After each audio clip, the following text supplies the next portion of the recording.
Nice. Okay. So hey everybody, how's it going? Curry. Coming here to talk to you about this Indianapolis regionals today. This would be an interesting matchup to start with. I'm kind of surprised to see Andrew Hedrick playing Dialga. I know that he was a big Lugia fan previously and then switched to Chiempao, so it's kind of, I don't know, maybe he found something, maybe he thinks it's good into Charizard here. So we'll have to see.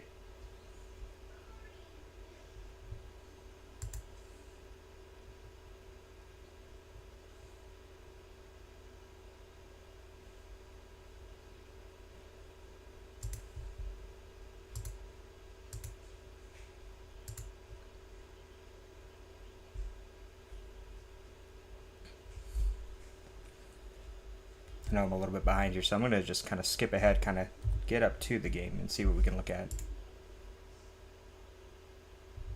Oh no.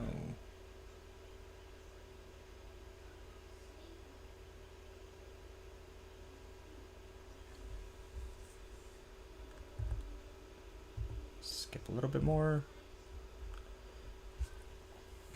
Not great prizes there for Andrew. The two boss is going to be pretty problematic, along with two Dialga. Wow. That being said, it's still going to be pretty difficult if he can manage to get that Star Carnos set up with his Dialga V-Star. Not really sure what Spencer's going to be able to do. Spencer's prizes are a little bit mundane. Has plenty of time to get set up, plenty of cards to get set up, a lot of good resources available.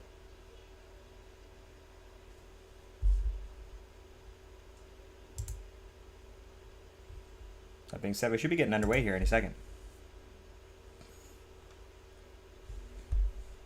Here we go. Beldum versus Bundle. And this is where Andrew's going to get the bad news that two of his likely three Dialga are prized.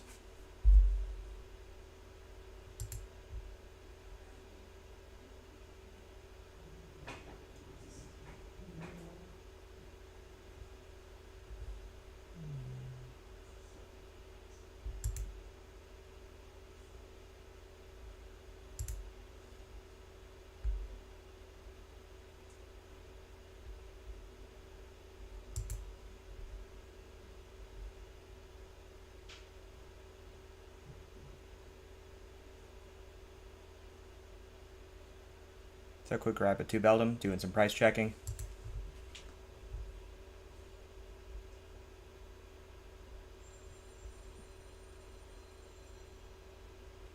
Let's see.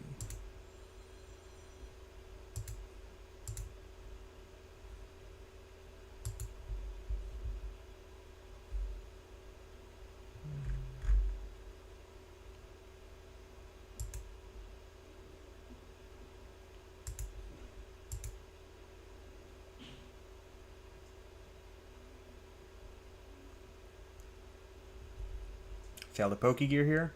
It's a little unfortunate. Don't quite know what's in Andrew's hand here right now. So we'll just have to see what we can do.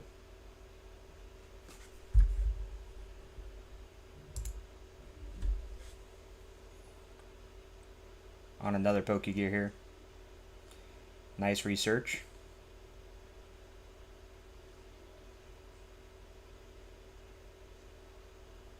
So we're just going to do some hand thing here. Probably Ultra Ball, get that Dialga set up, and then shoot for the research. Oh no, I'm sorry. He can't research this turn. It's his first turn. So we may actually just hold the hand here. You don't necessarily need to rush the Dialga out.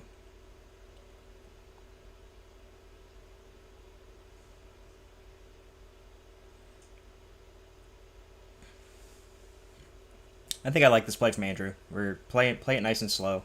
Round 3 here, you don't necessarily know what Spencer's playing just by opening bundle. It could be Lost Box, could be Chiempao. Nice nest ball. Depending on whether or not we have additional search here, we'll probably see a Greninja grab.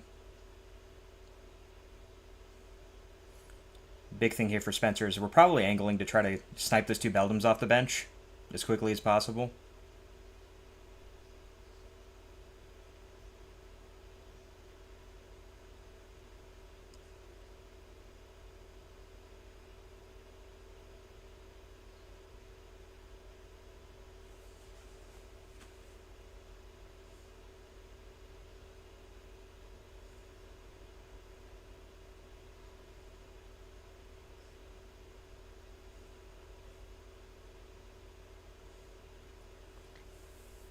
Yep, there's a Greninja grab. That gives us a Nest Ball for presumably Frigibacks here. If we've got the Buddy Buddy Pop, we've probably got a Chien-Pao instead, but...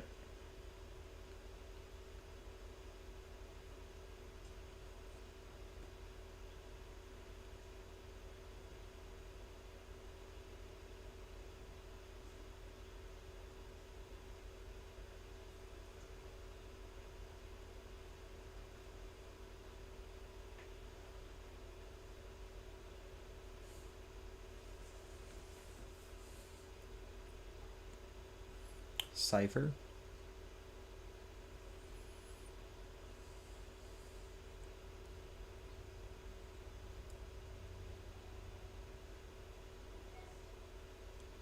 It's interesting to see me put a support the Irida on top. I guess we're just trying to get set for next turn. Presumably we're going to conceal cards here, grab that Poffin. But it's something where if we can't just get our board set up with this Chien-Pao deck, we can very easily fall behind.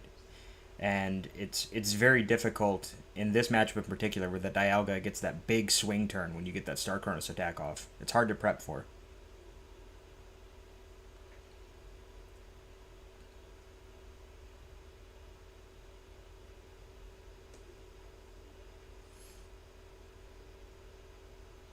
We'll get the Poffin here, get another Frigibacks out, probably Bidoof number 2 as well.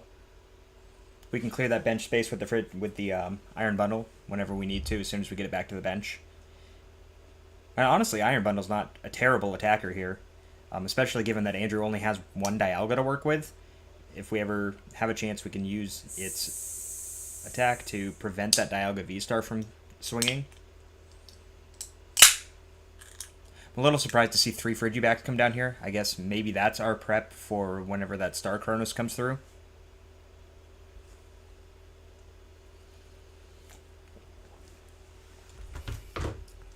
But the big problem is going to be now we can do still a big swing turn from Andrew and have Star Chronos knock out a Baxcalibur and Bibarel and then like an Iono at some point, and that's really going to just be backbreaking. I actually wouldn't be surprised to see Andrew go aggressive with a Metang here this turn.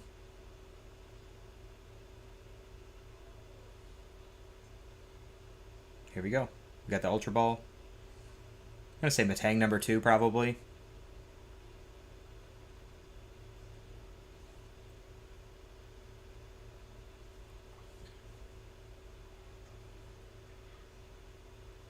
The Metal Maker utility is probably better than a Dialga grab at this stage. And you just kind of get to, thin your deck out, get those energies on your board, and slow things down a little bit.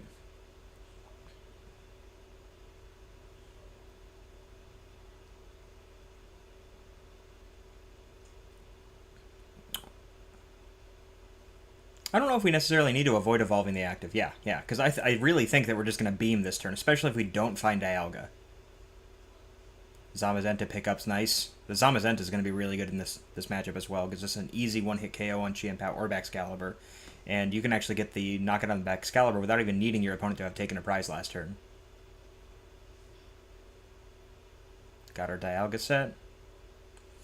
And we just need to take this prize this turn. And importantly, like the way that Andrew's prizes are laid out, I'm pretty sure we get a Dialga on our first prize pickup as well. Otherwise, we could have been in a little bit of a sticky spot. Really nice thing in this matchup as well is that the Metangs have 100 HP, so we're out of Greninja range for the most part. Or out of single Greninja range. Forcing Spencer to attack with Greninja twice is going to make things very difficult for him.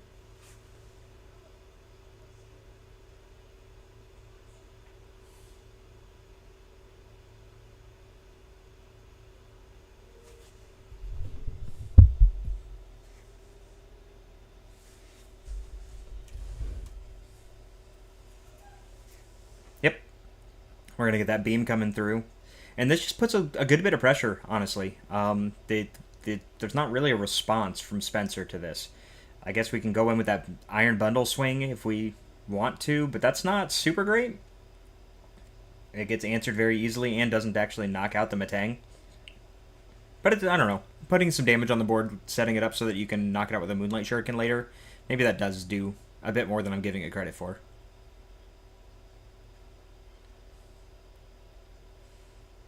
I actually, cannot say that I've played this matchup at all, so I'm actually not sure who overall is favored. I'd have to say, this is a matchup that probably largely depends on who goes first.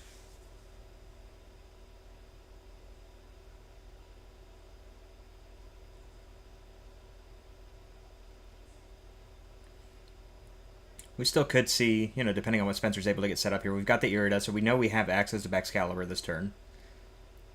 I like the concealed cards first, so we know what we need to grab off of Irida.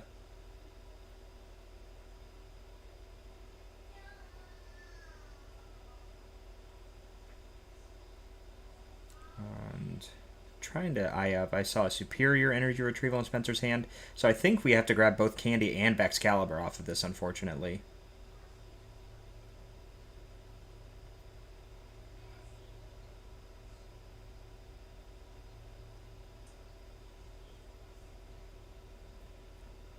And I think the angle that we're going to end up having to take for this matchup, we're probably best off hitting the active here with Greninja.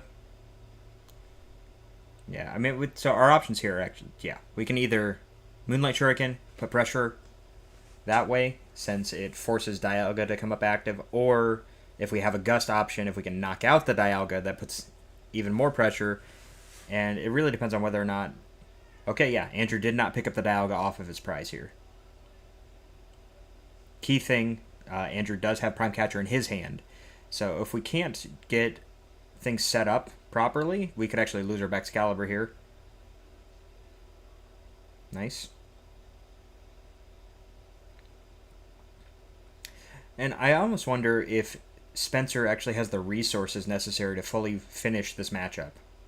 Especially if we get through having to discard so many energies back to back to back to back with Moonlight Shuriken. I like not benching the Qianpao here as well. It's really nice not putting that easy 2-prize target. That's something where, Qianpao is fragile enough as it is without including the metal weakness that comes up in this matchup.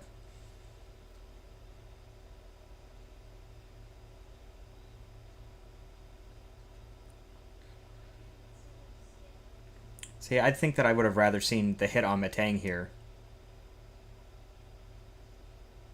The hit on Metang would have been able to... right now, Andrew's in a position where he can't bench another Beldum. As long as this Greninja is active as an option to attack with.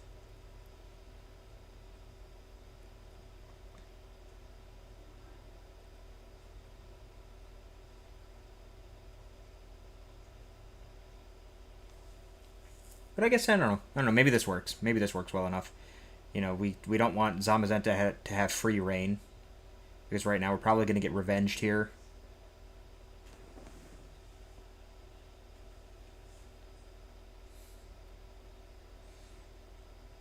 It just seems tough that the biggest thing is going to be how quickly Andrew can fetch those extra Dialgas out of his prizes.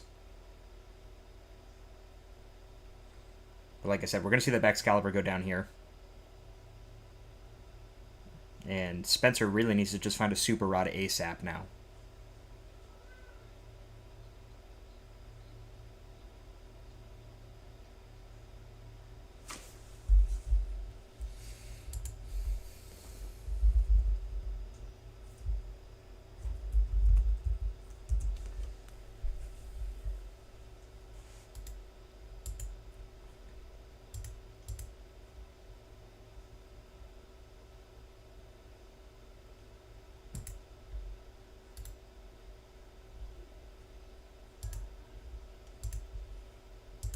Yep. And this is something where, Andrew has enough time here to easily chase down all of these Excaliburs and Frigibacks on the bench. And now there's enough pressure where even if Spencer's able to get things set up and have Qianpao as an attacking option, we can't chase that Dialga just because we get returned 2 for 2 very easily.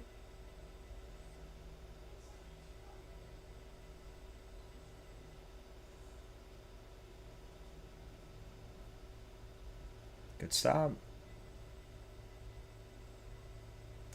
I'd like to see that Irida come down first. Grab the Candy and the Excalibur. Then Pokestop and try to find the Super Rod.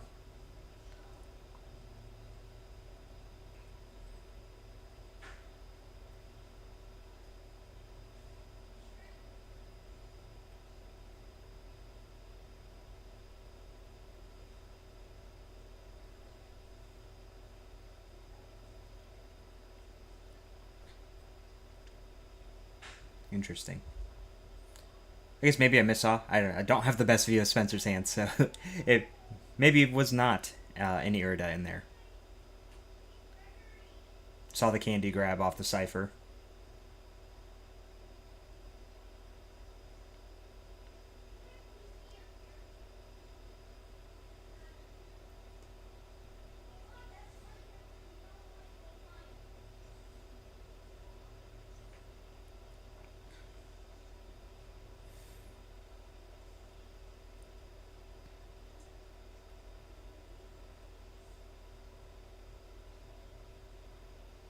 Okay, we get our Pokestop, we get our candy. There's the Super Rod, and whoo!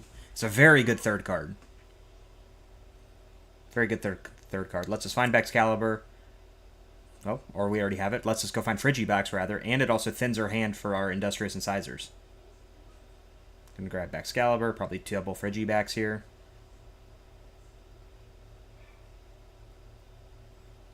Well, realistically, maybe we don't need the extra Frigi. We depends whether or not Spencer plays 3 or 4 rare candy in his list.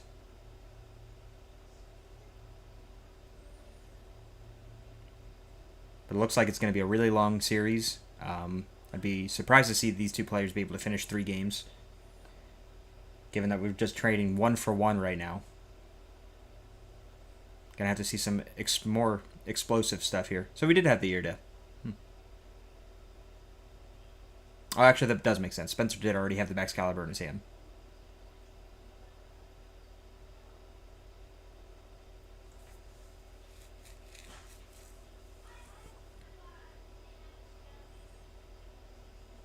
Hit the Frigibax. Huge pickup.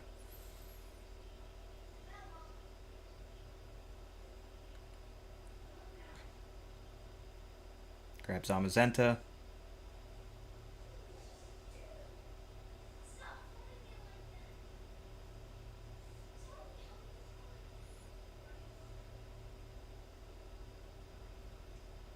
This is still a really scary turn from Spencer's perspective now. This is a turn where if Andrew hits the right series of cards, he's able to get a Star Chronos set up and take both Frigibax and Excalibur off the board.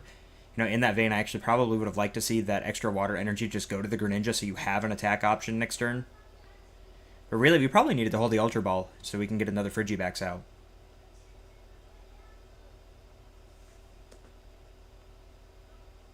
Greninja comes down. Only have 1 metal in the hand right now. There's our attachment. Probably going to research this away. I think our best play here is probably to drop Mew, play the Prime Catcher. Really, just if we don't find Dialga V-Star, though, I'm not sure what we're going to do. Okay. So we're just hard committing to the Dialga then. Maybe we don't want the Mew down to deny the easy 2-prize knockout. 5, 6, and we hit it! Big pickup. Now it all comes down to these Metal Makers. We're probably using the concealed cards just looking for Super Rod first. We're going to just Rod back in 6 metals. So we'd be very unlikely to not steal Star Chronos here. You know, we got 2. We're adding 6 metals back to our deck. We only need to hit 2 off of Metal Maker. Very difficult.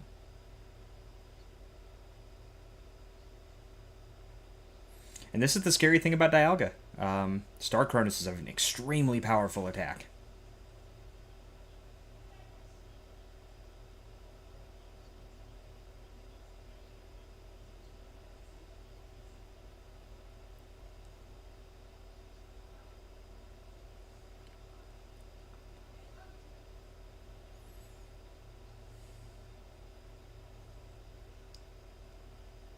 Metal Maker number 1.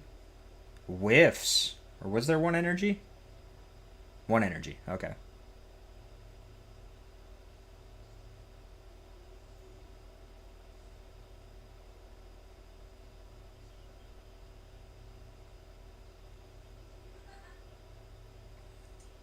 Again, here we go. Metal Maker number 2. 3 Ionos. Oh my goodness. And that's a big whiff. But, you know, still not terrible. We can start Karnos on our next turn instead. We'll just have to hit more energy, unfortunately. But we do still get to knock out the Baxcalibur, force Spencer to find another rare candy.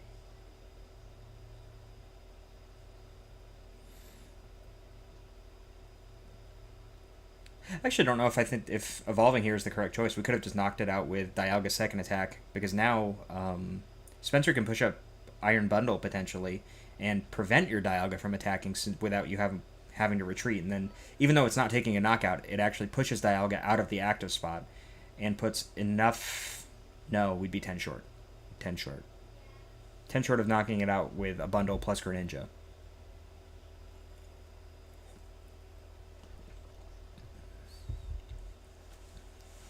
I'm really not sure what Spencer can do here. It's very difficult. You know, you have to put a 2-prizer out here, and then if Andrew can put things together, he gets to go Star Chronos into the Champow, and then it's a free prize. So it really is all going to come down to, can we set up the Baxcalibur this turn, and can Andrew respond with Star Chronos? If Andrew cannot Star Chronos next turn, the game's over. If he can, then, well, it's over either way. Just who the winner of this game is depends whether or not Andrew can Star Chronos. It's very unfortunate for him not to be able to Star Chronos on that last turn.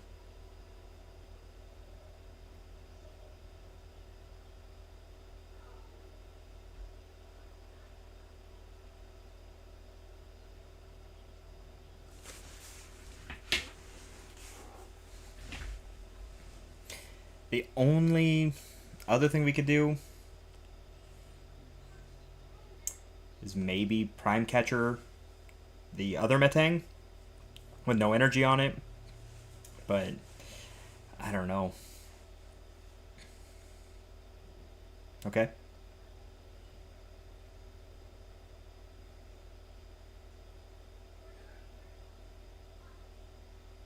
Get our Shivery Chill on.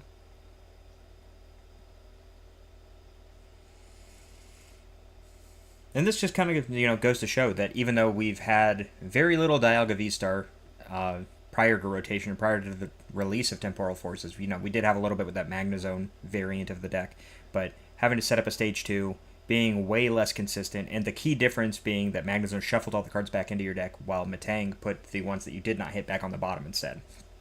It's a really, really big power boost to being more consistently able to find your energy, even though you're looking at fewer cards every time you trigger the ability. It's also just much easier to set up a Stage 1 than a Stage 2. And there's a few other niche things. The Beldum first attack is actually pretty good. Being able to set a card on top of your deck. Okay, so we've got our knockout set this turn. The only other thing that could maybe make things a little difficult is if Spencer plays an Iono in his list. But it's just become less and less common for that to be the case. And we've already seen 2 Cypher Maniacs, so it's, you know, probably not the case.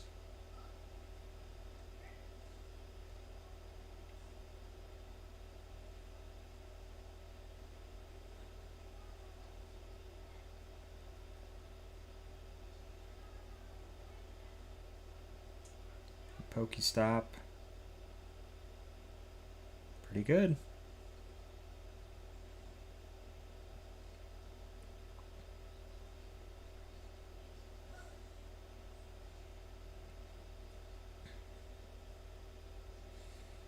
I'm just not sure what else Spencer can really do here.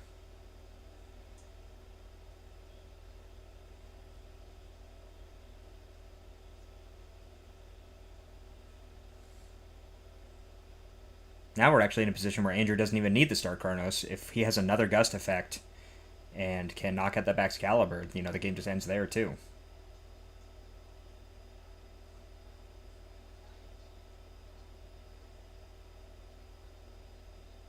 Andrew giving himself a quick deck count, trying to see how many energies he thinks he has remaining in his deck. We've got to hit a lot off these Metal Makers. There's one.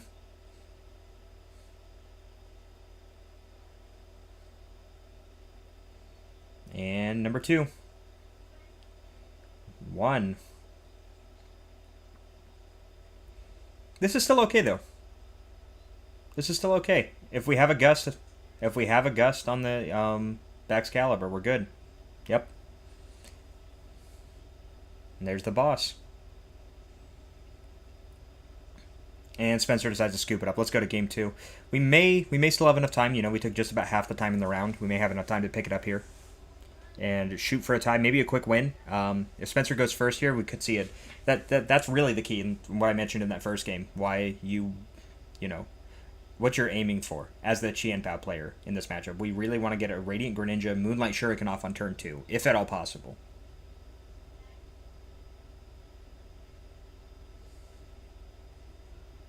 And, you know, there's something to be said about playing these, you know, 9-round day 1s and the 6-round day 2s, so 15-round tournaments, and playing something that is slightly more straightforward, like Dialga. You know, you still have some sequencing things that you need to be mindful of. We saw a key thing on Andrew's last turn there, where if he had chosen to Metal Maker prior to using that concealed cards, we would have hit 2 metals, and instead we, you know, hit 1, and it just makes a huge difference. Andrew choosing to include the Zamazenta here is also really good for this matchup. I know that there are some people that have cut it from their list, and you just put all of your eggs into the Dialga basket.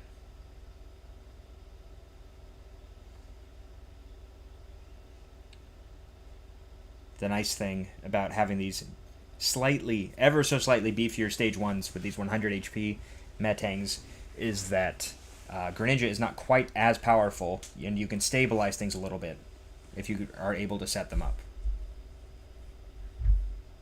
Let's see here between games if we can't.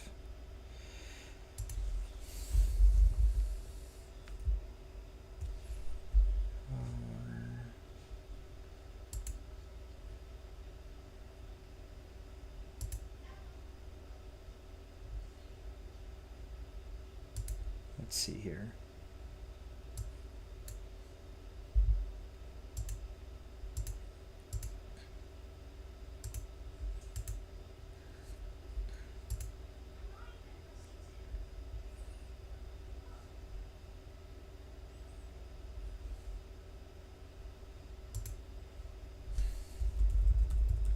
And we got that Greninja opening. This is huge.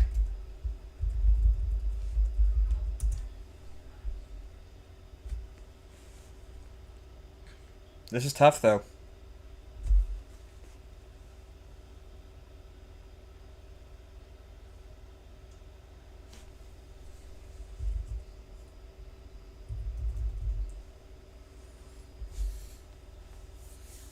It's going to really depend on how many search cards Spencer has available. But, you know, these are the only 2 cards we technically need to have a really explosive start.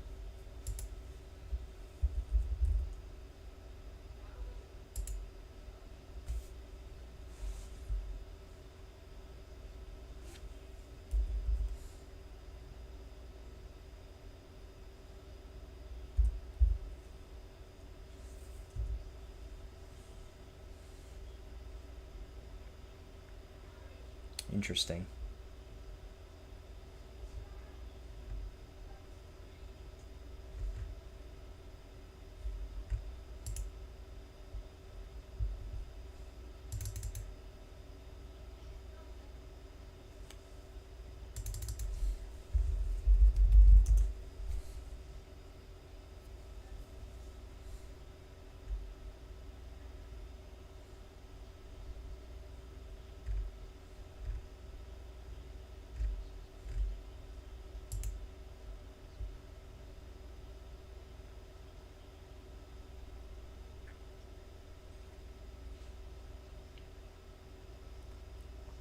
Should still be okay here.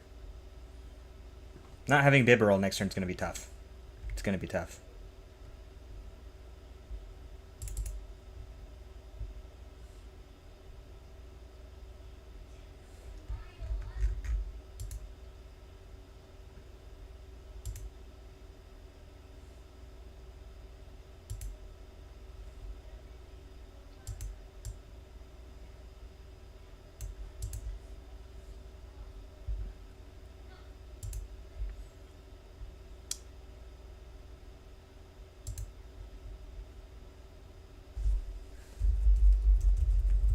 Get this set up here. There is a supporter that isn't Professor's researching on Julio's evolutions for next turn. Turn this down a little bit. Get a volume check here in a little bit.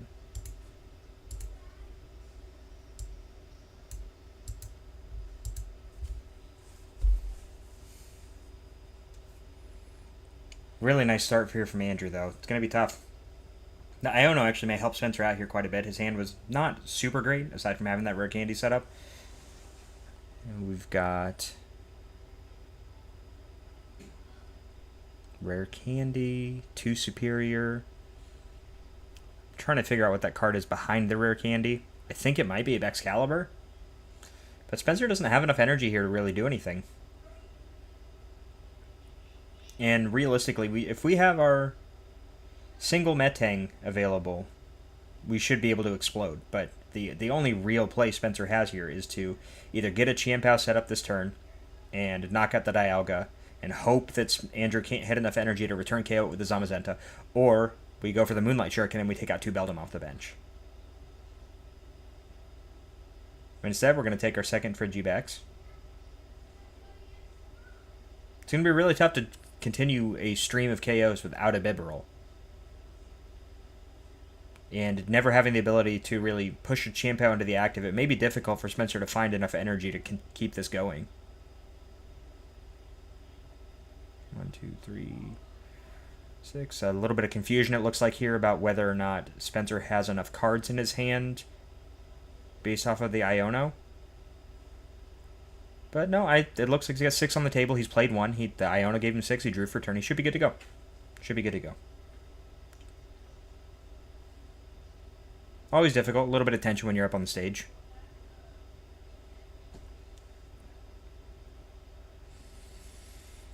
We did play 1 vessel last turn. Hard to say. I know some lists play 1, some lists play 2. But this Pokestop may or may not determine whether or not Spencer has a good turn. Okay. Oh, wow. That is actually very good Pokestop. We need those energies available. We got the 2 superior in hand to keep things going. So probably go grab a Bidoof and a 3rd Frigibax, I'd say. I just don't know if we can get a Excalibur set up, though.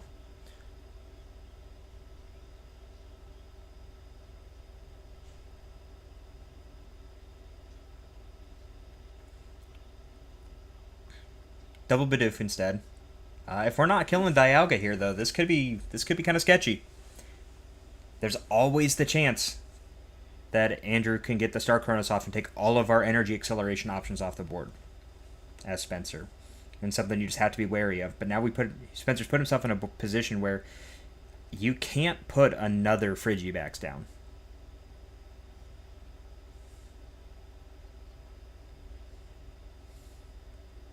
Interested to see the meta breakdown for this event. You know, I expect to see a good bit of Charizard. I missed the pre-show, unfortunately, so I didn't get to hear them talk about it at all.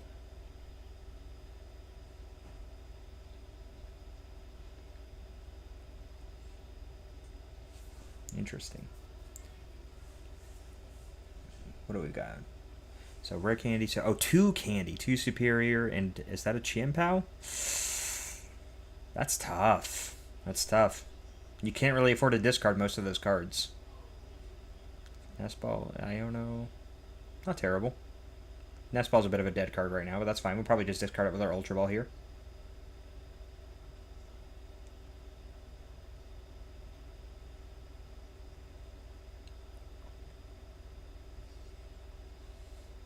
And now we just get to thin our deck. Freely. Freely thin our deck here.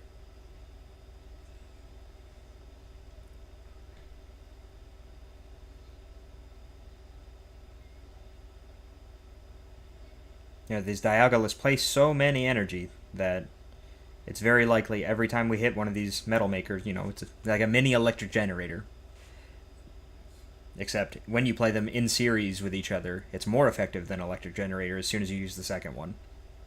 Knowing that anything that you hit on the first one that was not an energy will be on the bottom of your deck and therefore can't be hit on the second one. And whew, 2 hit. So we see, Andrew, we're probably just going to go for a Metal Blast here.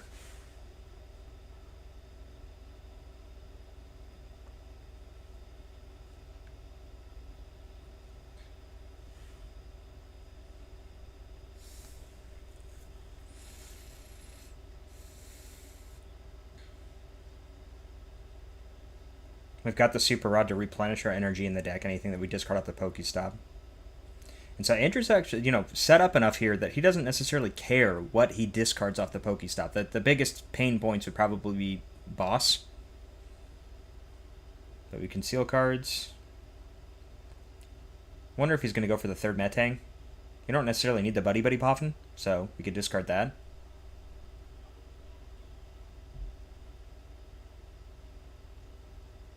I like this line from Andrew. I like discarding the energy off the Dialga. You have it safely stored on your bench.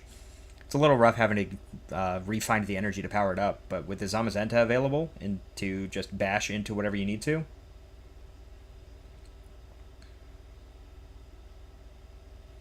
And that's good. And here we go. We're doing that replenishing. Now we also know we have a boss safely in the bottom of our deck, so we can more freely Pokestop early next turn. And we retaliate for a knockout.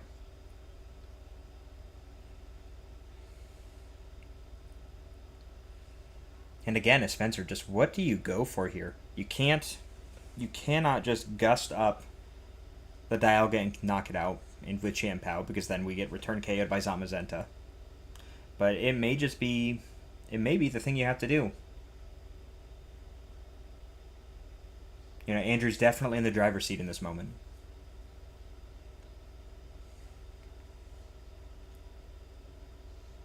I know there's been a lot of discourse this week about Dialga's Charizard matchup, and a lot of people are starting to say that they believe that Dialga has a favorable Charizard matchup. So, with that in mind, maybe Andrew feels the same way. It's not necessarily surprising to see that he's picked it up going into this week.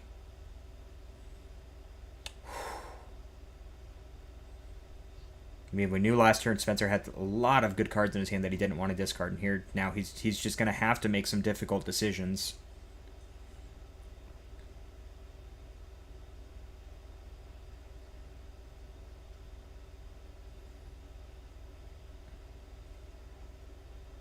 I think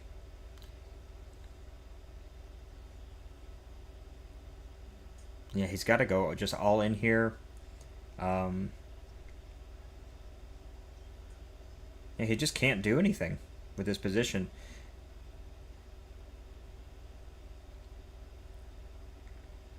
Like we lost a Frigibax off the discard for the Ultra Ball. We're going to lose a rare Candy here.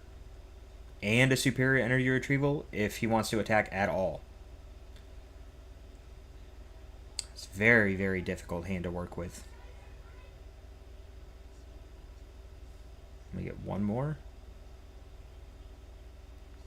Okay. I think you're behind enough of Spencer here that it might be advisable to... Okay, I guess he disagrees.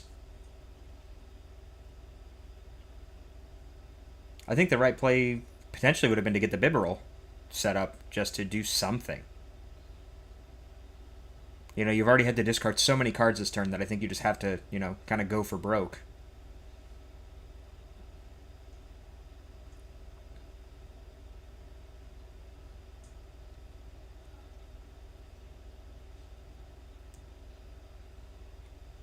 Super Rod available.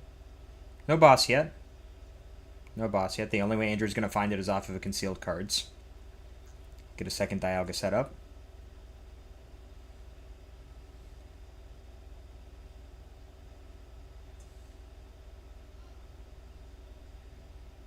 And there's the Dialga. So we're not going for Star Chronos this turn. We're probably just going to take the easy Retaliate. Your opponent's only got 2 cards in his hand. One of them is 3 cards in his hand. One of them is a Water Energy for sure. So Andrew may just take the free knockout on the Greninja. Spencer, he's in kind of the same position he was last turn. Spencer doesn't have a follow-up to this play. When you have the powered-up Zamazenta, there's not really much from the Chiampao position that he can do.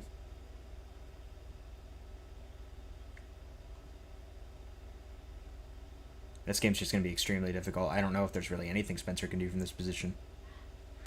Free knockout on the Greninja. You deny Spencer the card draw and that bench damage. And push up Frigibax. And here, where we just you have to Ultra Ball. You have to Ultra Ball for Bibarel. You have to do something.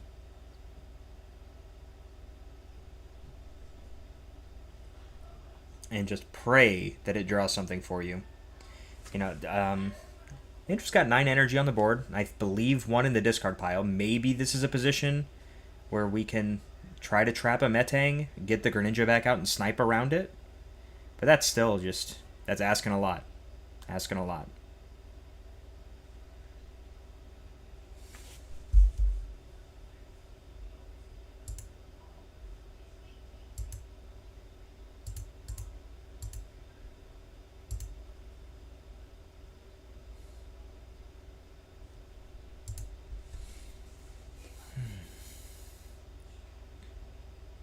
And Andrew really just came out the gate swinging both of these games. You know, turn two, at least two Metang setup.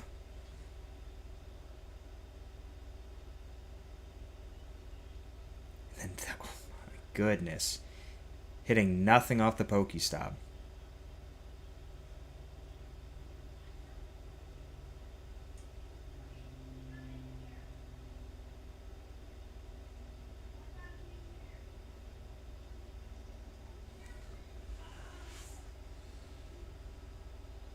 I'm not even sure what we find here off this nest ball.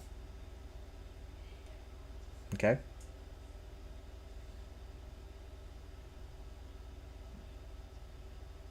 It's got to be extremely frustrating to be in Spencer's shoes here. Extremely frustrating.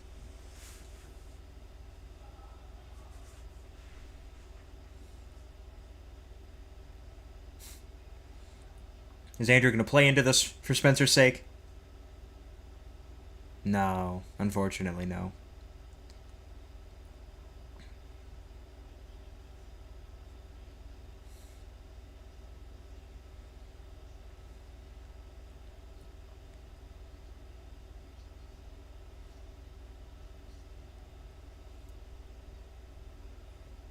Yeah, there's nothing Spencer can really do here. Oh, he does play the Iona. Wow.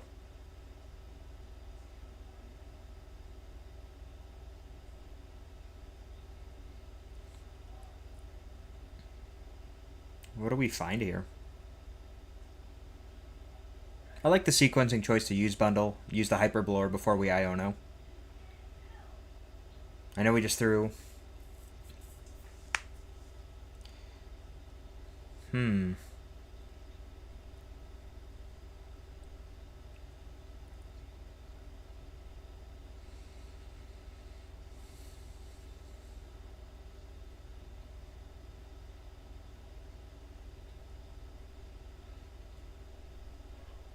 Okay.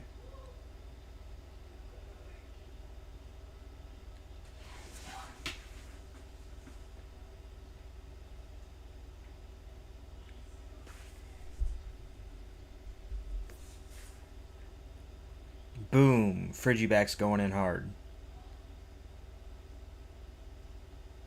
But this is probably where we're going to see the Star Chronos and just really lock things up for Andrew this turn.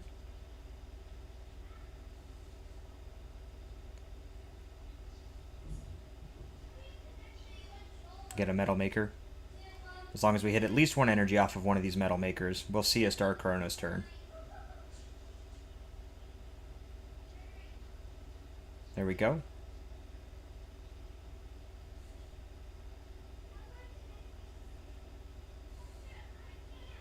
There's the 5th energy. Here's the Prime Catcher. Oh, I guess... Interesting. Why would we not just use the Prime Catcher? I guess we're saving the Prime Catcher as a switch out. And there's the concession. Okay. Yeah, unfortunate, you know, kind of series of draws there from Spencer. He never really got to get anything going in that second game. And in the first game, Andrew's hand was just so explosive, there was nothing he could really do.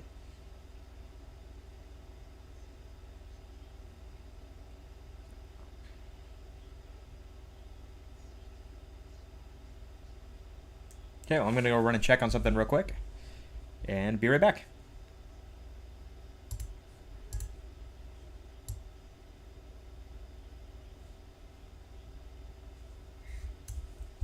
a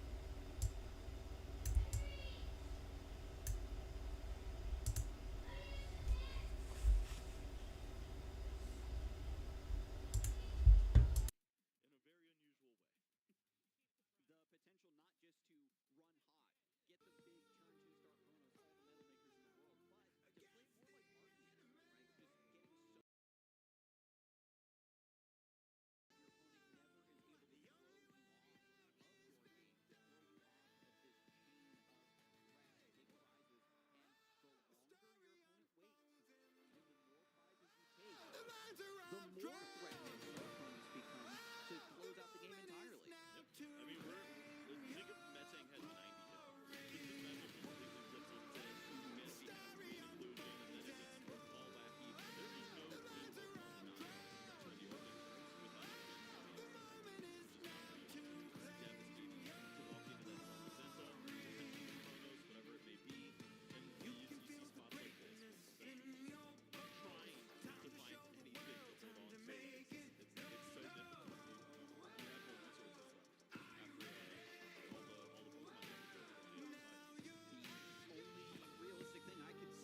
which Pokemon to target.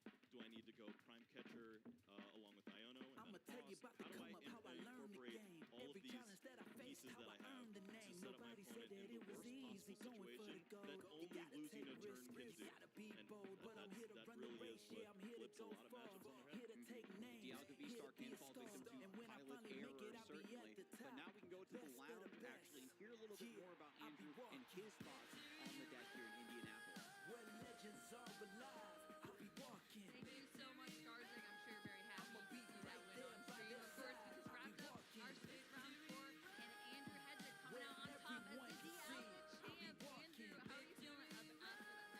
Feeling pretty good to be scoring with Dialga. Forging my path, just a matter Yeah, of okay, time. let's just You jump better into get it. yours, cause Why you ain't Dialga? getting I mine. mean, you're putting Learned this every deck lesson on the in the map here hardest with way, that but that's the path that I I feel like the chose. deck's That's been the pretty hero's way. underrated. I've actually been testing it for a while. I didn't get to go to UIC or Orlando. I had some exams in school to take care of, but I've been practicing it for a while, and I feel like it has much better matchups than people think, and also everyone has to play some things that have had a few opponents already tell me they have had some weeks, so that's definitely an advantage. Yeah, he's not been out there on the field because he's been hiding behind the scenes with Andrew Hedrick here. But coming out in Indianapolis and doing so well with it. What are the matchups you faced so far today? I hit 2 Chen Powers, like Charizard and Ancient. Wow, okay, so you're playing against the meta here. So far, do you want to go into details about how back and forth it was? Was it easy games for you? How did they go? His deck definitely didn't draw the best. I gotta go first game 1, which first matters a lot against Chen Powers in general, so that's definitely a pretty good thing. And then game 2, we didn't get the best setup, but I was able to put it down with best Calibers and hit the limit. Yeah, Champel, I mean, that's definitely something you want to hit for sure. And so, yeah, as we saw on stream, didn't get to go too well. I mean, we saw the fridge backs with the tackle. That was wild to see. I was like, whoa, I don't think I've ever even seen this before on stream. But how about bring down Charizard?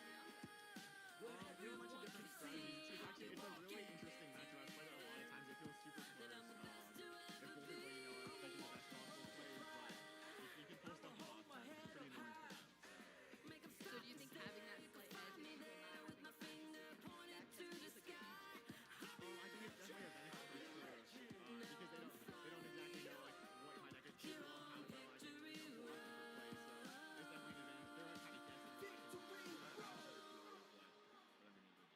Yeah, I mean, even in that game 1 for you, you didn't even have to start Chronos in that game 1 and was still able to take it. And you actually fought through some really awkward prizing. I mean, getting that boss's orders as well, right at the last minute you needed it was amazing. Yeah, my prize in game 1 was definitely pretty awkward. I think I had like 2 bosses and 2 Dialga Vs in there, I think. So it was, yeah, it wasn't great, but you know, I was able to, I tapped his Amazon, you know, and it worked out. Yeah, Amazon to the win for sure. Well, how many hours would you say you've been putting into this deck? And is this like an optimal list that you would send players to go play? I definitely think the list is pretty good. I've been working on it for a while. Since before UIC, and then I saw Lieutenant do well in Orlando with a similar list to the one I've been playing, and so I took a couple card choices from his list as well. And I put together, I feel like my list is pretty good at this point. I've played a lot for a long time, so. Incredible. Well, what matchups are you hoping to face off for the rest of the event? I'd like to avoid Chen Powder, to be honest. If I go second, that match doesn't feel too good. It's pretty close, but you know, hit some Charizard. I think Ancient Box is a pretty nice matchup, so I'm just finding some more of those.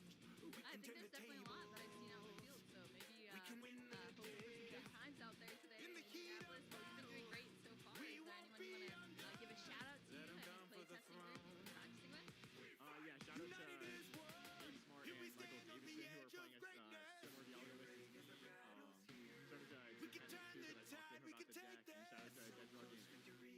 Awesome. Well, thank you so much for not just giving me this amazing interview, but also bringing Dialga to the stream. I appreciate it a ton, and good luck out there in the rest of our All right, we're going to throw back into our desk here, but stay tuned. We have a lot more Pokemon action coming up. Yeah, that was just incredibly insightful. You were kind of touching on the ball pile where you're taking advantage of your opponent's lack of familiarity with your deck and also trying to play it. Yeah, it's something that's overlooked a lot. That's why a lot of big name players chose to go with control in this tournament because I didn't waste time playing against that. I've got real matchups like Charizard to worry about over here. But I mean, that's theoretically you'd be like, yep, playing against Dialga, and then it hits you in the mouth. What do you do? It looks like Champel did not have the answer. more play in that first game because of the very, very bad prizes for Andrew. But we know that Chen Pao is a deck that can get to higher heights, and as the day goes on, we might see that matchup flip on its head. That's what I always look forward to. But another thing I'm certainly looking forward to is more community vote. Our viewers, our audience vote on what they think is the strongest control card. Got the first stage of the bracket going on, and for this matchup, it was Technical Machine, the Evolution, and Rescue Board. What do you think of these control cards, Kyle? Yeah, we've seen both cards be used for the standard format. TF Devolution. We've seen it in many forms throughout Pokemon. It's such a vital piece to a lot of Charizard variants right now. Just going against the mirror and removing a player who gets a little ambitious, uses 2 rare candies on that second turn. Rare candy did not rare candy Charizard. Get rid of those. Do it again if you can. We've seen players really start to tech against that. Try to include Charmeleon, Misty, whatever it may be, to set up a little bit of a defense against this player. And on the other side of the rescue board, it's included in the a technical phase here and there, but has it reached its potential yet? I think the players might not be as reliant on the switching potential as yet. I was a bit worried that with the loss of Escape Rope with the rotation and the advent of Prime Catcher, we saw this very early on in the format. Every deck was running Prime Catcher, everybody had Counter Catcher, and it was a major plan to just stall your opponent out. And I thought that Rescue Board would see a little bit of more play just as a generic. May not see that meta breakdown until later on today, unfortunately. Where'd all the casters pick? Kyle, like Chen Pao and Charizard. Big shock. Iron Legion Charizard from Adam. Not surprising. Pablo, Chen Pao, and... Okay. Chip being our big control believer here. I'm assuming that's where that Pidgeot is from. I like the Silene pick from Boo. You know, it's a card that seeing play in more and more decks as we move through. It can be in control, in addition to Chen Pao, Goldengo. And it's neat to just have kind of that niche use to reuse ace specs. Let's jump back up and be live here. Good lord, a lot of people at that venue.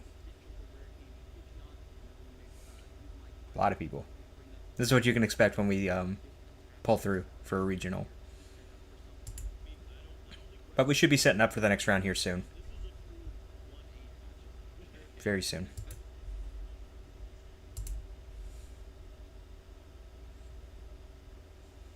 Let's see.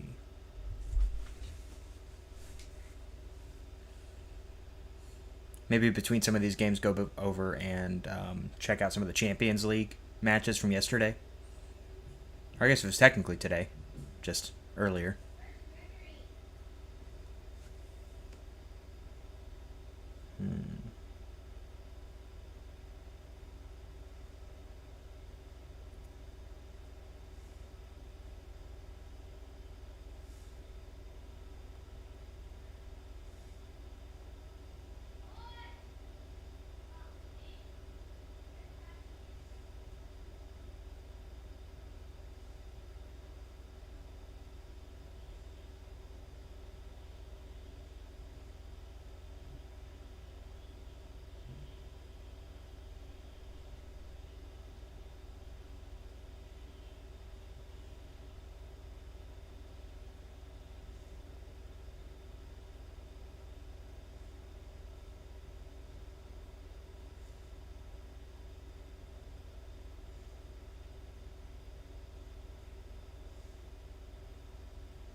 For anybody that has never been able to make it to one of these events, it's really something in person, especially the internationals and worlds itself.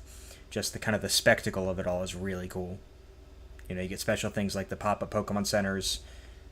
Just kind of the electric energy of the room is really interesting. And you get to just be around a bunch of people that are really passionate about Pokemon. Which is just kind of a fun environment if that's something that, you know, that you're interested in. while we're here, we'll give a quick plug to my friends over in the Camp Legend Network. I can pop a link to the Discord in the description of the stream. And if you're interested in, card games, whether it's Pokemon, Lorcana, Star Wars Unlimited, and some other, digital things, I've got some friends with Mark, Ian, and Brendan who do a podcast called Starter Set, where they review digital card games. I'm actually guest hosting this month, where we're going through a return to Marvel Snap. And then we've also got some YouTube videos that we're putting out on the Camp Legend Network YouTube channel. And you'll see videos from me there in relation to Pokemon TCG, whether it's discussion about cards or TCG live gameplay. You'll see videos from Dead Broke Nerd or Ian, as well as Brendan doing discussion on Lorcana specifically. I know Ian is going to do a bit more in the realm of kind of a jack-of-all-trades perspective. And Mark is really big into Star Wars Unlimited right now, so I'll pop a link to that down there too. See if I can't do that real quick.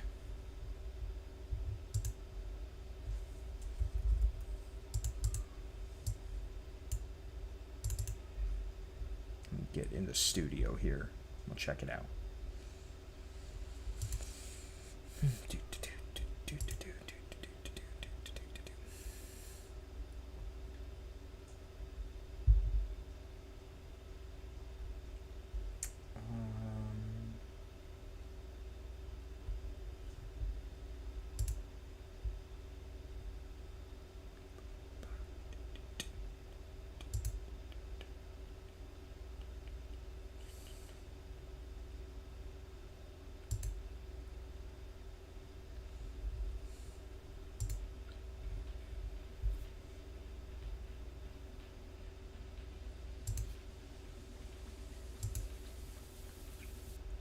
Let's see. What do we got?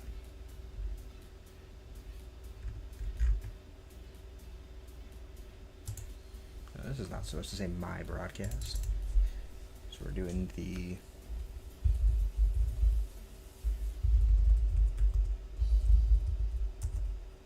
Indianapolis. First tournament with a standard format rotation and also the first one with the electrifying temporal courses expansion. In the junior division finals, Peter Schottenkamp and his Lugia V-Star faced off against Johan Kote and his Lost Zone Gudra V-Star deck.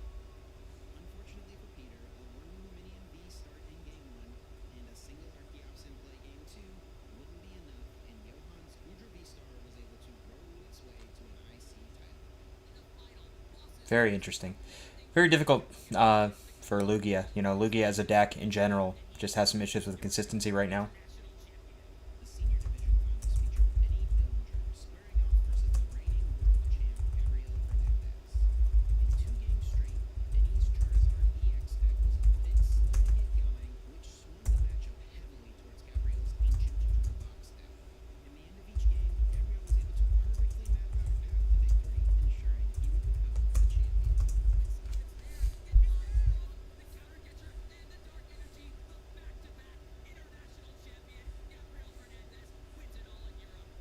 The Masters finals lineup Oh dear. that would ensure an Where'd our video go? four-time international champion Tord Reklet aimed to add another trophy to his already impressive record. Close that out. Isaiah Bradner was seeking redemption after falling short at Let's see. NIC 2022. Will this finally be Isaiah's time to claim this coveted title? That's the problem. We're in the wrong window. Leave Isaiah scrambling for a potential win condition.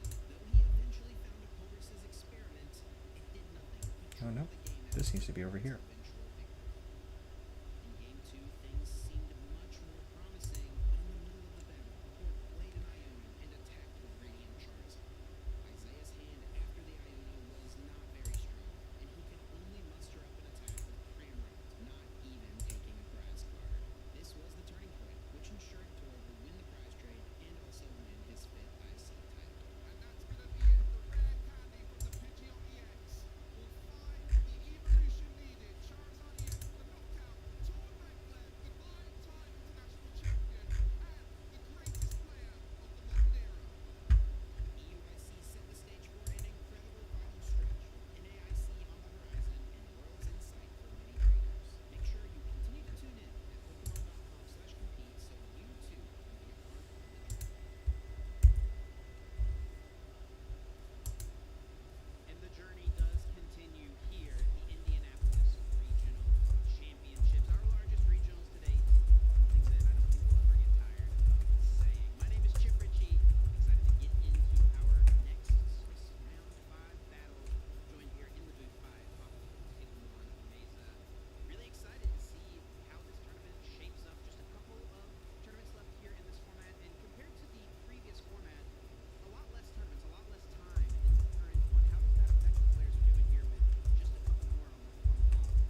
There we go.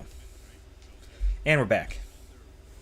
So we've got Andrew Hedrick at 4-0 now. Jose Marrero, local Florida player, has been really big on Gold and Go since this season kicked over, or since the rotation kicked in. Grant Manley, Grant Shen, Matthew Paget, Ethan Heggie. I know he's a little sore right now. Announced earlier this week that he was not picked to cast Worlds this year. I was a little bit upset about that. So I think he's hoping to get some revenge for himself this weekend.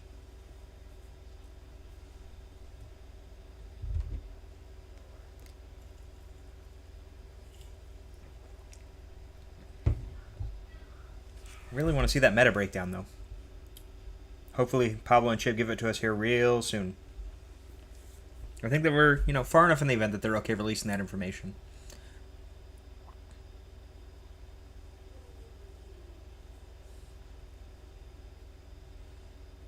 And just with how difficult it is to make top 8 at these events now, a lot of these players that have started themselves off at 4-0 are really getting themselves some, solid footing under them.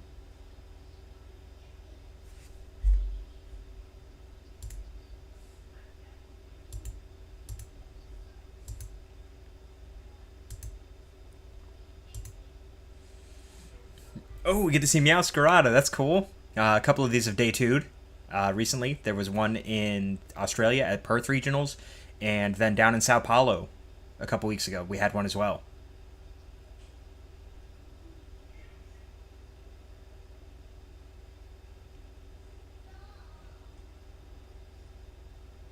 And then on the other side of the table, of course, we've got Charizard. It's probably still a good, solid 20+% of the metagame.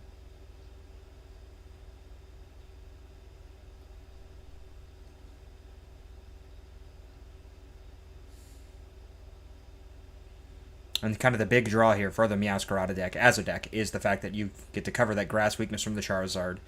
You're probably set up in a very similar way to that Charizard deck is, with Pidgeot as your partner, maybe a 1-1 Bibarel as well, and just hoping to take advantage of the grass weakness and the fact that Charizard cannot routinely one-hit KO you in return until you've taken enough prize cards to put Radiant Charizard online. It'll be interesting to see. One of the kind of things that Charizard can do to combat this is if Carter is playing maybe 2 copies of TM Devo in his deck. If he's not, though, it could be a little bit difficult. Could be a little bit difficult for sure. Unfortunately, Meowscarada is still not quite as consistent as Charizard. You have to play a few more energy, which give you a few less consistency cards in your deck to kind of get your game plan enacted. Just gets a little awkward sometimes. But, if he has a decent start, then we could be, off to the races.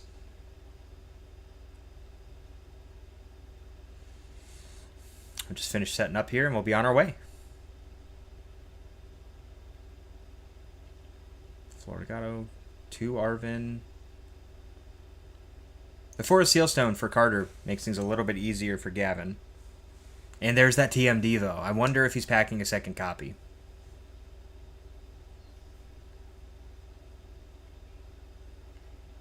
I'd say, though, depending on how many Arvin Gavin plays, these prize cards may be more favorable.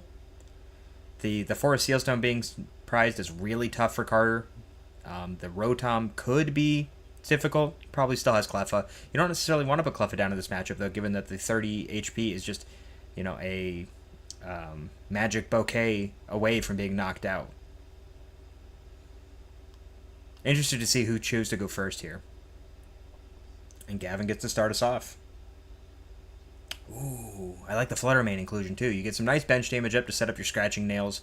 Fluttermane can attack for a double turbo and another energy attachment, and you're also preventing things that could otherwise be difficult matchups for your Meowscarada deck in terms of Lost Box or anything, in that vein. Can also make things a little bit difficult for other things like Arceus and Charizard as well. Just eyeing up something to set up for turn 2. Gavin's hand is probably fairly dead if Lumineon was the pick to open the turn with. Or we really just want to get that Forest Sealstone online. That makes sense too.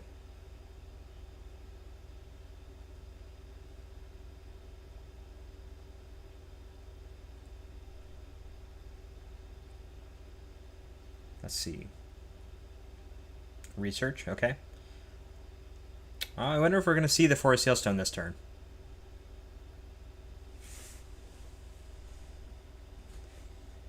Offering the cut.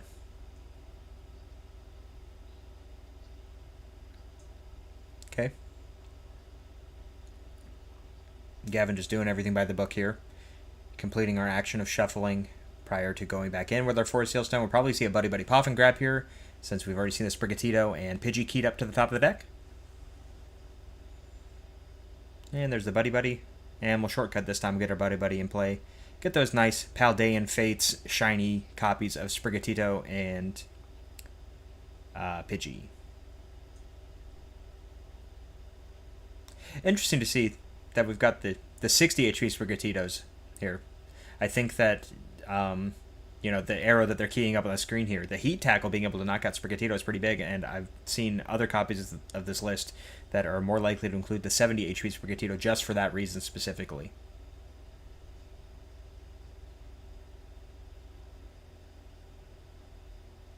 We got a nice Buddy Buddy opening. Carter's just going to price check here. We've seen, looks like all the Pokemon are moving to the front of the deck. Energy being keyed up to count them. Mist Energy being included. What is our ace spec, though? A lot of times with Mist Energy, it's been very popular to include the Hero's Cape, which is something that actually won't do anything in this matchup. As long as Carter's able to get a single damage counter on that Charizard. Or sorry, not a single damage counter. Would need a full 3 damage counters. And there's the Hero's Cape in the hand. So we might be able to see some kind of defensive play from Carter to prevent a big Devo play in the form of putting a Mist Energy on something to prevent it from being devolved, and then a Hero's Cape on something else to prevent it from being knocked out when it is devolved.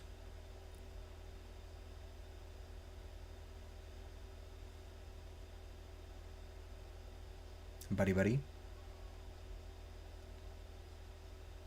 Ultra Ball. We may see a return Luminion in response from Carter.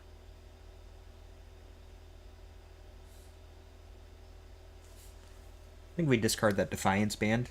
Pretty sure it's Defiance Band. Yeah. See, that could be discarded. Probably grab Luminion here. Snag up Arven. Get Forest Sealstone, another Buddy Buddy Poffin. And I think that we may just go for the Cleffa, honestly.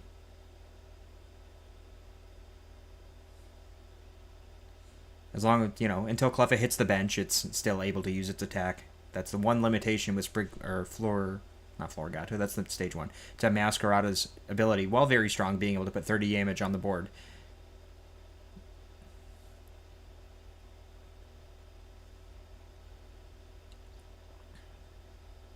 So we'll see the Luminous Sign here. Carter had already put the Arven keyed up to the top of the deck to be able to grab it. You could be a little bit more aggressive here and go for the boss play, but you kind of really hoping that you have a good prize card then, because you don't have anything lined up for next turn if that's your choice. Iona's an interesting call.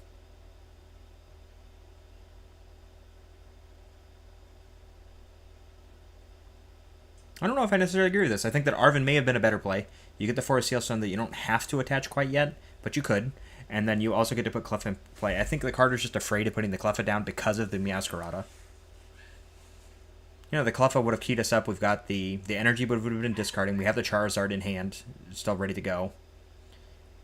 And you also would have had access to Forest Sealstone to kind of guarantee yourself a play for next turn. But instead, we'll just see an attachment and an Iona. Interesting.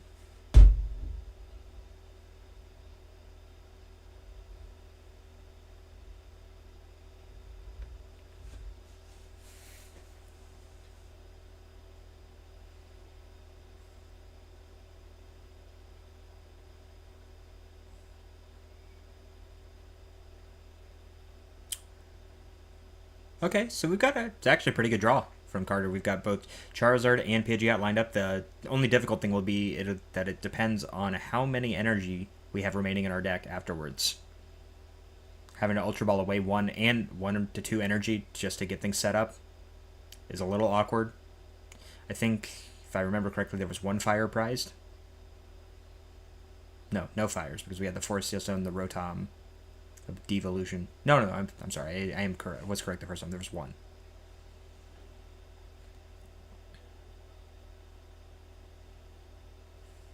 Gavin keying out the Pidgeot, I think that we may have an Ultra Ball here in hand. We'll go grab the Sprigatito. What else is Gavin going to do here?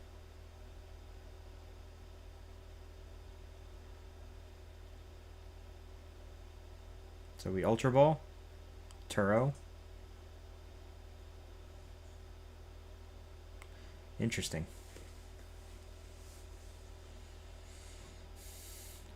So we'll Ultra Ball and Arvin. We get the Pidgeot off the Ultra Ball.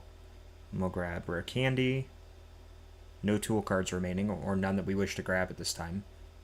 I think we'll probably see Gavin just grab the double turbo here.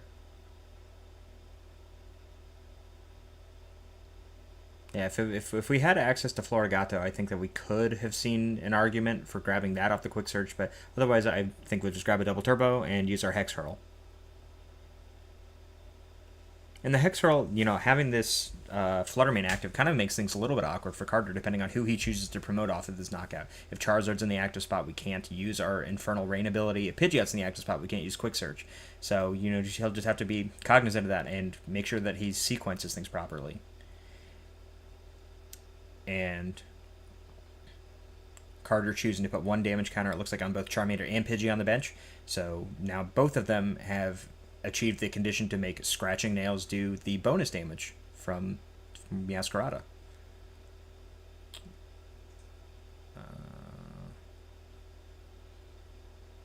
One. Okay, perfect.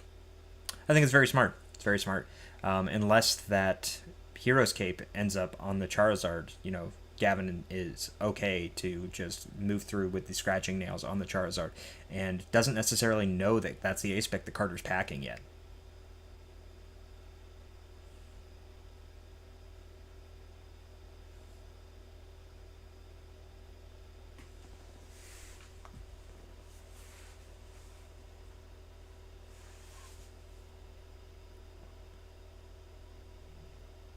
There's the Ultra Ball. This is going to be really difficult, actually, you know. This is what I was talking about last turn. Having an Ultra Ball away those two fire, Gavin really needs to pay attention, or Carter, rather, needs to really pay attention to how many energies he has left in his deck.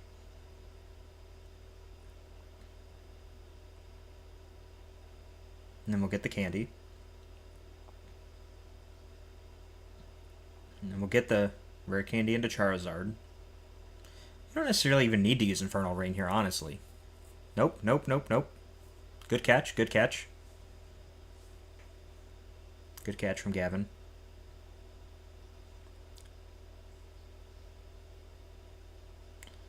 I think we need to just see a candy here. I'm not sure what we're waiting for. Okay. We'll use the Infernal Rain.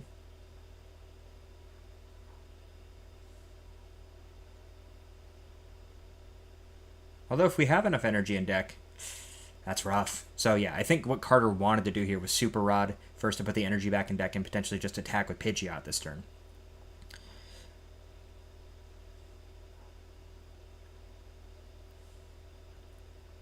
But you know that Gavin doesn't have that many cards in his hand.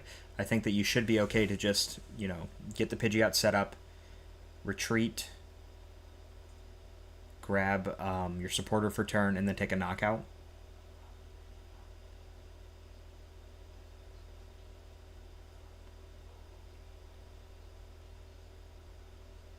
Likely gonna eye up an Iono.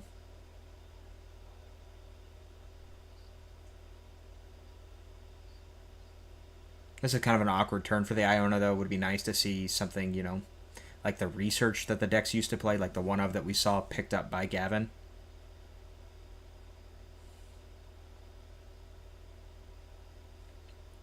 Yeah, going for the Arvin here doesn't make as much sense. Doesn't really further Carter's board position. We kind of need a Super Rod and an ability to get more Charmanders online this turn.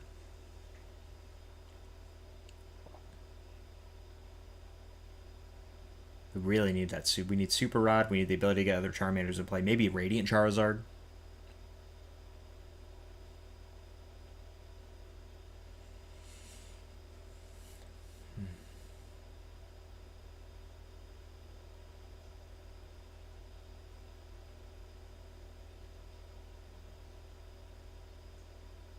Where's the Bidoof? We did not find a Super Rod or a Search to a Basic. Wow.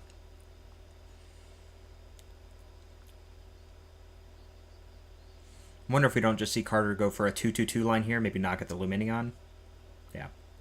He'll knock at the Luminion, then go for a knockout on the Sprigatito. We don't have Defiance Band available anymore, so we can't necessarily look for that play on the 3-prize turn from Gavin. Pidgeot comes up, get a nice free retreat pivot. But this Fluttermane is just going to probably be a thorn in Carter's side for a chunk of this game until he chooses to take it down.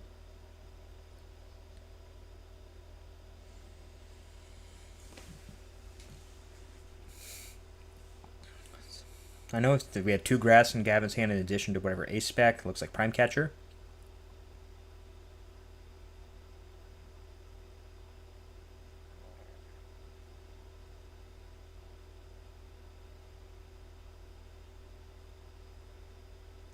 Kind of surprised to see the quick search here first.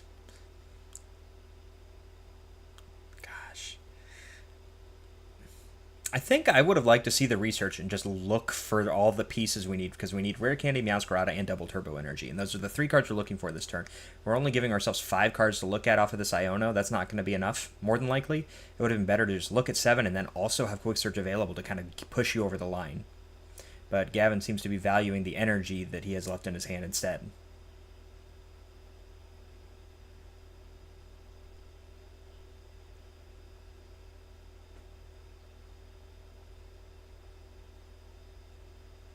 So Gavin's giving an opening to Carter here.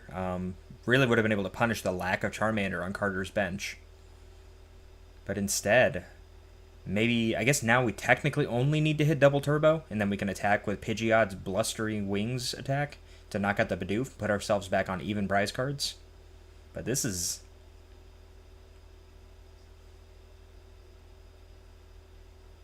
Okay, I think we got the Double Turbo. I think that's what that card is. Okay, well, Hex Hurl works as well. You know, putting Carter on odd prize cards is also a decent option.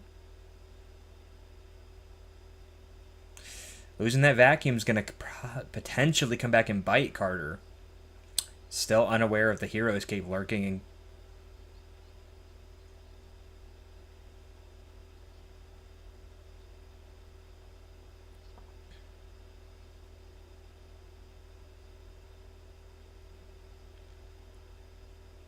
Interesting to see that failed.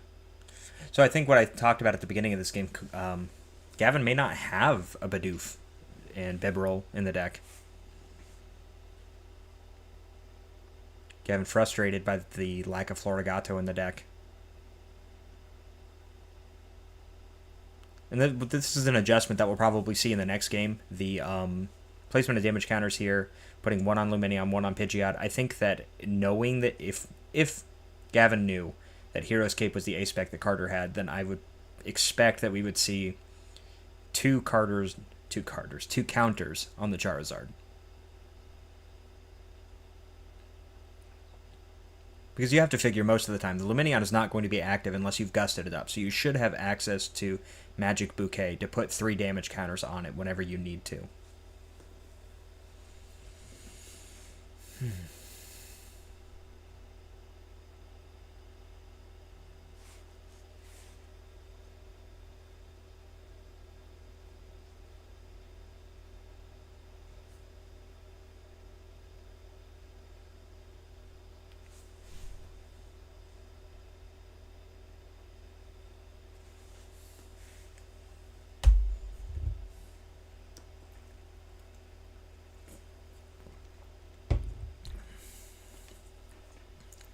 Big turn from Carter here. You know, we see the stream highlighting the fact that Carter really needs to get Charmanders going this turn.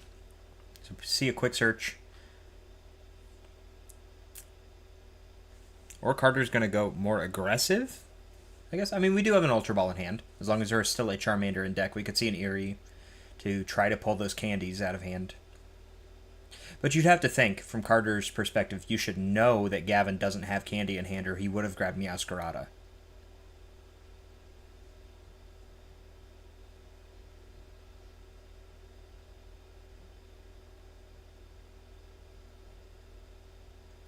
And so we'll probably see.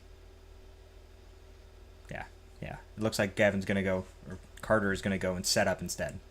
We'll see the Arvin grab a Buddy Poffin and maybe a TM Devo? No. One TM Devo enhanced, one in the prizes.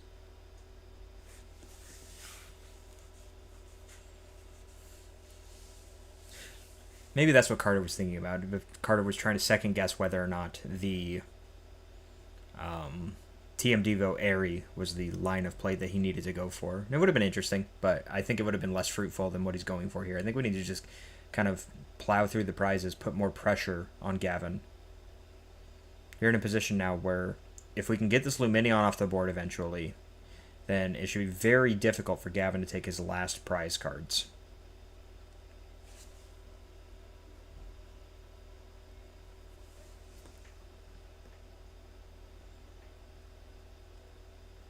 Get two of those fires back in the deck.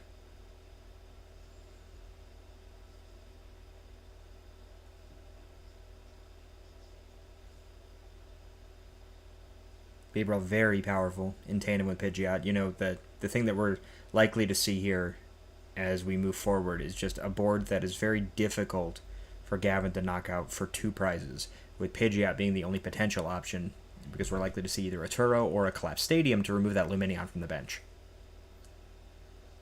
And grab a Doof, grab Charmander. Should be much more set up for next turn.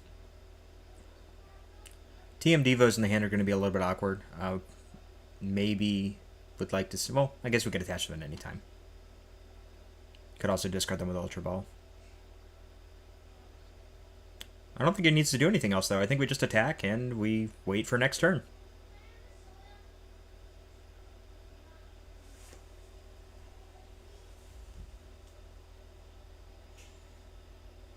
This is still a little risky. I almost think that Carter should have grabbed two Charmander. Because there is the potential... It's unlikely, but there's the potential for Gavin to go Candied Meowscarada, Bouquet Magic, knock out the bench Charmander, and then attach a double Turbo Energy and use Scratching Nails to knock out the active Charizard.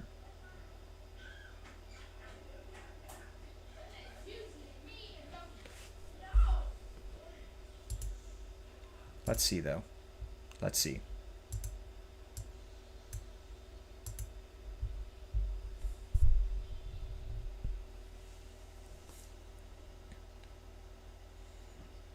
There's the Candy, and Masquerada, and Nest Ball. Alakazam, okay. So close. So close to being able to really pull things off here.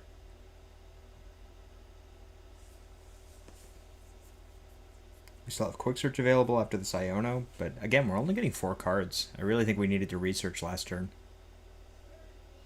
And the Iono. Disrupt things for Carter a little bit, make it a little bit more difficult. Hopefully, you make it that he's in a position where he can't get the Candy and Charizard. But, you know, Pidgeot's on board. Bidoof's on board. We got... Oh, there's a Collapse Stadium. That's actually an interesting thought. We could play Collapse Stadium, prevent Carter from being able to do so to get the Luminion off board. And keep those two prizes locked in place. I like that. It's a good play. But what do we do with Quick Search here? Did Gavin already use Quick Search?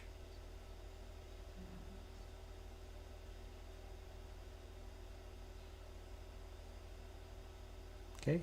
So now we see the Alakazam Painful Spoons. Quick Search has been used. Okay. That's tough. Buddy Poffin's not super great.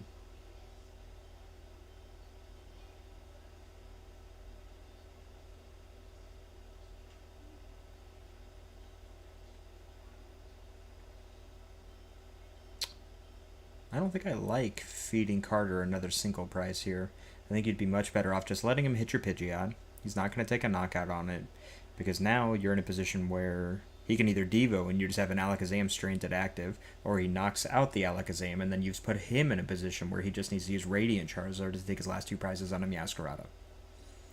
As long as this is happening, I just don't see things being really great for Gavin.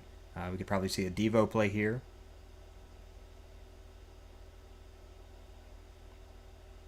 Really depends on what Carter got Iono'd into. Because if we had an Arvin, we get the TM Devo, maybe we get Charmeleon as well.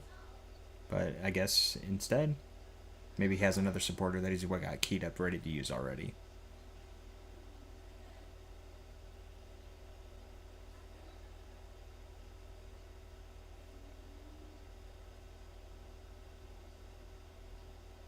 Okay, there's the Arvin. So I wonder why we quick search for the Diva then. Grab another Devo.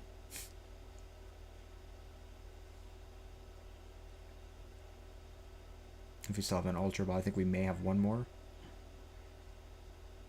Yeah. The Beebrill's decent. I think it actually may be more important to get the Charmeleon online. Otherwise, the thing that could have been a little bit painful for Carter would have been a Devo played from Gavin.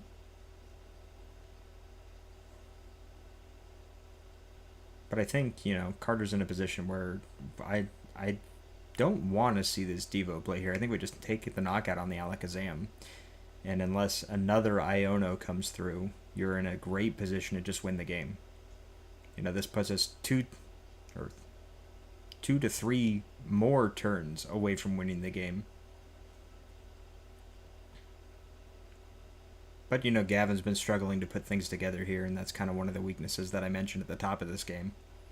Masquerade is a little bit more inconsistent, doesn't have that natural energy acceleration. Gavin looking through his discard pile here.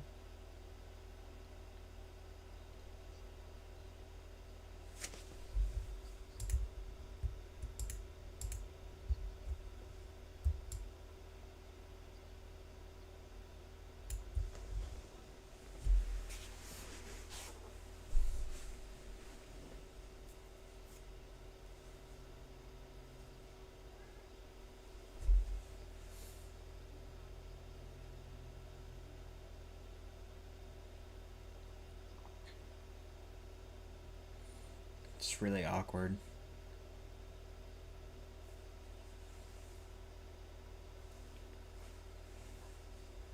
Sprigatito, Grass Energy, and Masquerade heading back to the deck. And Nest Ball will retrieve... Ooh. Yeah, we grab the Rotom, and that's probably just going to seal the game up here. We'll see a quick search for a boss on the Rotom next turn. The Collapse Stadium's already been played as well. Turo's been discarded. So we may actually just see a knockout on the Alakazam, and then we could boss the Rotom up on a later turn.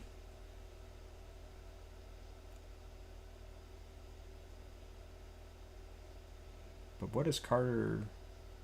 I don't know if there's an out for Gavin here. There's a boss. Instant Charge, very good ability at the beginning of the game, but it's a lot weaker when we go this deep.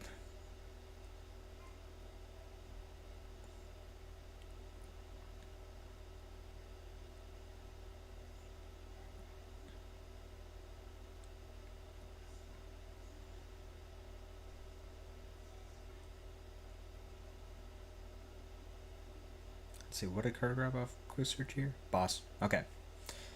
Yeah. So really surprised that Carter just has not gotten Charmeleon out. We have the Ultra Ball. We have some, you know, fairly dead cards in our hand.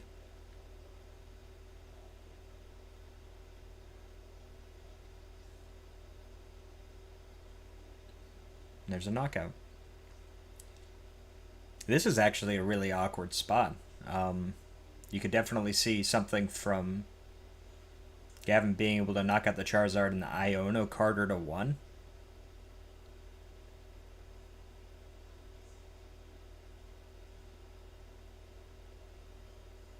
Okay. But I guess... Yikes.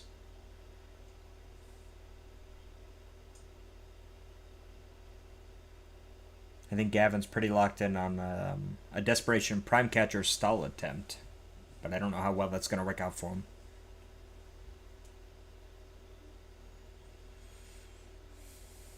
Once again, we've got a research in our hand that is going to be pretty painful if we even choose to use it. Eating up a lot of time here. I think in Gavin position, you either need to, make a decision and go for it, or just scoop and move to game 2. And that's what we're going to see. We're going to see the concession. We're going to head to game 2. While our players are setting up, I'm actually going to run and do something real quick, but we'll be right back.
And we're back.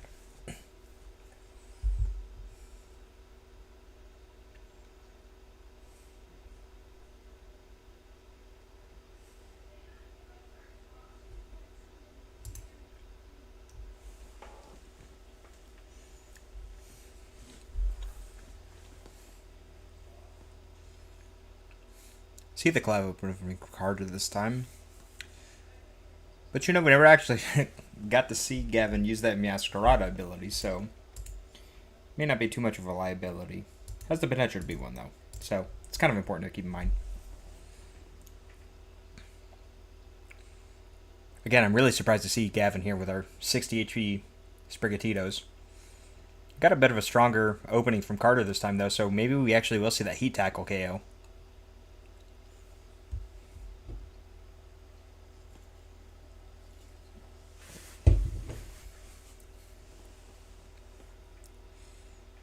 Kind of surprised to see Gavin choose to go first. I guess maybe just looking for that turn 2 scratching nails, but knowing that you're giving Carter access to potentially Arvin and to Buddy Buddy Poffin to get a really big, deep bench established. Personally, I probably want to be the Arvin player myself in that scenario.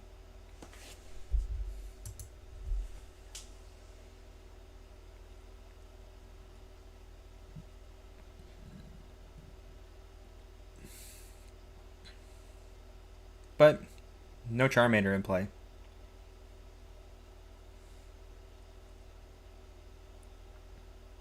Interesting to not see the Charmander grab when we have the Cleffa active, but Carter may not have had enough cards that he could have burned to really take advantage of that grasping draw.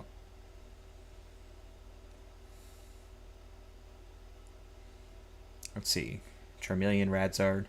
Yeah, if we would have had a bench Radzard early, it's a little awkward. Maybe burn a TM Diva, which I think we could afford to do. Probably would have been worthwhile to, Nest Ball for Charmander here. We get to play Collapse and Lost Vacuum something away, or play Radzard, Collapse it away. It's tough. Now we're a full turn behind, and, Gavin isn't necessarily in that bad of a position. And here it comes. Wow. Much, much better play than... or much quicker play, I should say, from Gavin than last game. And we could see something for, we could see Buddy Buddy Poffin. We could see Nest Ball for Rotom V for a Sealstone to key up something. We could see a, depends on if he plays an Earthen Vessel. We could see an Earthen Vessel to grab 2 energy to be able to attack, as well as put 30 damage on the bench somewhere.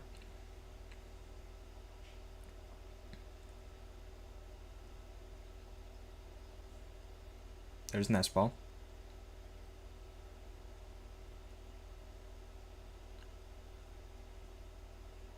Sealstone.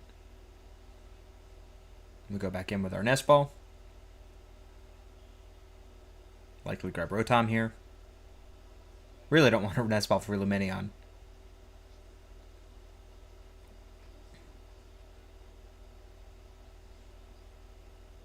Just no threat of the KO coming from Carter here.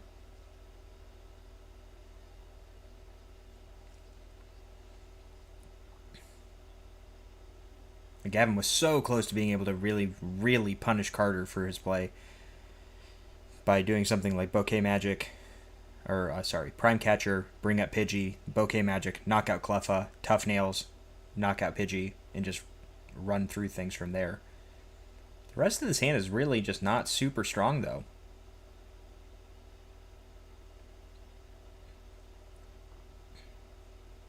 No, we're just going to see the instant charge. Interesting. I don't know if I agree with the Forest Steel attachment then. Now we can see just a vacuum from Carter.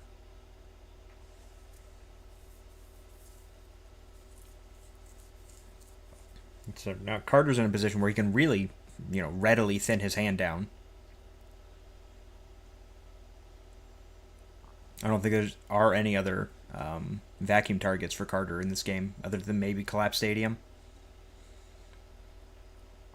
I'd like to see the Radzard get discarded here.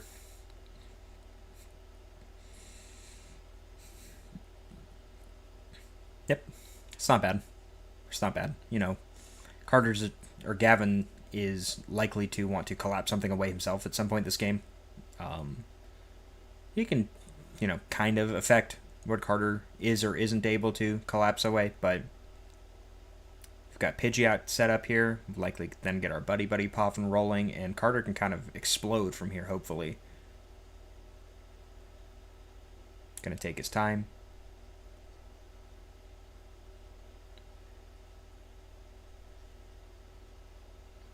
And Rare Candy again. We'll pour one out for Pidgeotto in this scenario. I don't know the last time I saw Pidgeotto in play. But, with Dragon Bolt coming in our next set, maybe we will see some Pidgeottos.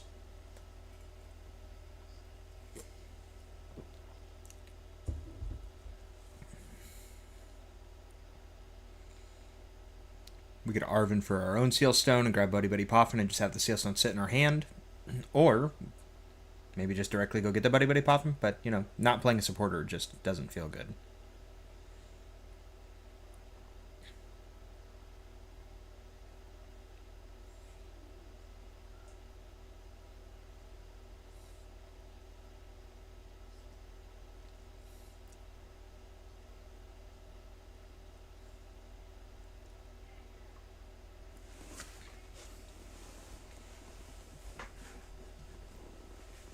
there's the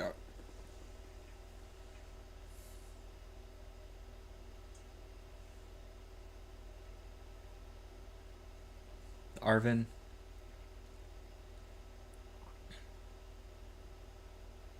Get Sealstone, Buddy Buddy, use Buddy Buddy.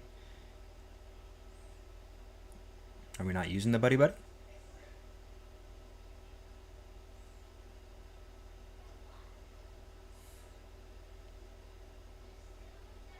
Attach Sealstone. Again, though, if we're not using Star Alchemy this turn, I don't know if we necessarily need to be attaching these Sealstones this early.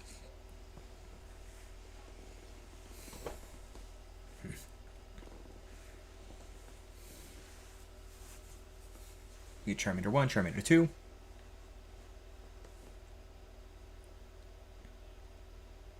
One potential weakness of this is, in not grabbing the 70 HP Charmander, is we could see something from Gavin being able to knock out both Charmanders. Again, unlikely. Same thing as last game. Unlikely, but one Meowscarada has already been established. And we did not see a Magic Bouquet last turn.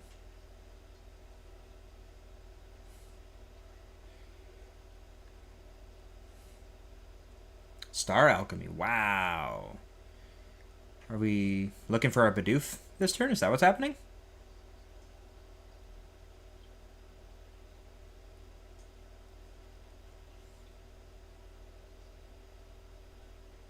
What do we grab here?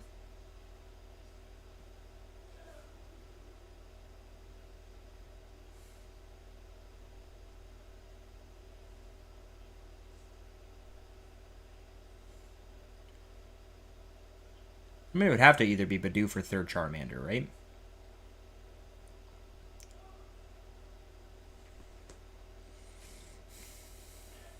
Okay. We'll find out what that was in a second. It was Arvin. Interesting. I don't know. I think Carter's kind of rushing through things a bit here.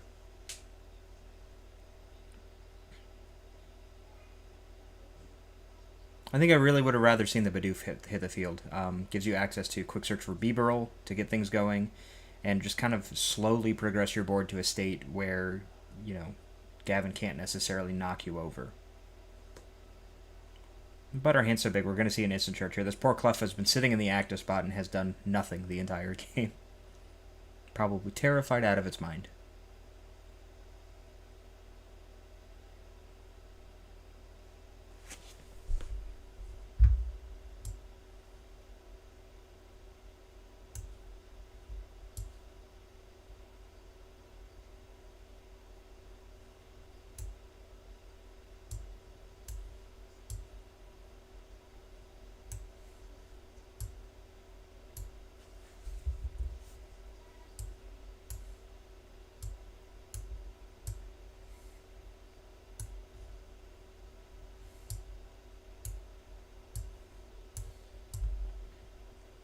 Finally, he is scratching nails. Doesn't feel good to put. Does not feel good to put that over there, though.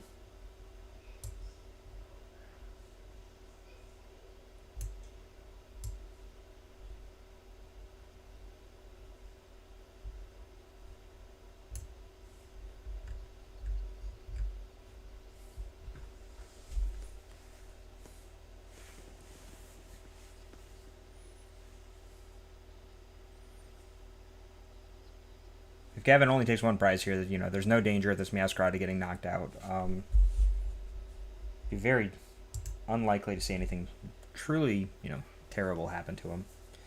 Getting the one Pidgey established. Actually, wouldn't be surprised to see that Pidgey be bossed up.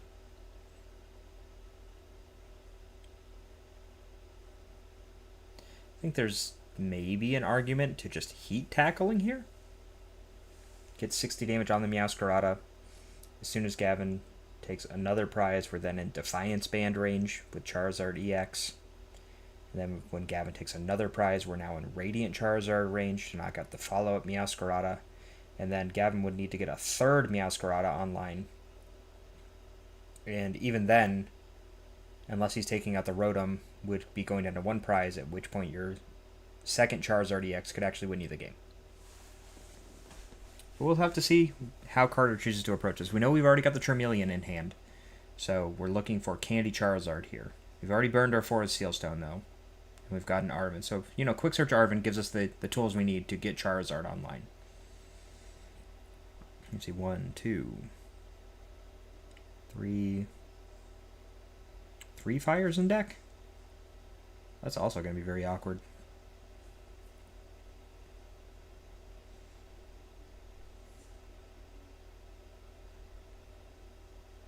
So it looks like maybe he's looking for this rare candy, but I think we'd be much better off getting the Charizard, so we get Arven for the rare candy. And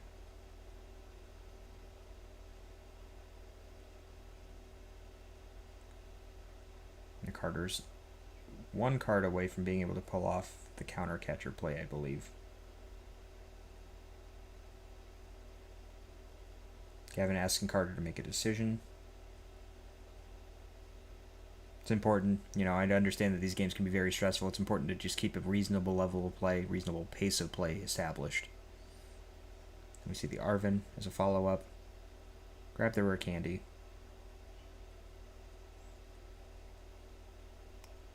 And the Surprise Heroes Cape.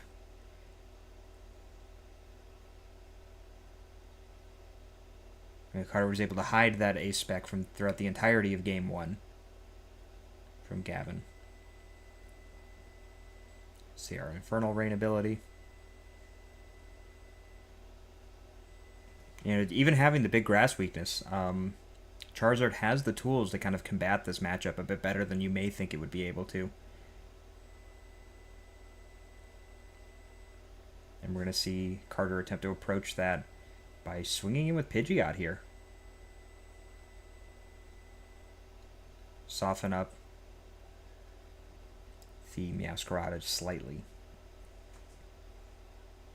Importantly, Carter did already discard his Collapse Stadium, so he has, minimal outs to removing this Rotom from the field, short of using Professor Kuro's scenario. And we see a swing for 120. Now you could very easily just see a Magic Bouquet into Boss to bring the Charizard up and knock it out. I'd like to see a Florigato grab here, I think.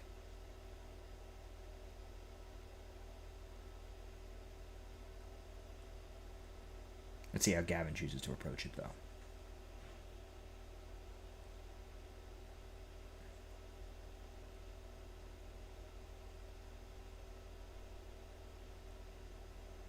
Okay, so we see the Magic Bouquet, put 30 damage on the Charizard.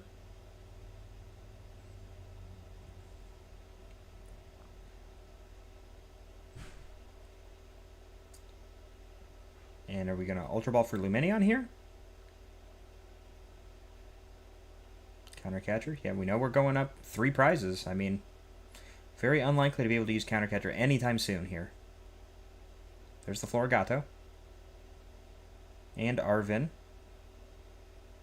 Prime Catcher. Okay, perfect. Not grabbing another tool is interesting. I don't know if Gavin may not even play TM Devolution. I've been playing a little bit of Meowscarada here and there throughout the past couple of weeks. And I've been really big on 2 TM Devo in the deck, but I probably overvalue TM Devo as a card in general.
Sorry about that. Had to step away for a moment. And we saw the Prime Catcher play on the Charizard. Brought it up. I just don't know. There may not be enough time for Gavin to win this one at this point, unfortunately. You get the counter catcher on the Rotom.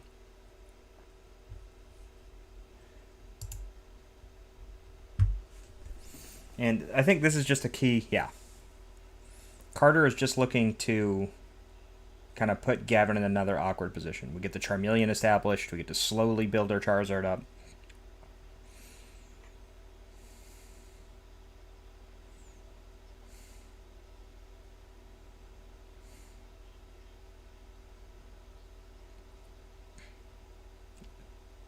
Oh no.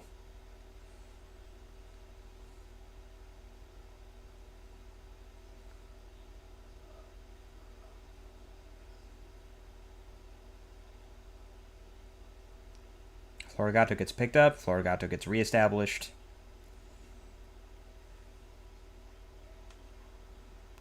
And I know Gavin's been kind of gun-shy on this before, but I think you have to research here. No! The instant charge. Wow!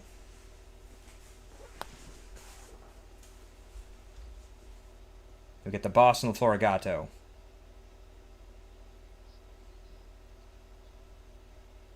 Carter finally attaches to the Charmeleon. And there's the backup Charmander. And I think things have just slipped too far away from Gavin at this point.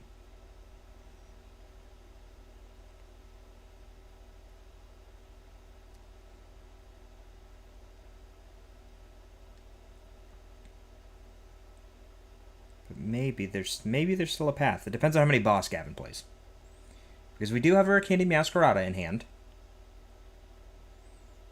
We have the double turbo. We have the bouquet magic to put 30 damage on a bench Pokemon. We target the Charmeleon. Presumably preparing for the Charizard that's likely to come out next turn. We get to Palpad. And there's our time call, or should be our time call. Yeah, players have identified time has been called, so Gavin is on turn 0. For anyone that's unfamiliar with the time rules of Pokemon tournaments, when time is called on the active player is considered turn 0, and then the players will proceed to play a total of 4 other turns, including 0. So we have a turn 0, a turn 1, a turn 2, and a turn 3. For the most part, this means that players get 2 additional turns each, including the active turn. There's a little bit of wiggle room when you have attacks such as the recently rotated Medicham V's Yoga Loop, as well as the current Dialga V-Star's ability, or V-Star attack, Star Chronos, that allow that player to take an extra turn. That does still count as a separate turn of time. So sometimes players can actually cheat a third turn out of those time rolls. But here, we're just going to see Gavin play that research, get 7 new cards. But I just don't know. Since we didn't have a boss here, I don't know if there's anything else Gavin can do. Move 1 counter from that from Charmeleon, 2 counters from Charmeleon to Charmander. And I guess Gavin is hoping to be able to do something next turn.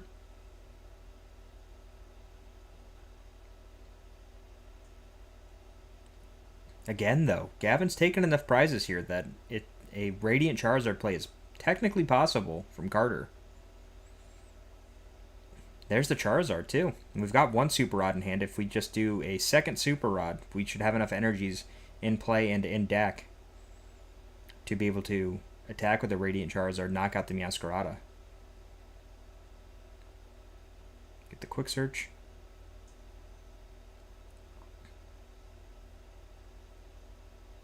But I guess if we're going to just keep counter-catchering or playing around this Meowscarada instead.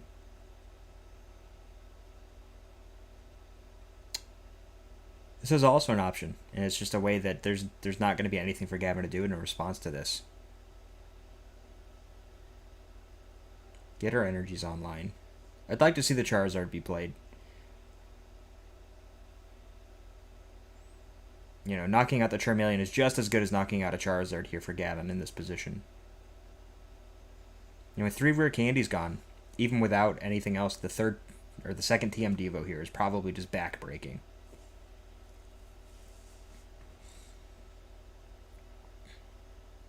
But technically, there would still be an out. Not with those 2 cards. Gavin would have needed to have a rare candy and a grass energy. Very unlikely to happen, given that 3 rare candies are gone. But here we see the Meowscarada returns to the hand. Gavin draws a card, and that's not a grass energy. We don't have a grass energy, we don't have a rare candy, and there is the acknowledgement that Carter Smith is the winner of this round. We see Charizard pick up another win over what, on paper, is an unfavorable matchup.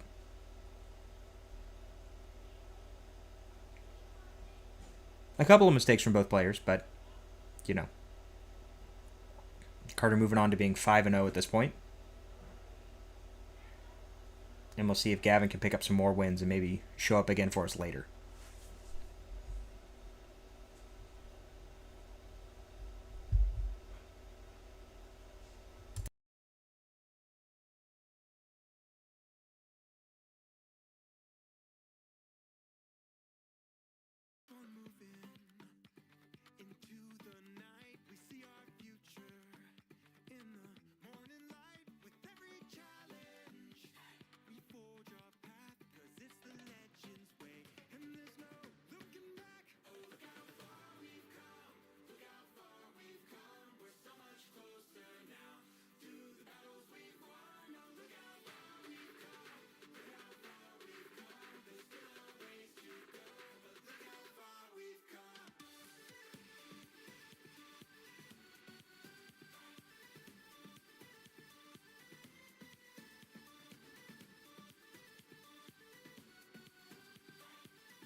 It's Andrew. We saw him in round 4.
I just have to say that I disagree with Andrew's answer of Sprigatito. I think between the three of these guys, Fuecoco is clearly the best. Quaxley's got too much attitude. It's like Donald Duck. The big question here in Indianapolis is what beats Charizard EX. So I'm going to go ask our players. Hey, Rachel, what beats Charizard EX? Chien-Pao for sure. TM Devolution. Venomoth from 151. Them and flipping open Luminia NV and announcing attach pass. I think any kind of like control and just like a little bit of luck. Hope that they break a little, stuff like that. Okay, so I'm playing Charizard EX, and this is my first regional, so I thought I'd go for something a little bit custom, and I thought that Delphox V helps beat the Charizard Mirror matchup. It kind of is an unexpected tech card, and it helps the prize trade just a little bit. So I think Delphox is definitely my choice for how to beat Charizard. Well, you heard it here from our players. That's what can help you beat Charizard EX. Have fun playing out there. I'm very surprised that nobody said nothing. I really thought somebody would be a little bit of a smart aleck about that answer and say nothing beats Charizard EX. Fruition here at this Pokemon TCG tournament, or will it be yet another tournament dominated by Charizard? Chip Ritchie here in the booth, ready to take you guys through our next Swiss round, joined again by Pablo Tablemon Meza. We saw a back and forth game there in our last round. Some questionable decisions, I think, from both of our players. Hopefully they can shake that off and move forward through the rest of the day with some confidence. Yeah, Carter definitely played very conservatively.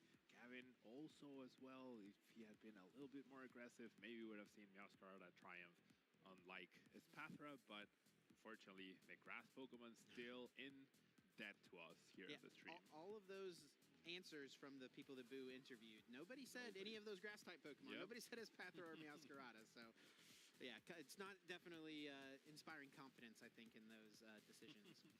Well, we have been having a great tournament thus far, but those of you watching along at home and competing at the event have been interacting with us over on social media. One of my favorite parts of these events is always getting to look at what our audience is thinking about the event at home, what our audience out in the crowd is viewing of the tournament as well. And there's not just our tournament this weekend, there's a Champions League Very cool. happening over in Japan. Similarly, I don't think the lists are all totally out there yet, but a list somewhat similar to this actually ended up winning this Champions League event. Actually, we can see if Limitless has those results yet. Nope. Soon.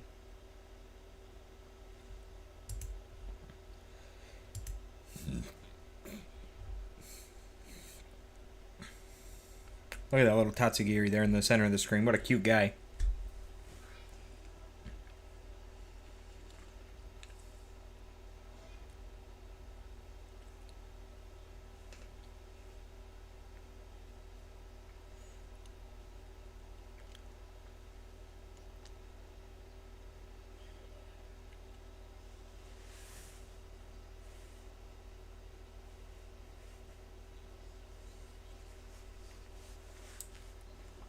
Always cool to see these decks come out.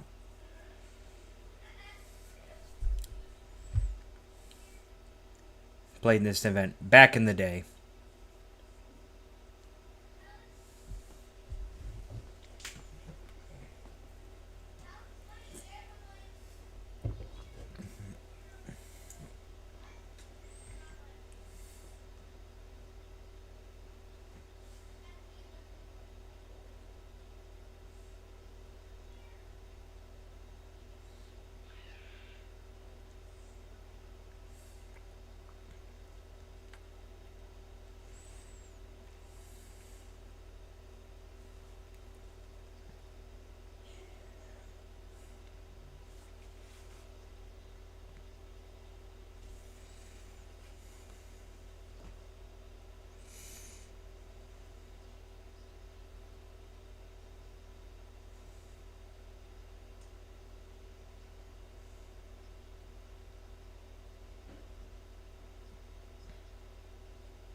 It's crazy to think how far some of the HP numbers in this game have come, given that Mew EX in this format was 90 HP and gave up 2 prizes. And there were actually cards that could not one-hit KO that were regular attackers.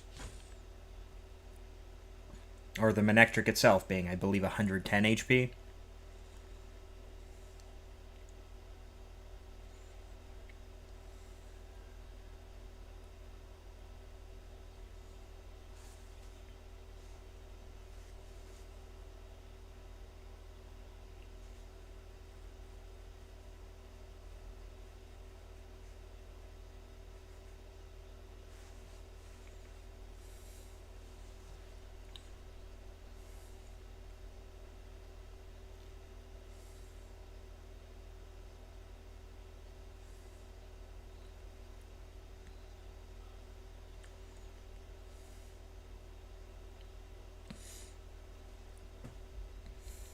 Oh, good. This is what I was looking for.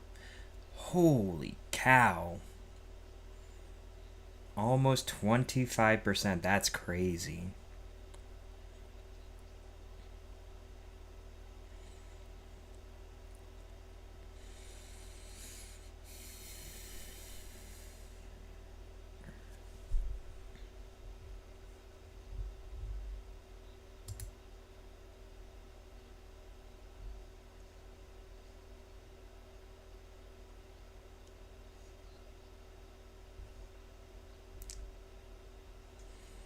I'm actually a little surprised that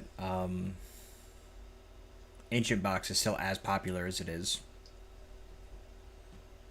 Actually, more intrigued to see the next page of this. If they show page 2 with the best of the rest, kind of get information gathered.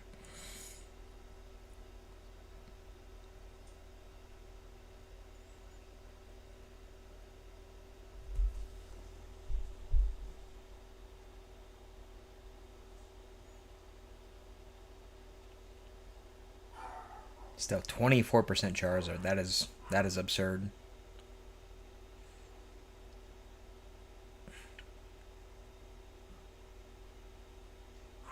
And the craziest thing is that just Charizard as a deck is not, tier 0 in the sense that it will win every single game it plays. The problem is just that it is consistent enough at doing what it wants to do that it can keep up with anything and can win any game.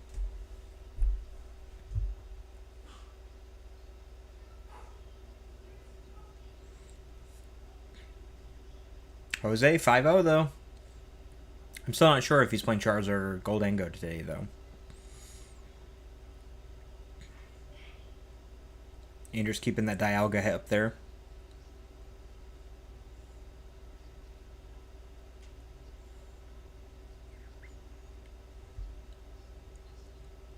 Kieran, Zach Lesage, Juan Flores, John Ang. Solid players. I mean, obviously, I think, anybody that's 5-0 on this list has got to be at least a solid player.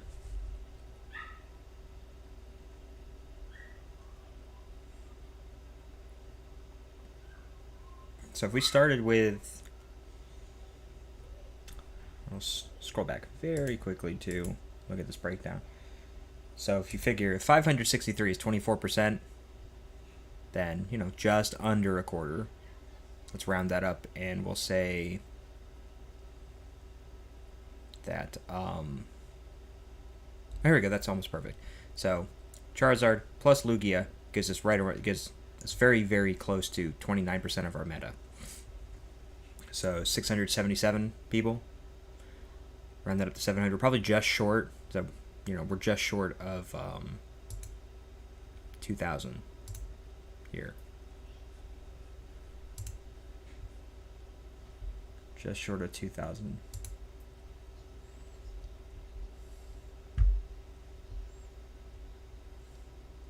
Jake running back that Ancient Box, and we get to see him on stream. I wonder if he's still packing that fire energy.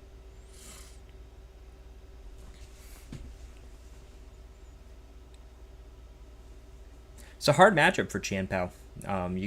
I've seen people try to approach it by doing things with Greninja Snipes into Iron Hands knockouts, but you could see a Penny disrupt that. You could see I don't know. the difficulty of being able to set that up repeatedly. That's something where you end up just getting your Baxcalibur gust and killed and gust and killed and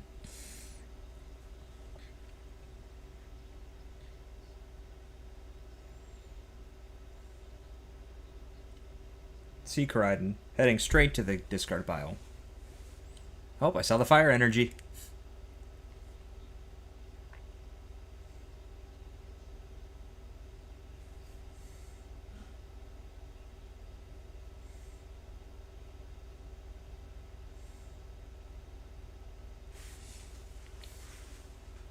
Two darks.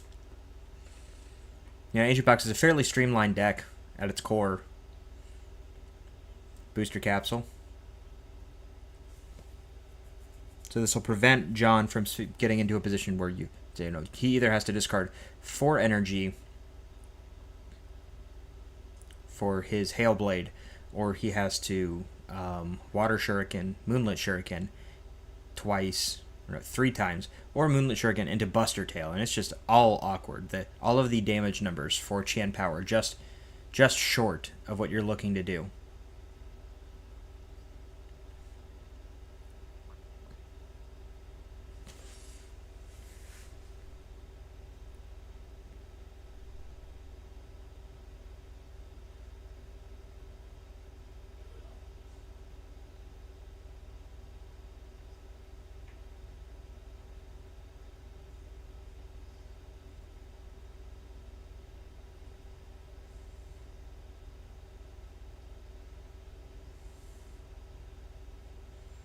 See a lot of shuffling around here. I know we saw in the last round that the discard piles for both players were on the opposite side of their deck, and I wasn't sure if maybe that was something they were trying to cover for the stream. But, solid start for Jake. Don't get to play supporter, but we've got an energy and discard pile for Sada next turn. We've already started to fuel ancient cards to a discard pile with the Koraidon and the Earthen Vessel. And we'll see John eye everything up for this turn, see what he wants to look.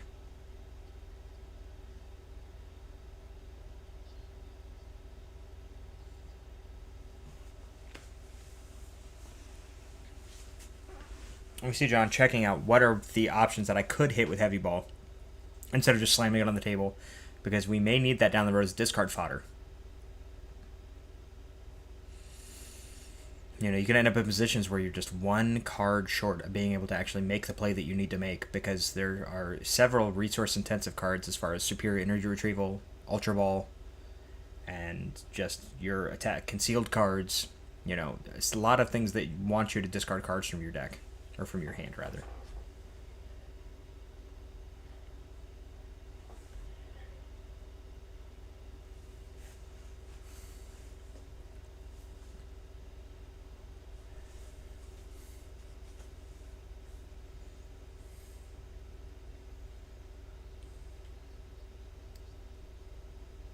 Okay, so we're going to go back in here. There's the Irida. So, going to see Greninja come out to play, probably. Buddy Buddy Poffin. I actually think I would like to see John hold the Buddy Buddy Poffin and use concealed cards first. But we're likely to see we'll see Greninja hit the board and see if he chooses to try to decide right now, do we want to use the Buddy Buddy right now, or do we want to see those other 2 cards first? So this is where the sequencing that people talk about with Chien-Pao really comes into play. You see the concealed cards because he wants to have the higher odds of hitting those basic Pokemon with his draws. And then we can Buddy Buddy Poffin after to guarantee that we draw or hit the basic Pokemon that we're looking for. So if we draw into a Bidoof, then we can go search for 2 Frigibax. If we draw into a Frigibax, we can get Frigibax and Bidoof. If we draw into, nothing, then maybe we have to get one of each.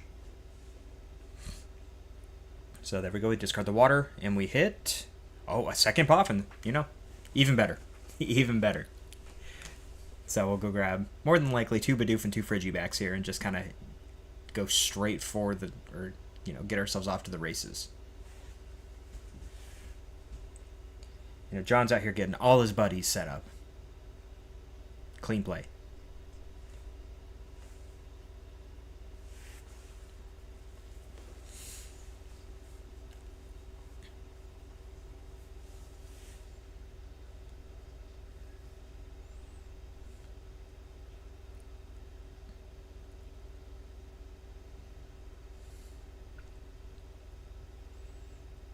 I like grabbing the second Bidoof here. While it's unlikely, basically impossible for Jake to do anything to disrupt John's hand, given that, most ancient decks play either 0 or 1 Iono/Roxanne. And that's kind of where the onus for getting the second B-Barrel setup is for the Chien-Pao deck. But here, the thing you're more concerned about is your B-Barrel getting gusted up and KO'd. Or gusted up and trapped with Flutter Mane. And so making sure that you have one in play and established, ready to go, is probably pretty important throughout the entirety of this matchup.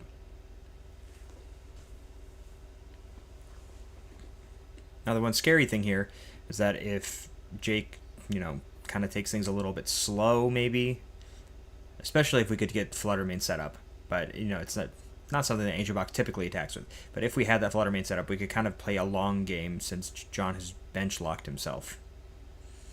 We'll get our second Dark in the discard pile. Sada's ready. Interesting to see Jake has the Great Tusk in his deck this time. That's something John may or may not know about. And there go 2 of those Flutter Manes to the discard pile.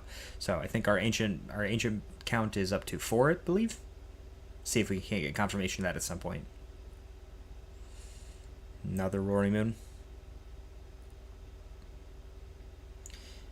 And this is, I don't know if you could really ask for a better start from Jake than this. We're probably not going to take our 1-hit KO, and that's fine. And there's Sada. Attach, and draw 3. Extremely powerful card. We used to see Melanie in the previous format that would attach to a water energy to a basic Pokemon V and let you draw 3 cards. And this lets you attach 2. Crazy. Unfortunately, the die is just off screen. Can't quite see what it says. But, yeah, 5. Okay. Yeah. So we had 4 played the Sada. And John gets a little bit of breathing room here. Not a lot, but a little bit. And this is where we end up playing we trade 2 for 1. It's unfavorable. We could retreat the Chien-Pao and just have it set as the liability on our bench for the rest of the game. Have Shivery Chill access constantly. While Greninja we just keep trying to recycle our Greninja.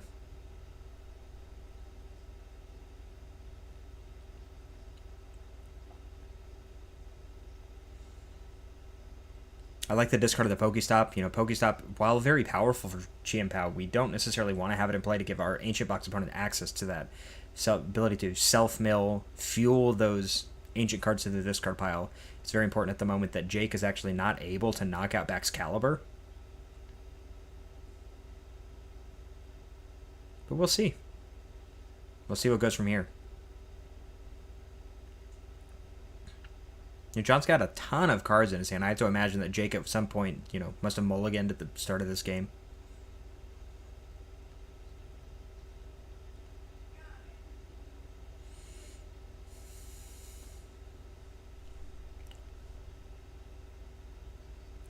While uncommon, I know I've also seen some of these Chien-Pao lists playing a Lost Vacuum, so maybe there's a chance that Jake could be surprised by a Lost Vacuum at some point, which 1, does not fuel that Ancient count in the discard pile, but 2, also just kind of... It's not super relevant here. It's much more relevant in a matchup like Charizard, where you're looking to just put yourself out of 1-hit KO range by denying that 10 damage boost. But it's something that just kind of throughout the course of this game, as John continues to take knockouts on these ancient Pokemon, Jake's damage output is just going to continue to increase. Get our Shivery Chill.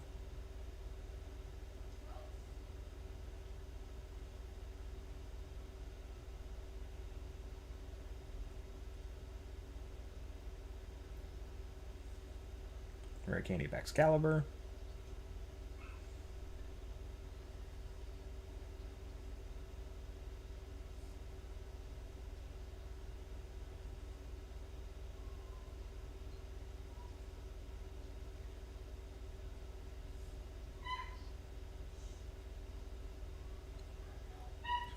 Yeah, like I said before, it's a little awkward. I'm not sure what the correct line here is. But I have to imagine, John plays with some pretty influential and powerful players when he's testing, so I think his testing group's got him kind of up to speed on this matchup.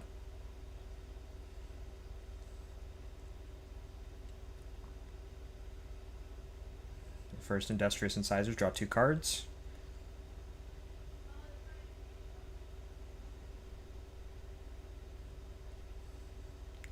And I guess we're going to take a 1-hit KO on this Roaring Moon and then go for the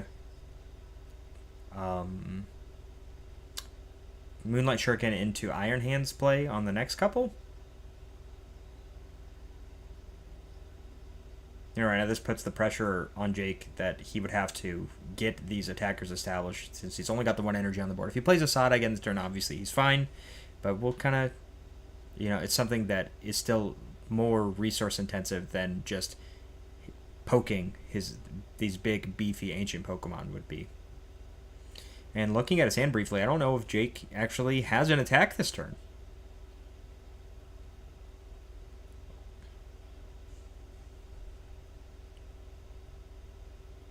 I know I saw a boss in his hand, but...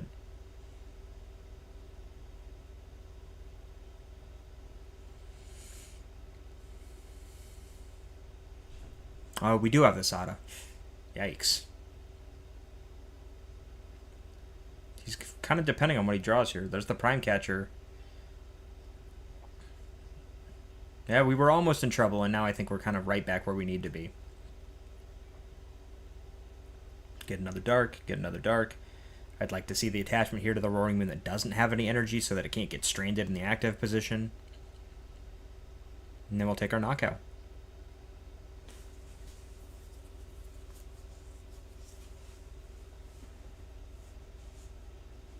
I'm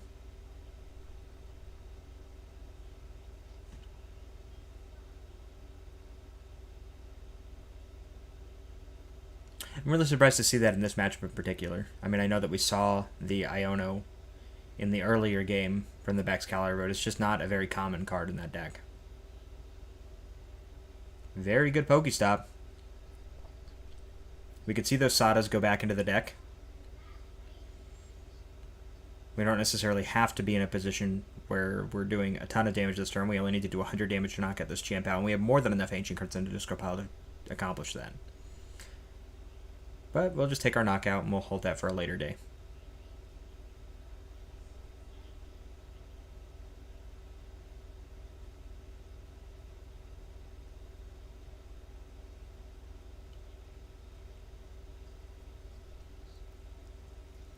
And Jake already being at 4 prizes, we're going to probably see the prize map for Jake look to be Moonlight Shuriken or Knockout Greninja, Knockout Baxcalibur. And as soon as John puts another 2 prizer down, we just take that knockout. And by the time we've taken 3 more turns as Jake, we should have enough Ancient cards on our disco pile to accomplish that. So it'd be interesting to see if John can play his way out of this one. Because his outs look to be just Moonlight Shuriken into Amp You Very Much, Amp You Very Much, Amp You Very Much, maybe? And that's just not super reliable.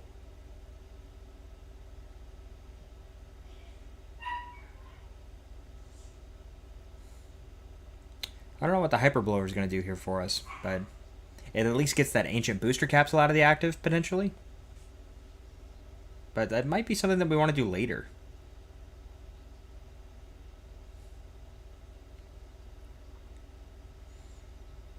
But I think we're in a position where we'll see. If this Champao gets knocked out, then interesting variety of cards that just flashed up on the screen for us there. But if this Champao gets 1-hit KO'd next turn, then I think we just need to go to game 2.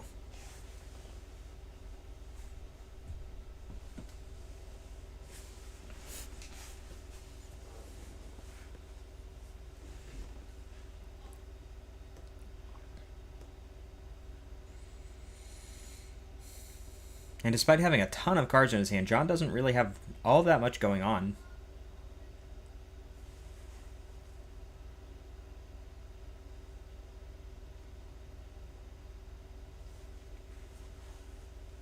Energies come back into play. We roar him down. rain them down, I should say.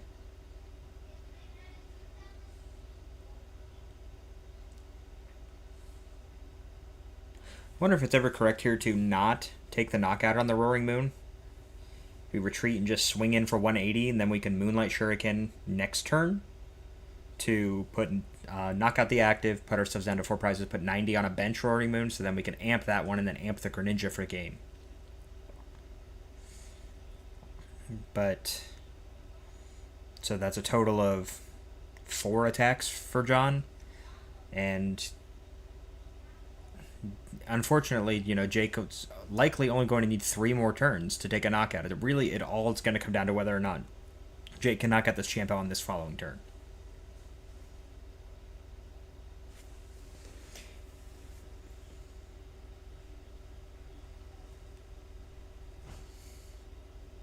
So John instead is going to choose to just go all in here, take this knockout, and roll from there.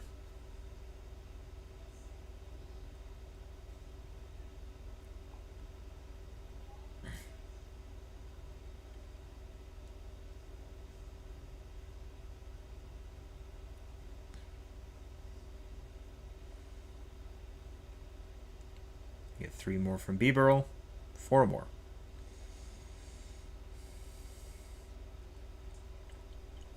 Other important thing for John here is he needs to not only kind of be keeping Jake in a position where he has to refuel and resupply with these attackers, but we also need to make sure that we have the cards available to reestablish Excalibur if it gets gusted up and knocked out.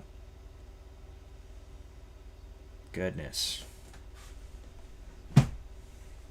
And these knockouts for Champ Hour are just so inefficient, discarding 4 energy from your board, a full superior energy retrieval's worth, and not taking a 1-hit KO is quite a toll.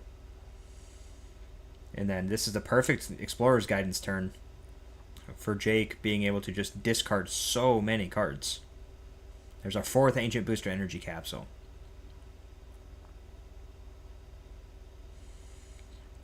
And we just need to count real quick on how many ancient cards we got.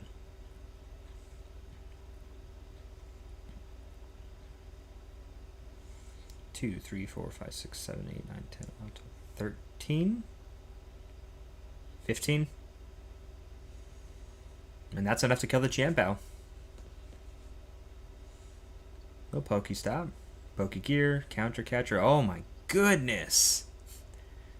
Again. I mean, he may not be able to play the card, but Jake's Pokestops have been absolutely mind-blowing so far.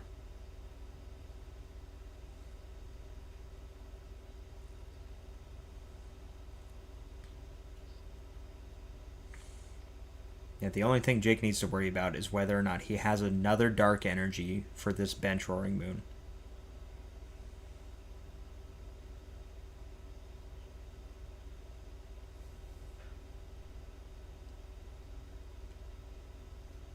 There's the Dark. There's the Sada in hand, so I think Jake's pretty well got this one locked up.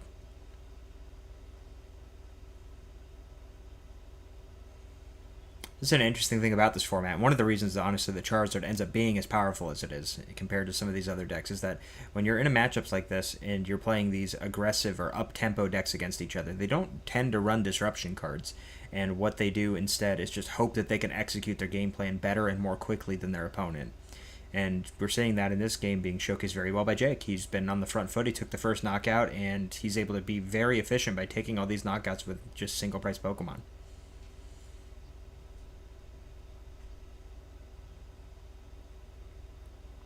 And so John wisely ditches that last Qianpao, knowing that it's useless at this point in the game.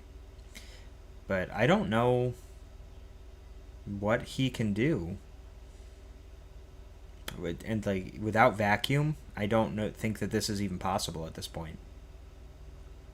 And the only out that we had was hoping that Jake didn't have his 4th booster capsule, and we would have to have Vacuum to be able to take the 3rd one off the board to take knockout next turn on both Roaring Moons. But in this position, from here, I don't know if there's anything John can do in this game.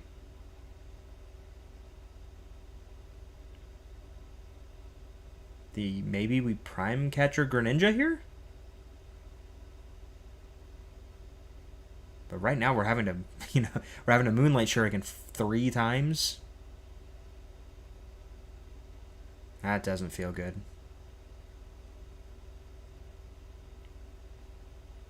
Super Rod.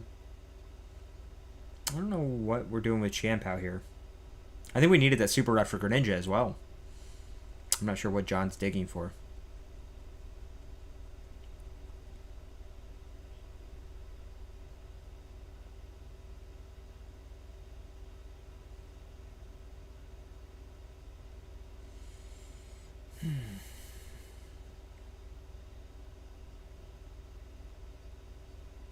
We haven't seen Industrious Incisors yet. I think John's debating whether or not he wants to Prime Catcher that Greninja before he uses Bibarel.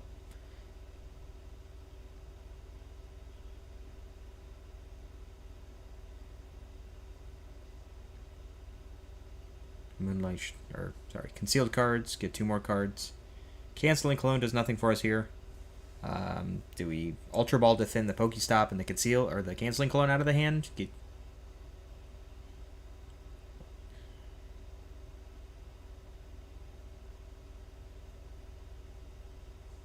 Okay.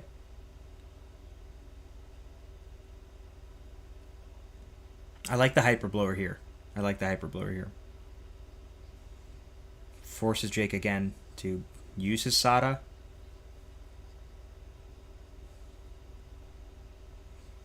I mean, and from John's perspective, he doesn't know whether or not Jake's able to attack next turn.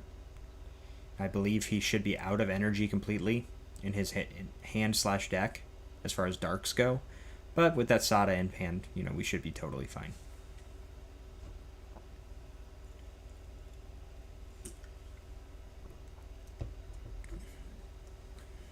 And Pokestop for all the items. And that's why both of these decks are Pokestop decks. You'll see them just consistently discard item. Or you'll have the games with Champao, unfortunately, sometimes where you go item, Irida, or Irida Excalibur Frigibax. And I think we'll probably see the concession from John as soon as Jake plays the Sada. Oh, Jake, he doesn't even need to play the Sada. He's actually got another Dark in his hand. That's crazy. There's a Super Rod.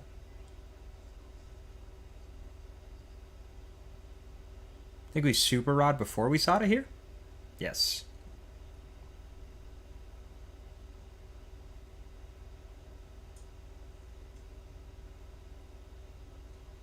I don't know if we need to get a Roaring Moon here either. I think from Jake's perspective, we just need to make sure we have energy in the deck so we can retreat our Greninja.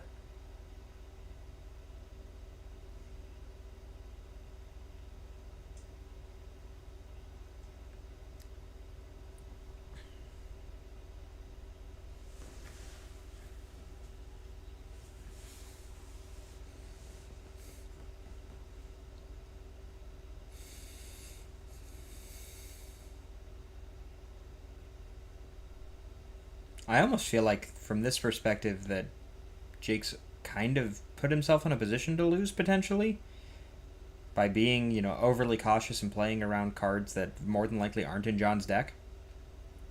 But we've got an energy. I believe we've got another Sada in hand, so we'll just kind of run with it.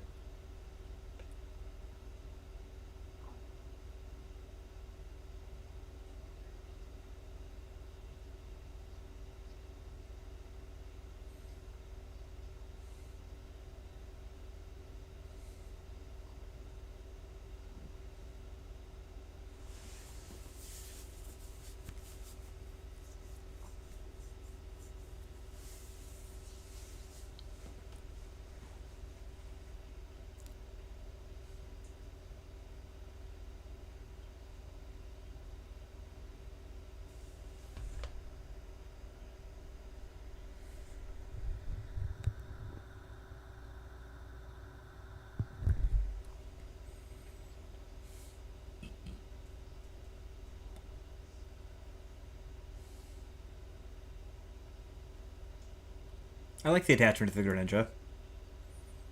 Now, we would have to see some pretty crazy things from John for Jake to lose this game, and I think that this more or less has locked it up.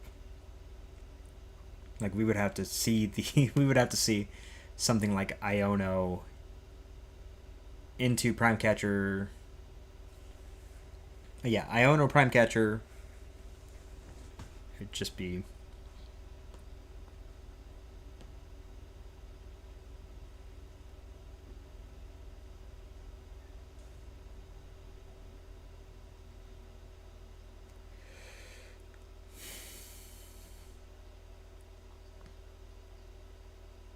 And there's the concession. Yeah.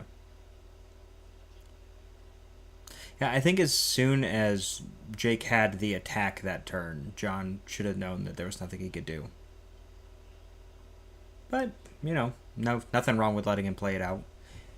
There's the potential thought for maybe John's angling for a tie here. It's not a great matchup for Chien Pao. If he knows that he's in a losing position for game one, maybe we're trying to put ourselves in a position where we don't finish game three. We play a long game one, a long game two, and call it a day. But we have to see if maybe it comes back to bite him. Maybe he didn't give himself enough time to play a long game two and actually complete it.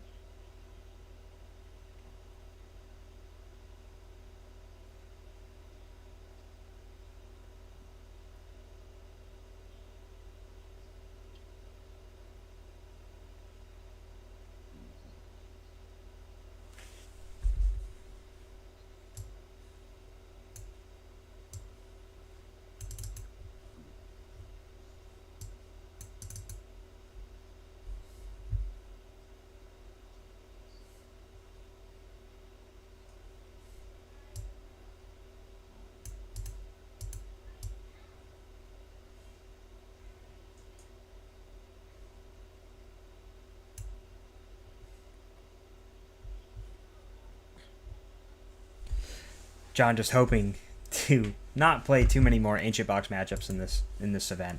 We saw on that meta breakdown that it's a relatively low percentage deck. Theoretically, mathematically, he shouldn't play anymore. If you've played one, you should be fairly safe. And you also have to assume that for the most part, most of the other ancient box players will not necessarily be as familiar or formidable with the deck as Jake is.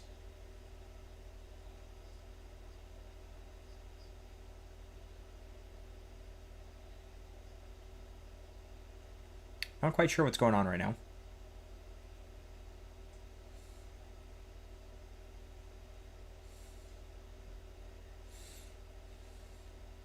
A little bit of stress from Jake, visually. See what it translates to.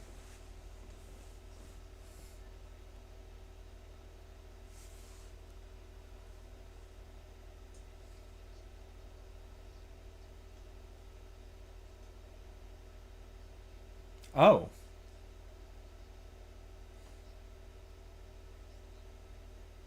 John apparently didn't shuffle his remaining prize cards back into his deck at the end of the first game.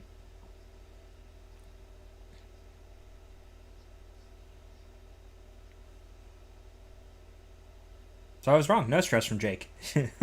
Maybe more frustration that he's like, oh, this isn't the way that I would, want to win the game. I would rather earn my win. It's respectable.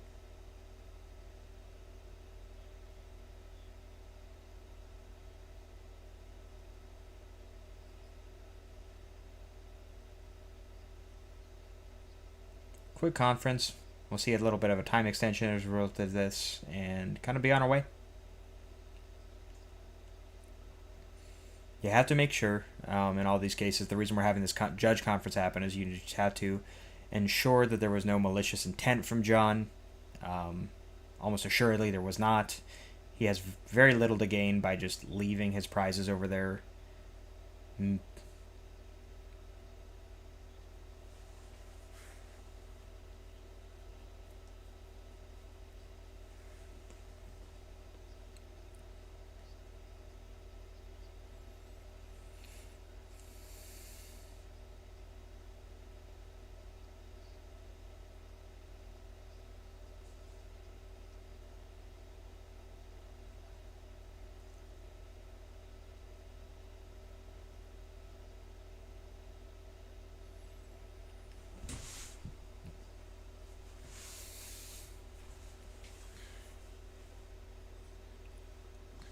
And I think we'll be back underway here very shortly.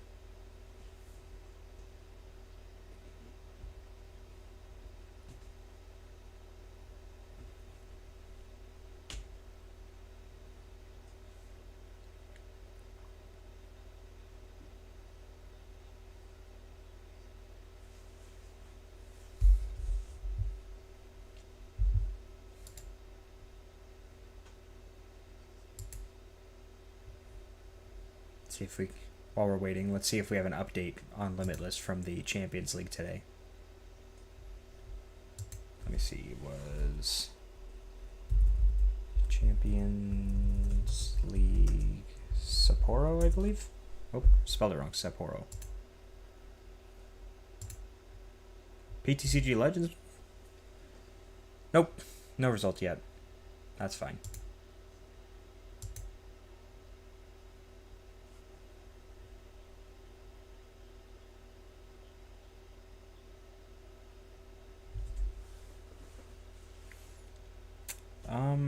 You know, for John's sake, I think that what he's kind of looking for in this matchup is you hope that Jake opens with Koraidon or Fluttermane potentially, rather than being able to go straight Roaring Moon through the entire game. It was kind of an ideal scenario for Jake to just be able to sail very cleanly through everything that he needed to.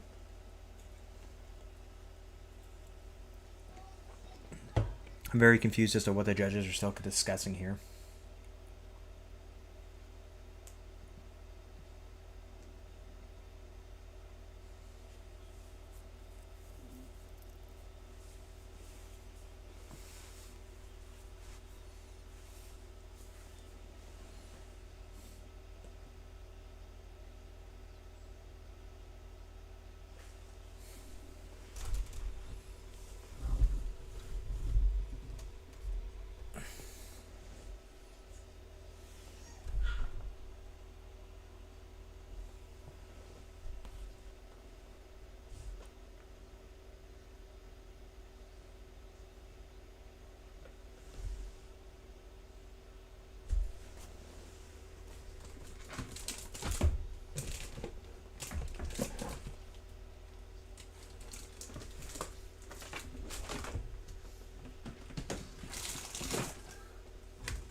And I think we're back underway here.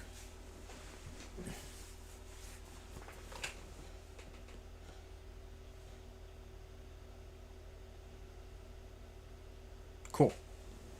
No penalties. Just move forward. Should get roughly a 5 to 7 minute time extension.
Another unfortunate Champao opening. This is why I've been a fan of just playing the 2 copies in the list. It makes things a little bit shaky for you otherwise in some matchups, but just you don't always want to open with the card. And then Jake again getting to open with that Roaring Moon. So, you know, this is just kind of the worst of both worlds for John here.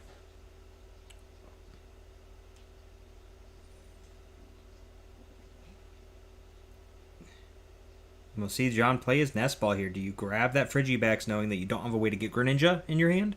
Or do you get the Greninja and hope to draw an out to Frigibax?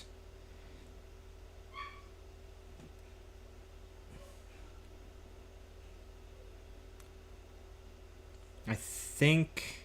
I have to look at the contents of John's hand again. But I think that this is the correct play.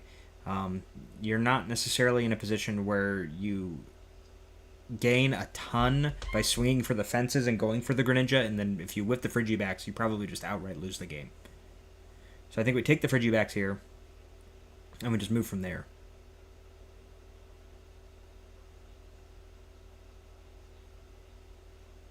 And, you know, we've already opened with the Chien-Pao, so we should have our attack lined up for turn 2 anyway. And we can kind of... We don't necessarily need that turn 2 Moonlight Shuriken.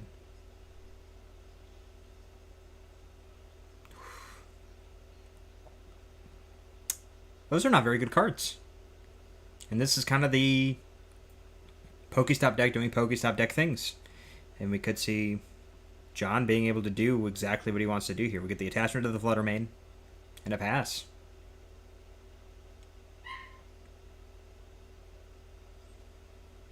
John may go for a win. Hope that Jake gets another turn or another game like this in game 3. And this is where we'll grab that Greninja, I believe. There we go. Get the Shivery Chill, thin our deck out. Again, this is Chien-Pao is a very sequencing intensive deck.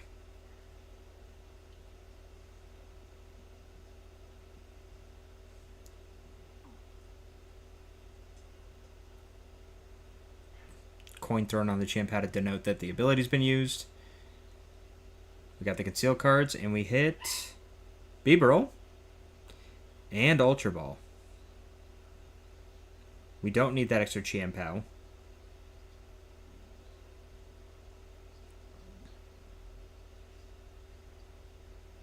I think John's trying to consider whether or not if he wants to keep the energy here, because he potentially could actually Prime Catcher up the Flutter Mane.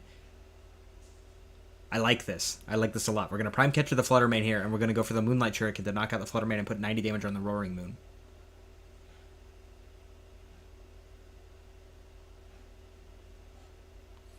And knowing that Jake is going to have a 2 count of Ancient cards in his discard pile, I think you're in a very good position to really like put on a lot of pressure with Greninja this turn. Oh. John and I aren't on the same wavelength, apparently. He'd rather just take the easy knockout, guaranteed knockout.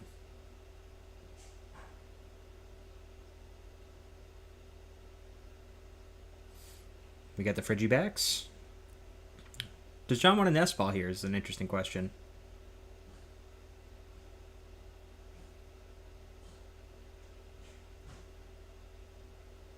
Does John go grab Iron Hands here? Maybe we get Iron Bundle? Iron Bundle, second Bidoof, Iron Hands. I don't know if you need any of those this turn, though. We probably could have just held the Nest Ball.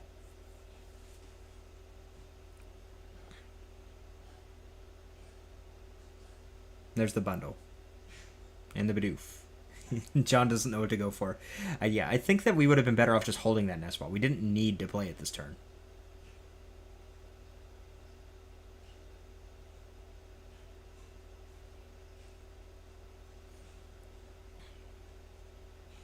I mean, obviously this accomplishes a very, very slight thinning of the deck and gives us access to a second Bibarel next turn, potentially. The only, potentially scary thing would have been if Jake had counter-catched Bibarel with Flutter Mane active, maybe. The other actually big thing that Jake could pull off this turn is counter-catching up the Baxcalibur with Flutter Mane active, and then if John doesn't have access to a second Baxcalibur, he could kind of get stuck for a little bit and maybe give Jake time to catch up.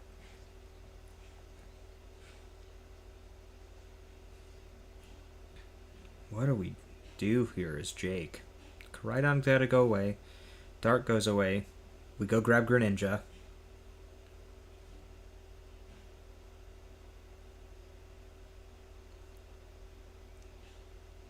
But still, Jake hasn't played a supporter yet. He's milled 2 with his Pokestop, and he's got one prized as well.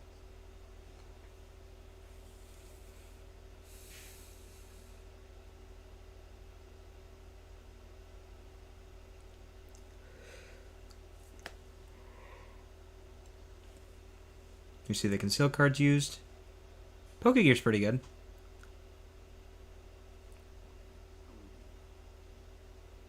There's a Sada.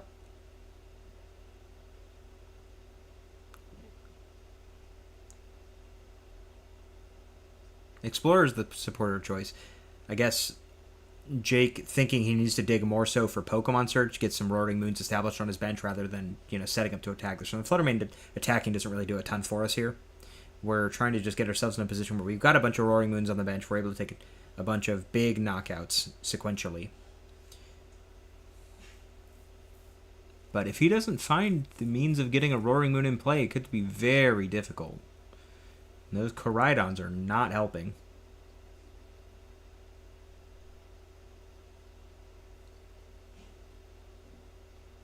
Koraidons to the discard. It's 3 Explorers in the discard now. But again, with the lack of Disruption supporters in John's deck, it's not that big of a deal. It's not the end of the world.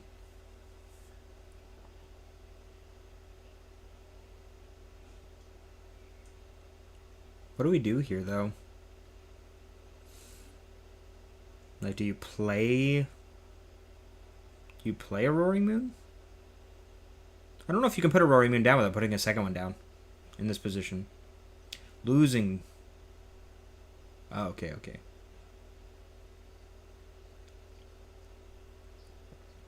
And there we go. So now we're prepping to be able to use Roaring Moon next turn without actually benching it. It's kind of a heads-up play from Jake.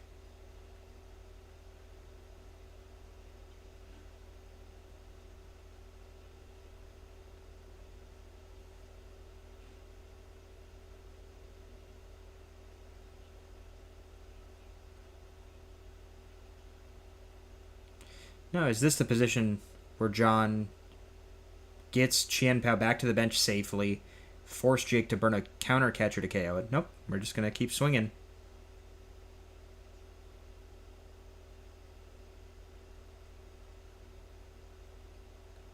What do we Super Rod back here? Just Qianpao, we're just getting a card out of his hand.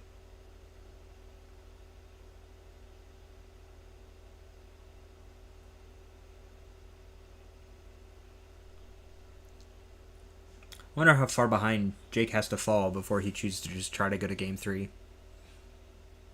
Bibarel was a really big Industrious Incisors top deck. We get another 1 card. Superior, pretty good.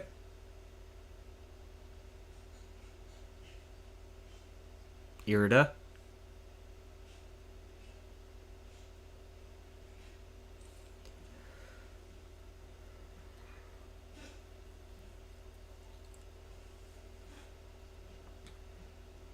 We're going to have to see, can Jake get that? Oh, Nestball is a really big top deck. Now we can actually get 2 Roaring Moons set up in a single turn.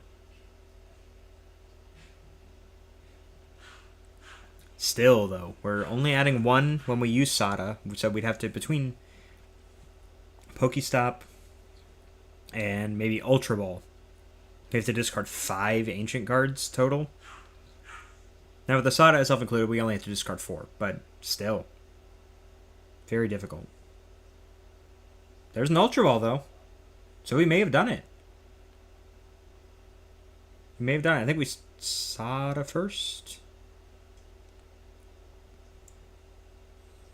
Draw 3. Any Ancient cards we draw here are totally fine because we can discard them with Ultra Ball.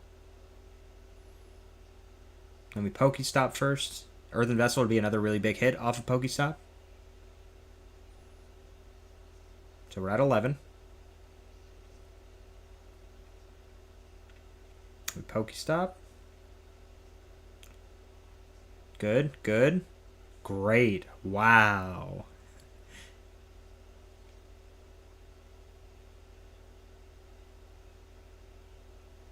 Now, does he have enough Ancient cards in his hand to actually do this? I guess it depends on whether or not we want to keep the Roaring Moon.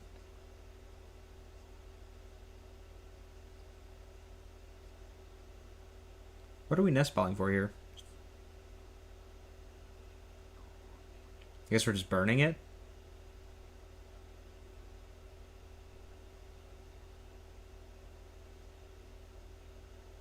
Yeah, I think we needed to hold that. Or we needed to Super Rod first. But we couldn't Super Rod this turn. We needed to Super Rod it next turn and use the Nestball then. Especially knowing that we're discarding 1 and we're opening ourselves up to having another one knocked out.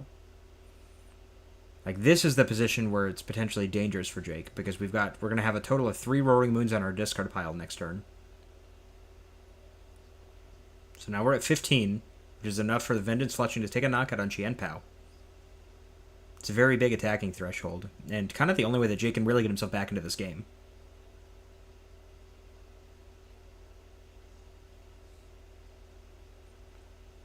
And we got there. I mean, that Pokestop was absolutely bananas. Being able to discard 2 ancient cards and then get the Earthen Vessel to discard an additional ancient card. Nest Ball was a great top deck. A little bit of a misstep from Jake with the extra Nest Ball play. Would have liked to see that saved for this next turn, but he's playing from behind this game for sure, And here I think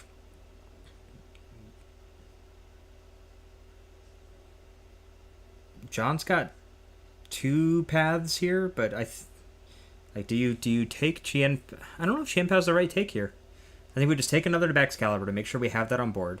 We're gonna Moonlight Shuriken the 2 moons, and then we go Ampy Very Much into another Ampy Very Much, and we win the game that way. But maybe we don't have access to the Lightning Energy.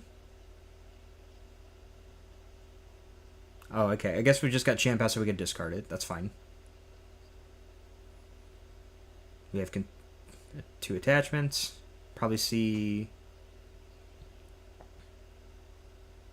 Okay. I think I'd like to see concealed cards before we do anything else. If we have 4, we Industrious Incisors first, obviously.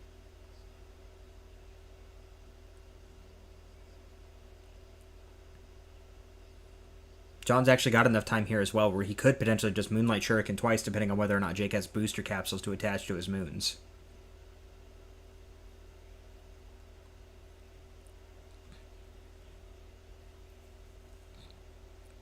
There's 1. That Pokestop's no good. Conceal cards.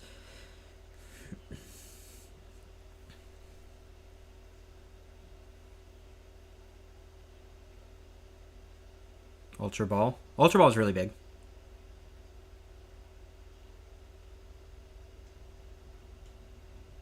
Then we'll just hit 90-90 on the moons.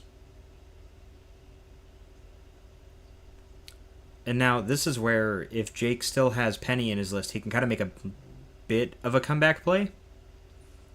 Take that amp play off the board. I mean, it's not really, it's kind of 10 in one or 6 in one hand, half dozen in the other, because John can always just gust up the Greninja as well. You would kind of need a second Penny to really, future-proof yourself. And here's where we put back 2 moons. John's gotten his board established enough.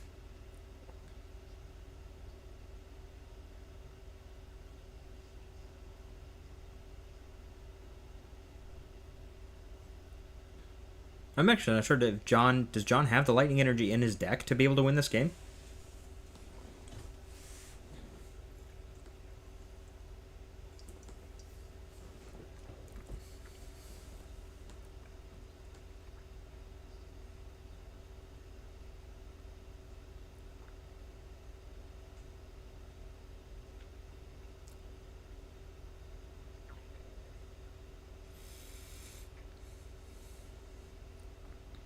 Okay. I don't know if we need the 4th moon here. Unless maybe... I guess Jake is trying to force John into a position where he has to gust twice to win this game. Hit at the Prime Catcher and Silene, but we know that the Silene is prized for John. And I actually think the Silene is in a position in John's prizes where he won't have access to it. But...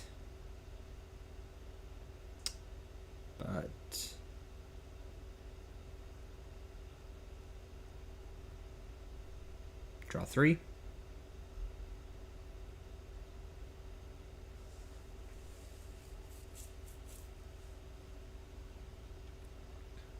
But still, we need Jake actually needs a booster capsule attachment this turn, because otherwise John has the out to be able to Moonlight Shuriken these 2 Roaring Moons again and take 2 prizes that way, and then Prime Catcher up the Greninja and knock it out with Iron Hands. Yeah. Hey, it's what we were just talking about.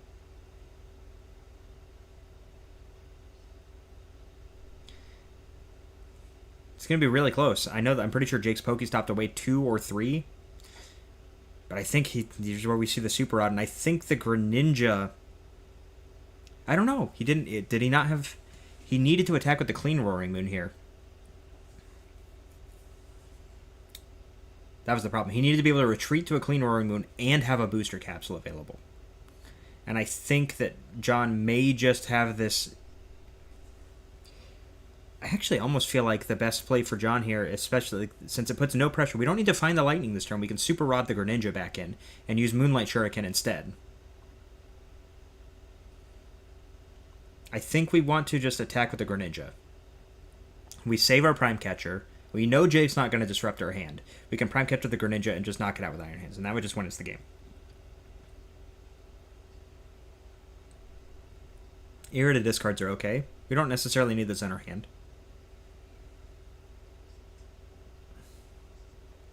I don't know if I agree with this. Like, you're going all in on this Iron Hands, but what happens if you don't find the Lightning Energy? I think we needed to go with Greninja.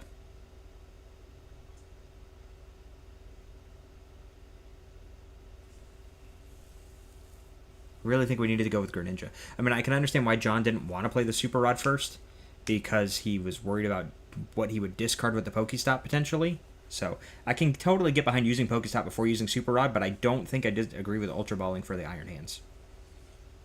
He's really just praying that he draws into what he needs to, because right now Jake's got enough Ancient cards in his discard pile, or will after this attack. He'll be able to just get one more Ancient card in his discard pile, and that would be enough to knock out the Iron Hands in a single hit. So having it on the board is just a liability at this point. If we can't find that Lightning Energy, then John may have just lost himself the game. But we'll discard some of these extra cards. Get everything out.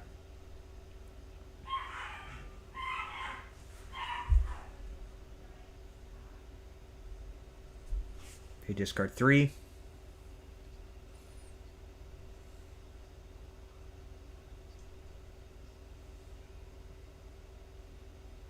Debating if we put the other water energy down. And I don't think it really makes a difference where you put it. Just attaching it is fine. Draw 2. He hits the Lightning! Oh my goodness! And we've got the Super Rod available, so when the Iron Hands gets knocked out, we can get it back. This is crazy. Canceling Cologne Burn is fine. And there's the Nest Ball. Okay, so John should have this locked up. But there was a safer way to do it, but I think he's good to go.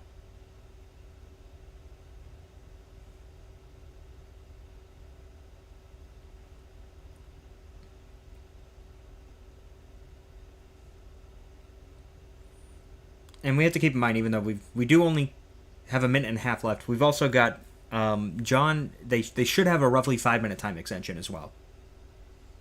But this is more than likely going to end at a tie, unfortunately. But this is a pretty good second game. It kind of shows how difficult of a matchup this can be for Qianbao, with Jake having to have a really, really slow start and kind of struggle to get things going early on. And John was able to take knockouts on turn 2, turn 3, get up by 2 prizes. Jake was able to take that prize to get back in play, and then John put himself in a position where he was able to do this back-to-back Iron Hands play. And there goes that extra Ancient card to the discard pile. So we should be at 16 now, which puts Jake in a position where Vengeance Fletching is a knockout on this Iron Hands.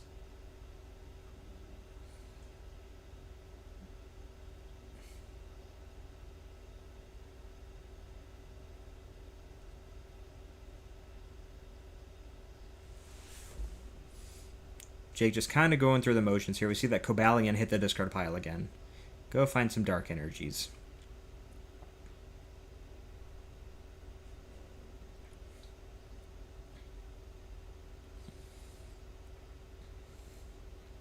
You know, unbeknownst to Jake, John's got everything he needs in his hand to lock this game up. So our conceal cards have been utilized. There's the booster capsule, but it's too little too late. Does also doesn't put us out of range of that Amphi very much anyway, so.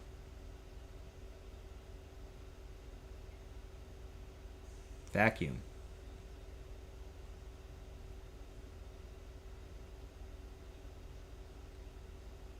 And there we see the Super Rod, we see the Prime Catcher, we see the Superior Energy Retrieval.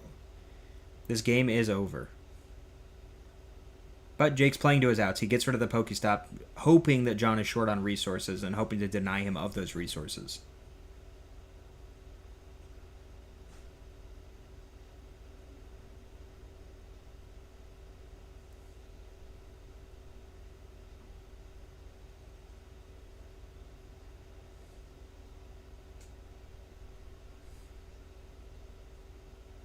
And there's the Super Rod. There's the Iron Hands. There's the Nest Ball. There's the Prime Catcher. And the Superior Energy Retrieval. And that gives John the win in Game 2. And we should have the ability to set up for Game 3. Or was the time extension already factored in? Am I crazy?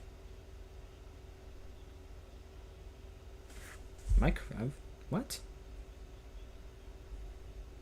I'm going to scroll back here and look at this.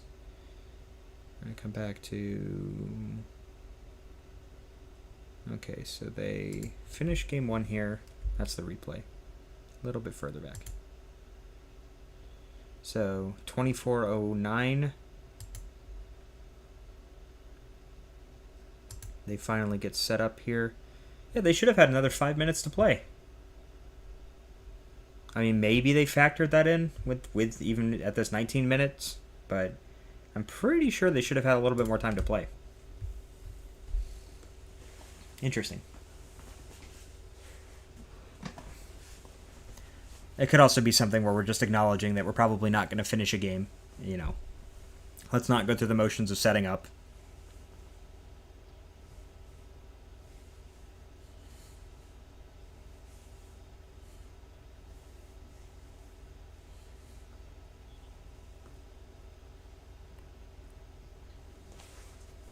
Let's listen to what our casters are saying here.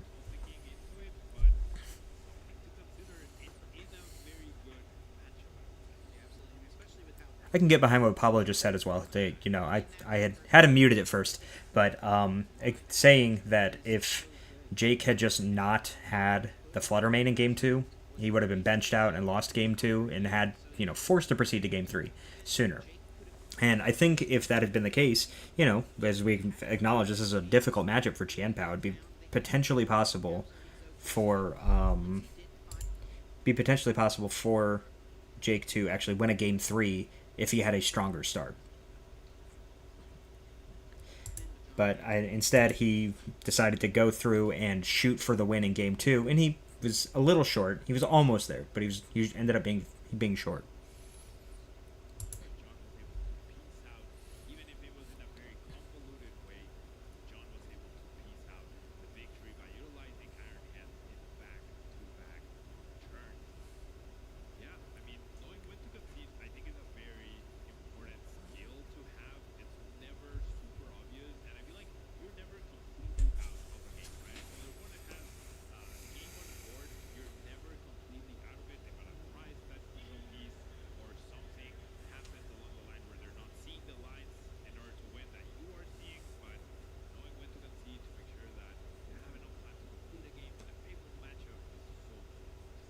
Yep.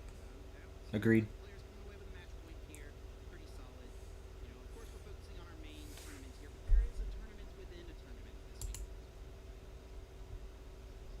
week. The kind of from where John was sitting, I think that he's happy to come away with the single point. Jake's probably not as thrilled about the result of that game.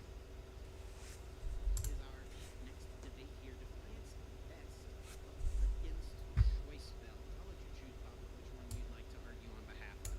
I'd like to argue on behalf of Defiance Best. Now, Ooh, okay. Defiance Best is not a widely played tool card, but it has been gaining momentum in all sorts of control decks. I think as we get higher HP Pokemon, as we get more control cards in future sets, I think Defiance Best will start making a very powerful wave in the metagame, and especially when combined with Mimikyu, I think it's so crucial. Compared to Choice Belt, which every new set we get is just going out of style. It's definitely fair, right? Defiance Vest maybe picking up play. It's very solid in the decks that do play it. And yes, while it's true, no more Pokemon V are coming out, Choice Belt is still so strong because there are still tons of Pokemon V hanging around in the format. There's Rotom V, played in most of the Stage 2 decks. There's Arceus V-Star decks still running around. Giratina V-Star in the Arceus decks and also in its own deck. You've got to knock off two stones there all at the same time. So I think that the Choice Belt is still a great consideration. It lets you be so aggressive in the right build, going after those Pokemon, getting a KO a little bit earlier than you should as a Charizard player, for example. Yeah, I think it's got to be Choice Belt for sure, just because of the you hit more matchups. It's more across the board as far as where it's played and also what it's good against, to be honest. I mean, generally though, what decks are playing Choice Belt? It's just Charizard. Yeah, The just damage Charizard. is just getting out of control to where you don't need that Choice Belt really, whereas you really need to protect from KOs. And I do think Defiance Vest has been underutilized. Maybe so. Yeah, basically only one deck right now playing Choice Belt. It is the Charizard. What was the meta share percentage of Charizard this I don't remember. It's 25%. Are you sure? Yeah, 24 point something. What was the meta share of Control? I don't think I saw it on the graphic, right? So is there It's so really high anything that you else didn't playing see the? it. Is there anything else playing Defiance Vest? Come No, on. not really. Most popular deck playing this tool card. Gotta give that your vote of confidence there. Quality over quantity though, Oh, Chip. wow. Like generally just because Yeah, the well, that's a card good point. is- That honestly, it's a good point. What's the deck that's won every single tournament in this format, and what tool card have they played in every single one of those lists? Okay, yeah. Makes sense. Choice Belts. Glad we're on the same page. I mean, I don't know. I feel like that's because control decks have not had their fair share amongst the top players, but that might change. I know there's a lot of really top players playing with control this That's weekend, true, so that's true. might see Defiance Vest actually factor into many situations. Well, that poll is live right now, so if you're watching over on Twitch, definitely be sure to vote. Let us know which tool card you believe to be the best of those two in the current standard format. Get out and vote. Yeah, let's look at our tournaments ahead. Also, the tournaments behind Get us. out and vote. 24 regional championship Super important. schedule. We have knocked so many off the list. Just one more regional championship remaining after this one here in North America. We've got a few weekends until LA, but there's tons of more Pokemon tournaments happening between Indy and Los Angeles. I expect the meta for Los Angeles to look totally different than what it looks like this weekend. Yes, with tournaments every weekend, multiple ones at that, the metagame will continue to evolve, and I really think we're due for something to topple Charizard down. It's dominated for long enough. There has to be something and someone out there that will be able to take down the king of the format. Very unlikely to Everyone's searching happen. for the answer. Hopefully, before we get to the end of the format, someone finds one. Charizard is because pretty it'd be good. A little less fun if Charizard won literally every single tournament Pretty in good. this format. But then, as we look ahead, New Orleans, the international championships on the horizon. There will be. But we've got an AIC coming up. For that event, Twilight Pretty exciting. Masquerade, and it's certainly looking to shake things up based on the results we're seeing early on from the Champions League over in Japan this past weekend. Miraidon making a comeback. Of course, the powerful new Ogerpon EX cards, the powerful new Dragapult EX has been really a huge talk of the community this past week. Yeah, what are you really liking out of Twilight Masquerade early on from what you've seen online? I mean, Dragapult definitely has everyone all eyes on it, right? Especially not only because Dragapult EX is so powerful, but it has a self-sustaining engine within itself with Draclo's ability. So Yeah, that's great. when have we seen that before with Gardevoir? And we saw how good Gardevoir was. So I think in order to make these Stage 2 Pokemon really powerful, we're going to start seeing more of these Stage 1s also being very good at sustaining any deck. Well, Pablo, the results are in.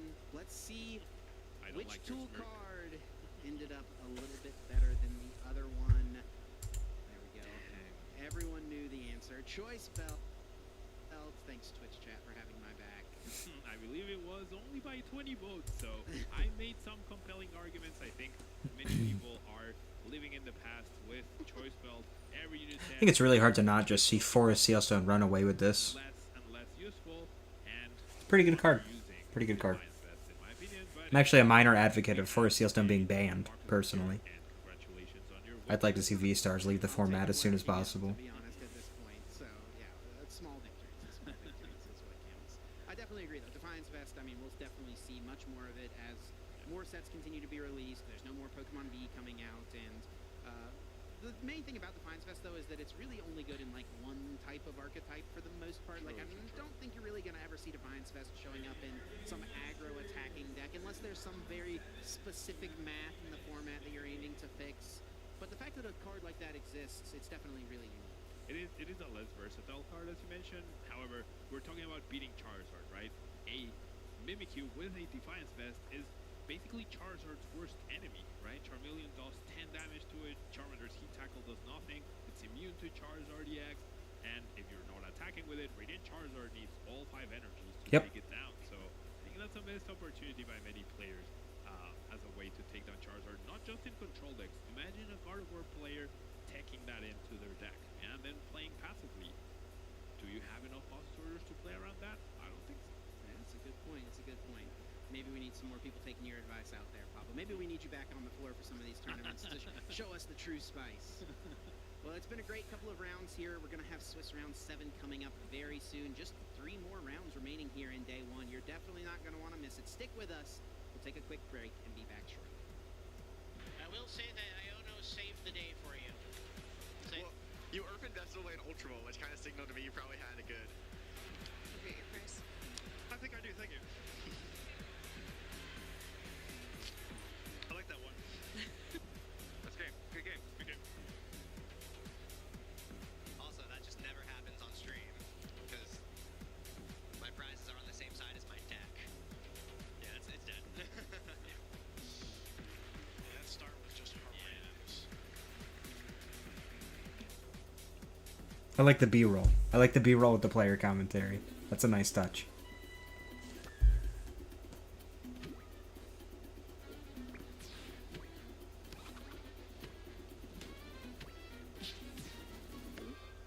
Got a little bit of a break here. My name is Benjamin. I'm here to talk to you about an important TCG strategy called prize mapping.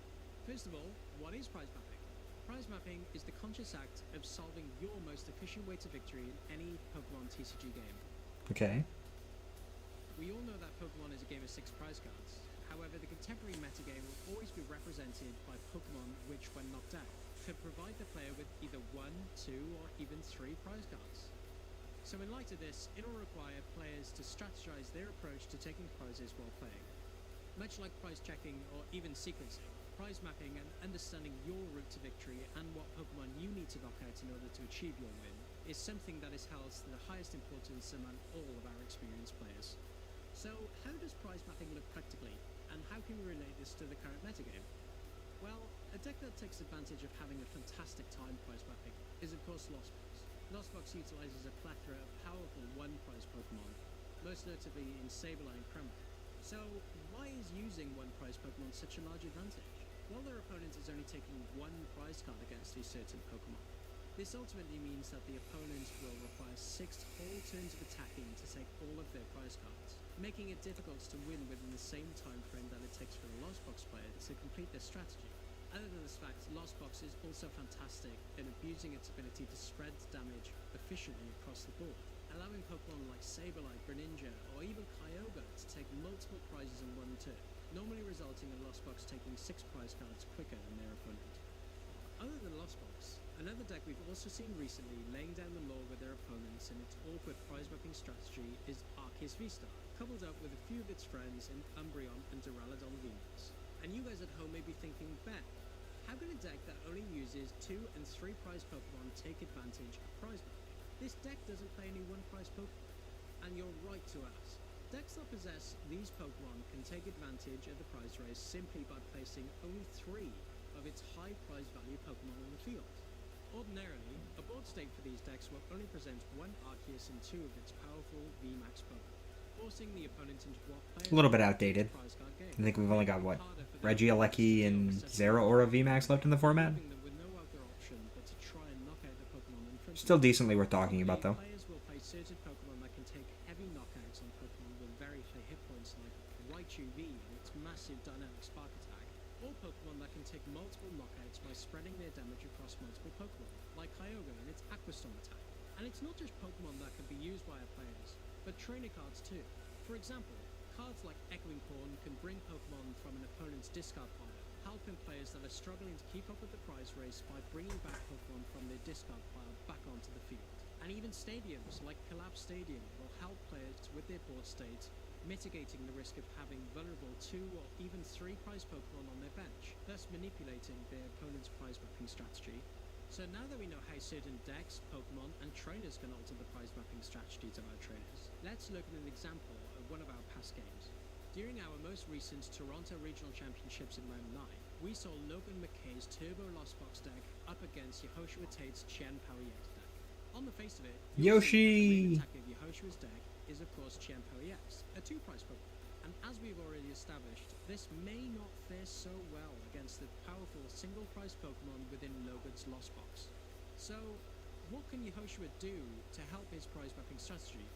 With a few tricks up their sleeve, they were able to take multiple prizes against their opponent by utilizing 2 plays of Trickery, using both Cancelling Cologne, negating Manaphy's bench protecting Wave ability, and knocking out 2 Pokemon with a single attack, with Raging Greninja's Moonlight Shuriken. With low hit point Pokemon littering Logan's field and 2 copies of Cancelling Cologne, Yehoshua happily helped themselves to 2 easy prize cards and continue to get ahead of the prize race, showing a perfect example of how both certain Pokemon and trainer cards can help any trainer with their prize mapping strategy. I think it's really cool that they have resources like these in these streams now. I know it used to just be a lot of dead air where we would be looking at a still image on the screen and it wouldn't do anything for you. Games more efficiently. Who doesn't want to win quicker than their opponent? Until next time, trainers, catch you later. It would look something like this. Trainers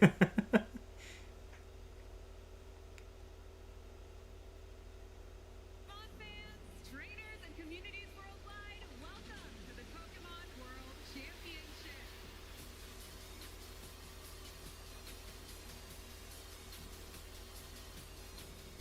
Again, just to encourage anybody who sees this to, you know, if you have the ability to pursue a World's Invite, you just go for it. Like,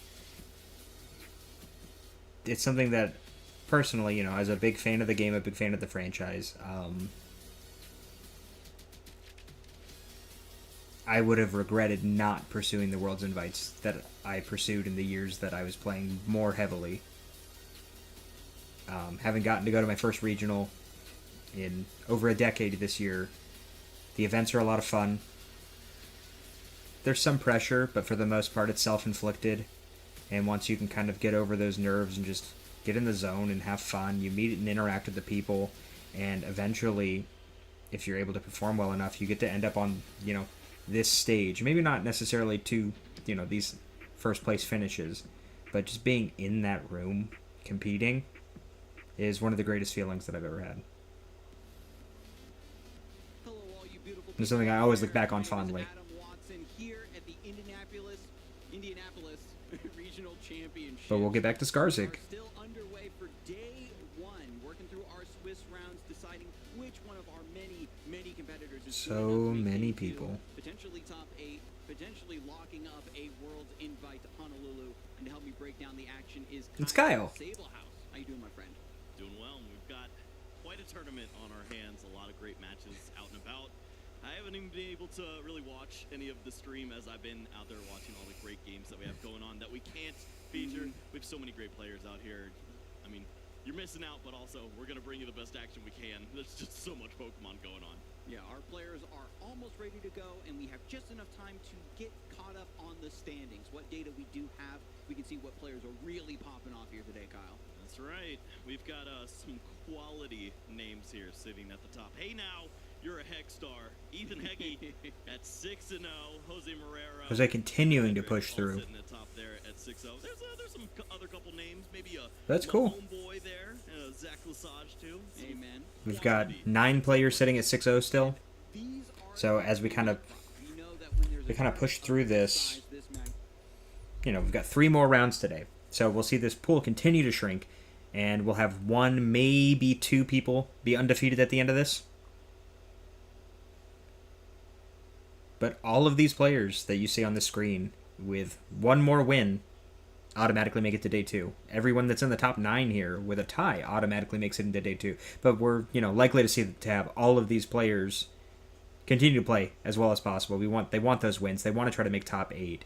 And with the regionals at the scale that they're at now, you're required to get 36 match points. So all of these players that are currently undefeated are looking to be undefeated all the way through the first 12 rounds of the event. And it just becomes harder and harder the deeper you go. You should, realistically, you're going to play higher and higher quality players as you move.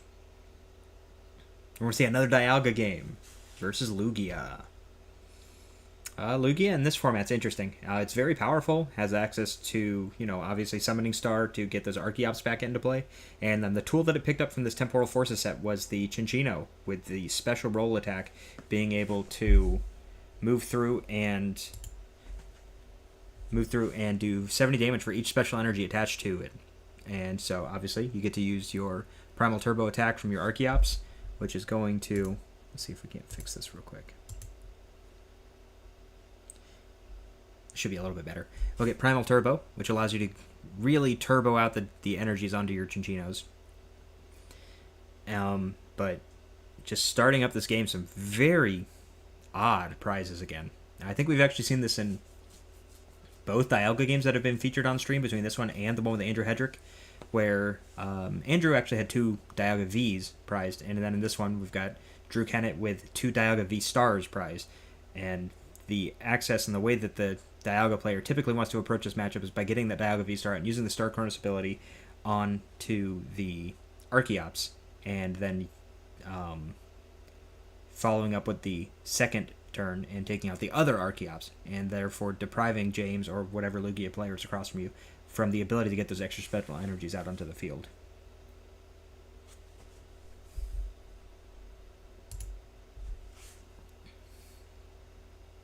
Let's see what we can do from here. Didn't get a chance to look at Andrew's hand.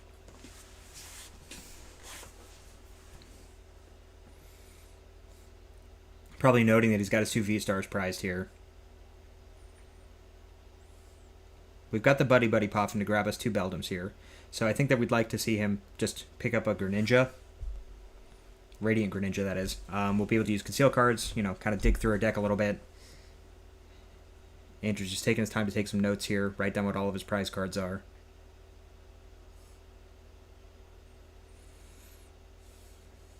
From Drew's perspective, he knows that James across from him is playing Lugia at this point. The only other decks that we've historically ever seen play this Snorlax are Lost Zone variants, and even then it's kind of been few and far between when it does see play in those decks. Right now they're more 2-prize focused.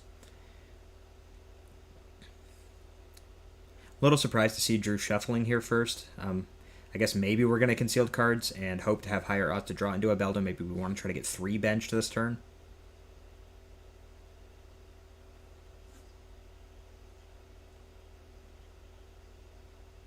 But I know, Drew has plenty of experience with this deck, so he probably knows that a little bit better than I do. So there's our concealed cards. We get our 2. And nope. No Beldum. But that's fine. The Serena's an interesting inclusion. We get to see it function as a potential gust option in this matchup with Lugia on the bench. And then we also just have access to being able to use it to discard and draw cards. Drew's probably choosing to use that in place of a 3rd copy of Boss, since a lot of times what you're looking to boss up would be there's easy 2-prize V Pokemon like Lumineon or Rotom. Attach. And a pass. Nice solid turn. Then we have to look over at what James is doing, and Lugia hands always look a little awkward.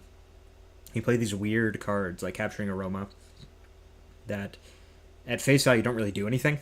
You never know you never know, when they do this coin flip, if they wanted a heads or a tails there.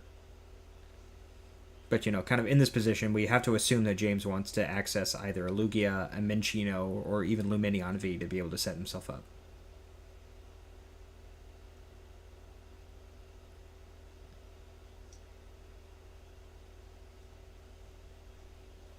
James doing his same thing here. We're just going to go through, try to see what we have prized.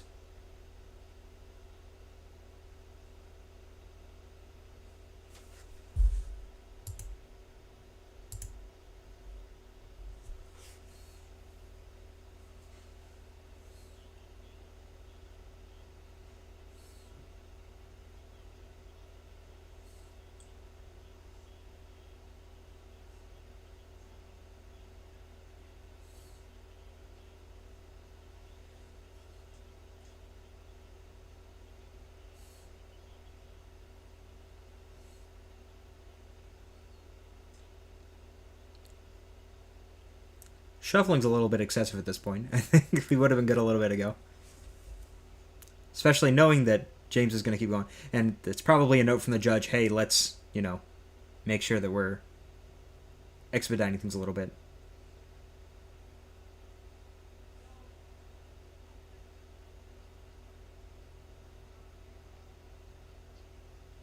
Maybe the judges weren't happy with the way James was shuffling? It's a little weird. He spent a long time shuffling his deck. Great ball.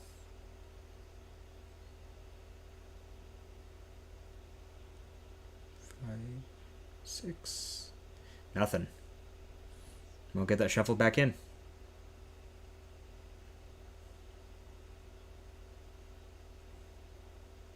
So one thing that the only thing I could think for that the judge wanted to shuffle James's deck was the fact that, from the camera angle, at least there's a chance that James is just staring at his deck while he's shuffling it, and a lot of people will kind of frown on this, maybe think it looks a little bit suspicious. Generally, it's not. Obviously, when you're playing the game, you're more than welcome after your opponent does a shuffle to cut and or shuffle their deck. So if you're really concerned that somebody's cheating against you, you can do whatever you want to fix it to your liking. You see a gift energy attachment. That's awkward. So we're going to jock for what? Either Lugia Archeops or 2 Archeops here. But if you grab a couple of Archeops, there's nothing to stop Drew from just dropping an Iono on you, and then you have 2 Archeops on the bottom of your deck. And what are you really going to do on your next turn? The scary thing here is that without a 3rd basic, there's actually a chance that Drew can actually win the game on his next turn.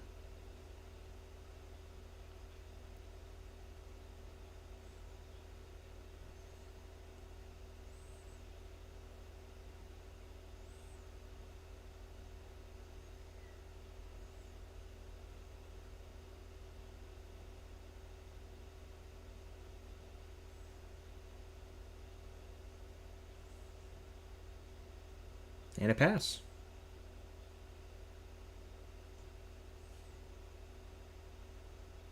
Oh, Drew has the Iono too. Goodness. There's the Beldum. We either go get Zamazenta or 2nd Dialga here. There's the Dialga.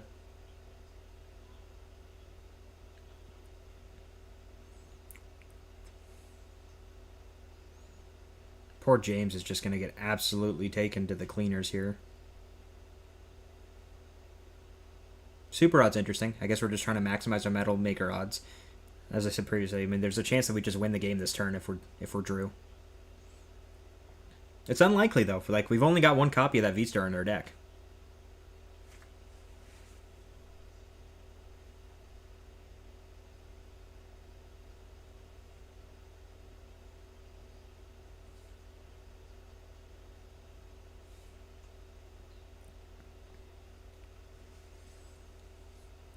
There's the Iono.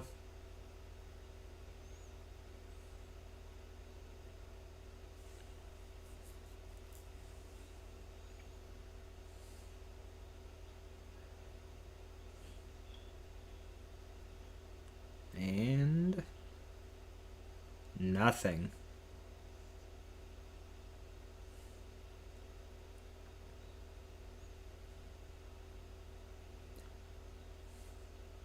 Well, I think we're playing Pokemon now.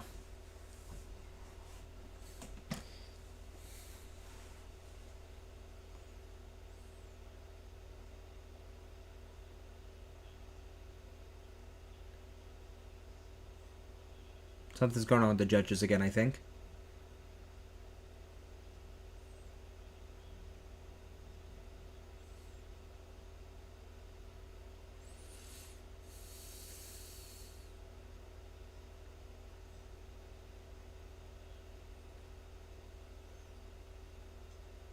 Yeah, and we used the Super Rod this turn, so we can't Metal Coating.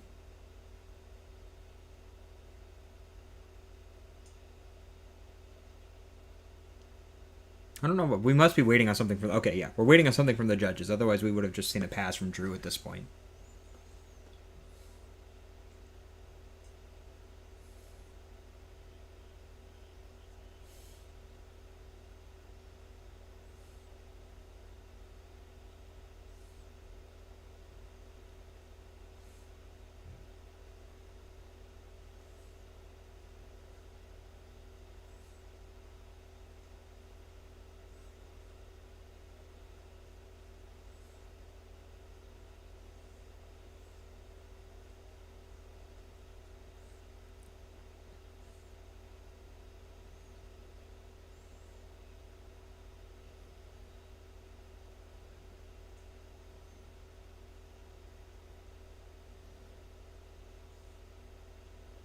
Oh, did James draw too many cards?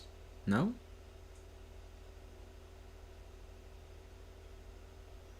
What is happening?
We've lost all the judges. Oh, they're coming back. What is happening?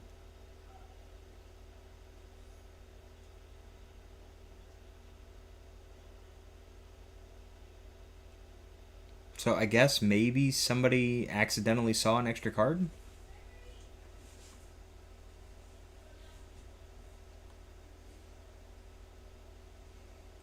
Interesting thing, that like an awkward thing, I should say, for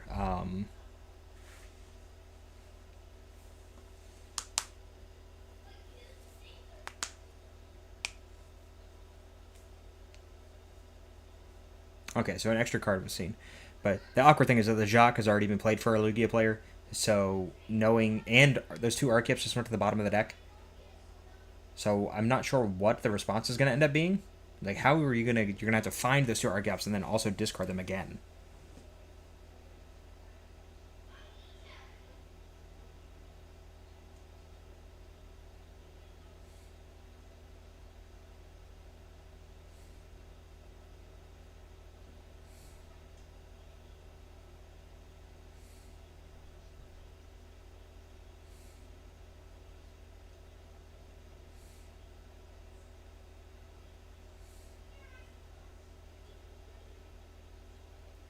So it looks like James accidentally saw a 7th card off of Iono.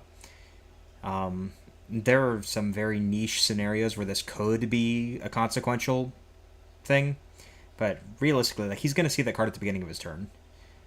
Even if Drew was taking a knockout and you could make the argument they could influence his decision of what to promote, that's not happening in this case. So I think we should be good to just keep going.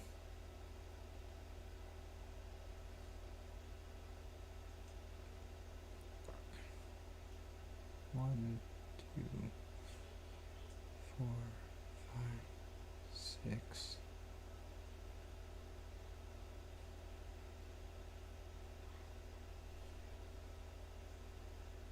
Yeah, so James just accidentally grabbed 2 cards.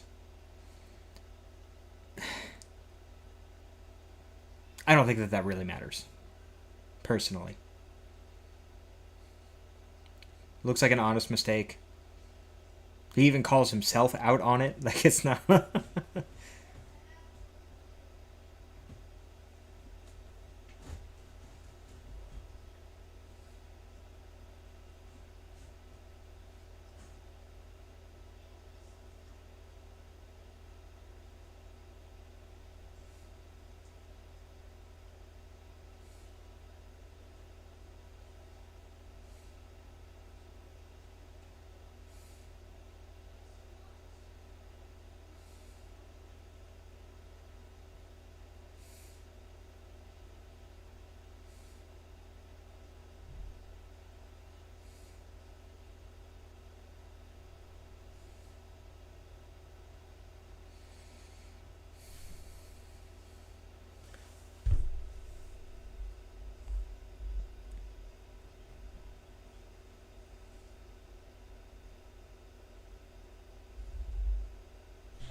We'll talk about wanting to delay a tournament. Like, this discussion is taking far longer than it needs to.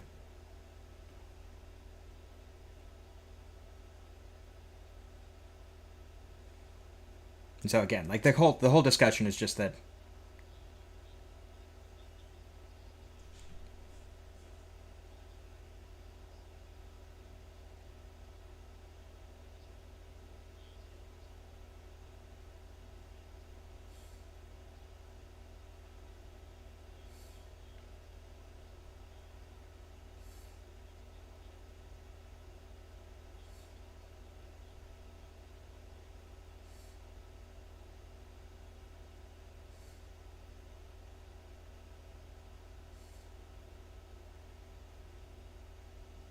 So I guess what they're trying to do is figure out exactly what cards were in his hand, so they can then back it up and shuffle before he Iono draws, maybe?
And then the only issue discussion point here is like there are people that would argue that you could escalate this penalty because of how late we are into the event and the records that these players are at.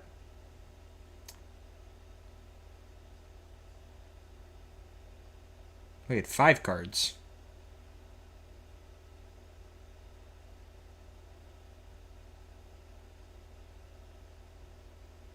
So 1, 2, 3. 1, 2, 3, 4, 5. So it was 5. 5 cards, 10 cards somehow. But he drew a card, so he's at 8. Played a card to go down to 7.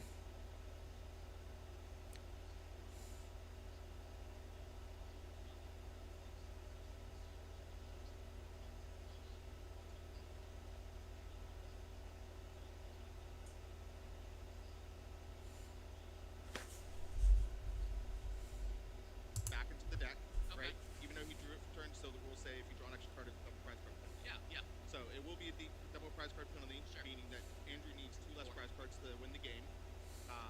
After we shuffle, we're going to put those 6 cards that we had from the Iono back on deck. We're not going to reshuffle, right? They've already been randomized.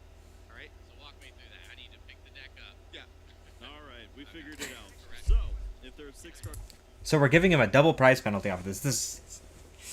This seems excessive, but that's it. That is what it is. So again, like this is the part of the argument for why your penalty would be this severe is you're at a regional level event, and then there are also sometimes things that are taken into account, such as the fact that both of these players have won 5 games. We're in the 7th round of an event. They're deep enough in that they, should quote unquote know better, and they're at a competitive enough record in the event that this could be deemed that James is trying to gain an advantage over his opponent. I don't think that that's the case here, but I guess that's just the way the rules are written, and the judges are just trying to follow them to the best of their ability.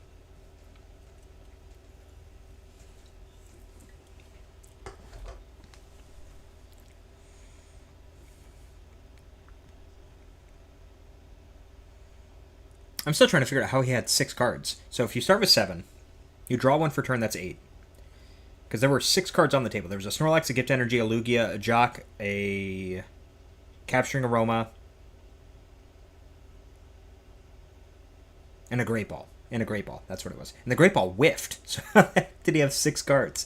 So we start with 7. We draw 1 for 8. We Capturing Aroma. That replaces itself. We're still at 8.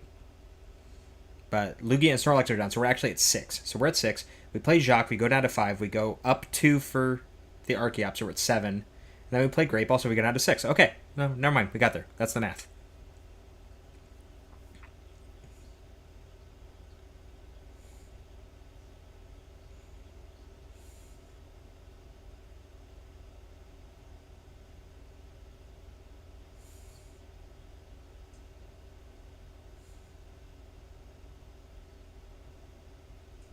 And I missed a little bit while I was doing all of that. So we've got 2 Ultra Balls that have been played now. Looks like one of them discarded a Lugia and another card. And we have at least 1 Archeops in play. There may or may not be one in the discard pile. There's a research. Attach the V-Guard energy. No, James, no. No, James, no. There must be another Archeops in the discard pile already. 2, 3, 4. Well, even if he only had 1, he's got 2 now. We've got Master Ball. Or is that Prime Catcher? Prime Catcher, never mind.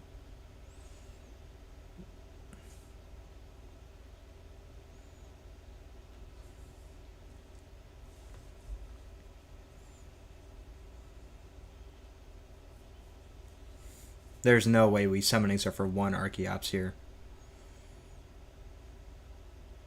Why didn't we research? That seems crazy to me.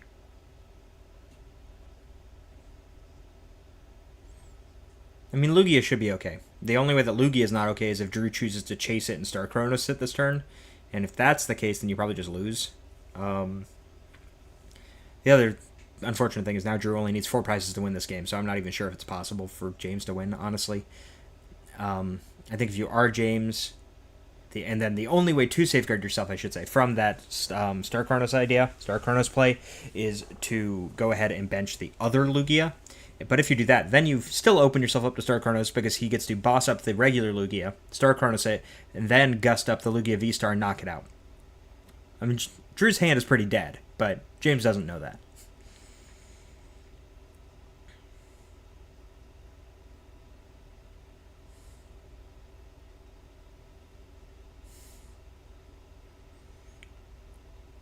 So now we see Drew dump some cards. We get our Dialga.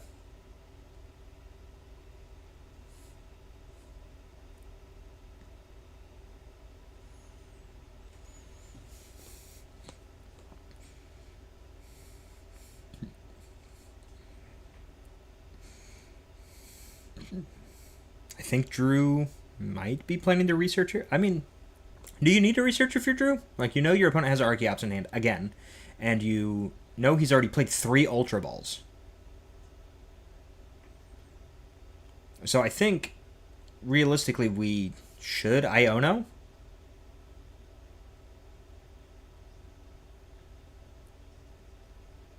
But James, or Drew sees it differently. We're just going to research. 2, 3... That's a lot of energy. There's a Matang. Okay. Let's Metal Maker for 3 right here. 1 time. 1 time. I guess we only need 2. We haven't attached yet.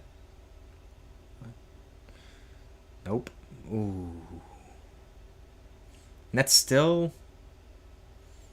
Doesn't that still have to go active for us to get a knockout? Isn't it 40 plus 40? That has to go active, Drew. No! I guess we're not going to knock the Snorlax out, and that's okay. Maybe we're okay with that?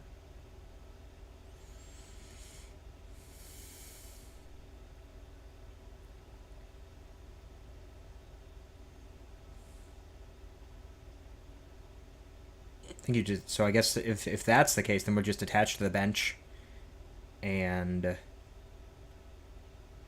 Metal Blast for 120. Oh no, 160 knocks out Snorlax. What am I talking about? It does 180, but it only has like 130 HP. I don't know what I'm talking about.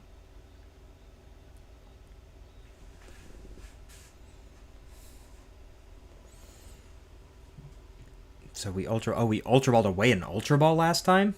No way. We could have discarded the V-Guard energy. Could have discarded the V-Guard energy to get the other Archeops. You discard the Archeops with the second Ultra Ball. That's tough. Like, you just discard Archeops Serena and then you research and you're ready to go. Why are we not... Why was that not the case?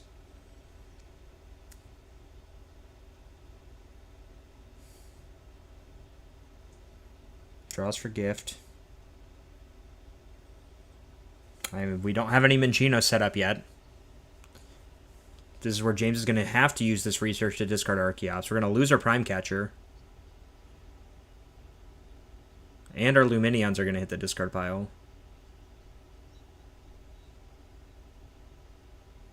James, please use research. No. No.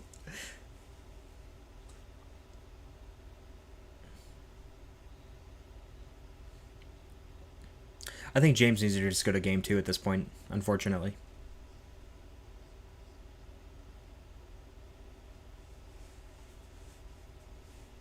I mean, this game is not going anywhere for James at this point. The DPL kind of sealed it up for him. And the fact that it's now his third turn, and he's just now going to get the Archeops into the discard pile. And then the Iono doesn't even really hurt Drew that much. I mean, James, again, doesn't know that, but it doesn't hurt it. Like, why are we grabbing Iono Luminous Sign instead of prioritizing putting the Archeops in the discard? We need to discard it.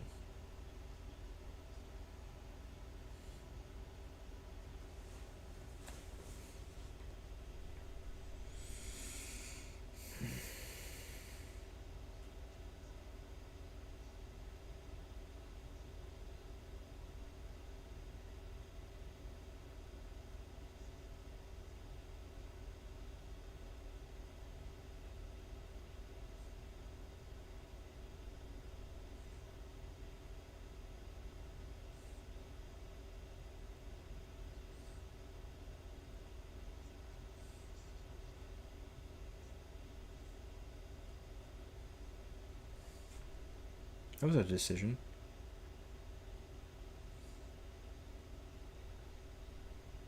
Why did...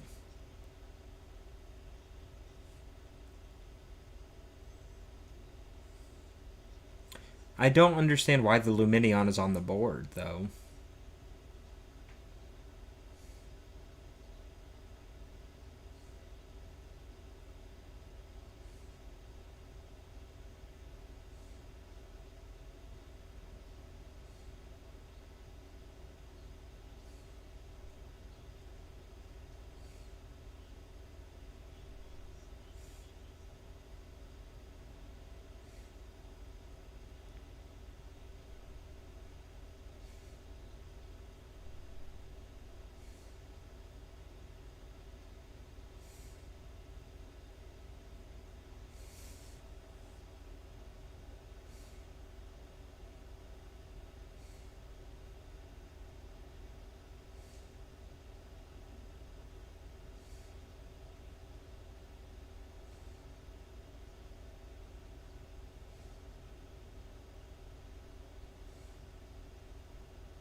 That's right. We're just too... Like, James is just too far behind here. Like, you're going to take 2 prizes, but, you know, if Drew has a moderately decent Metal Maker turn, we've already got the boss in hand, so we just need a Metal Maker for 1 energy. Gust up an Archeops and kill it. Knock it out, I should say. Start with Star Chronos. And then... I mean, I guess you could just... If you knock out the Cinccino... Yeah.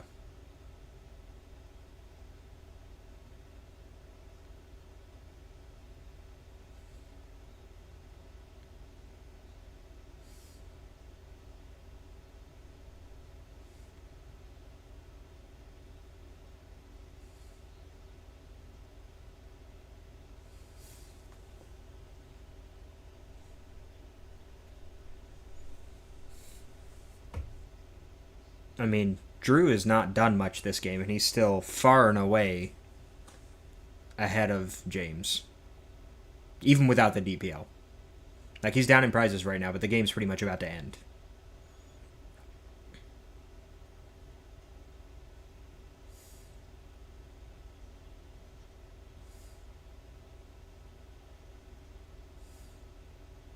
So Metal Maker. And there's 3. There's the 3 we needed last turn. There's 7. We boss the Luminion, we start Chronos it, and then you Metal Blast anything and win the game.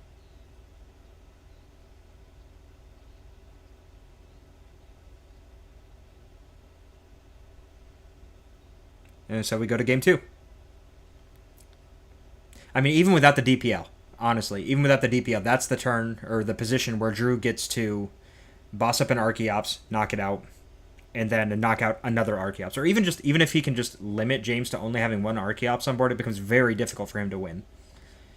You know, you get to knock out the Archeops. James likely promotes the Luminion, because we hope to have enough to be able to one-hit KO the V-Star with our Cinccino the next turn. So you promote Luminion, and you then either get Ionode, or your opponent has another Gust effect, and then it becomes extremely difficult, if not impossible, to win. Or you're just giving Drew 3 prizes, and then you promote and take a one-hit knockout, but you're now limited to a single Archeops, so you're never going to be able to set up a backup Cinccino. And that's where it just becomes difficult, if not impossible, to win from the Lugia side. It's very hard. Very hard. But again, looking back at that, I'm not sure, especially after the DPL was assessed, I'm very unsure of why James chose to bench the Luminion.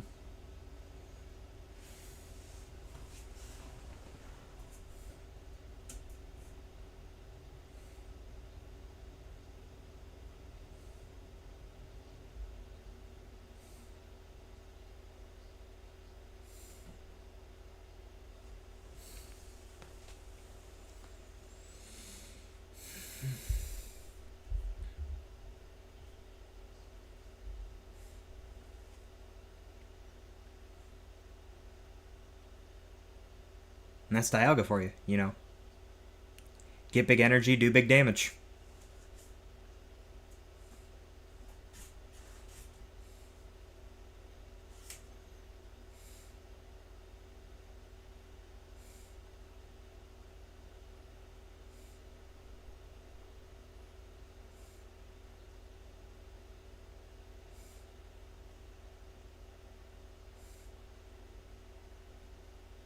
I'm going to assume James is elected to go first here. Lugia, in most cases, wants to go first. You want to make sure you get the ability to try to get your basics down, try to evolve them as quickly as possible.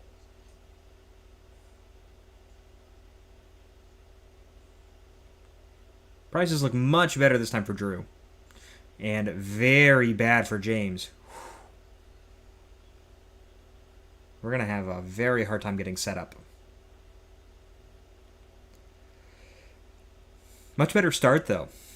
We got the Lugia. We got the Gift Energy. I think I would like to see that Capturing Aroma saved for next turn, even with the Tails flip. Like, you have there's no pressure coming from Drew. He's never going to knock you out on this turn. There's no reason to get a Lugia. I think we go grab a Minccino here more than likely. Depends on what else we got. Jock and Luminion already in hand. So, probably Minccino.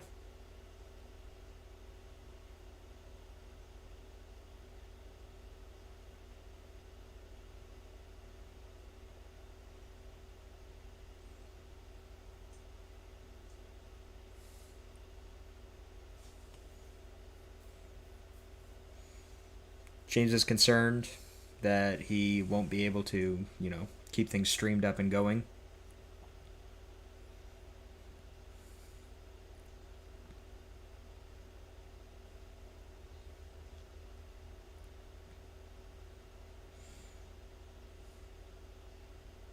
He's just really gonna. This is gonna be a struggle.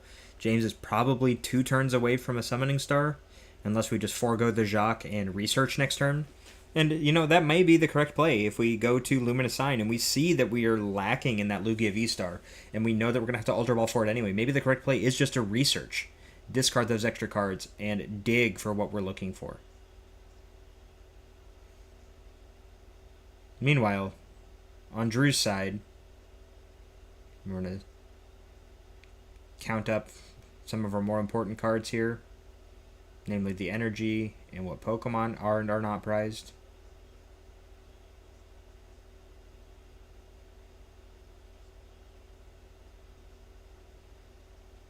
So Drew's counting his energy.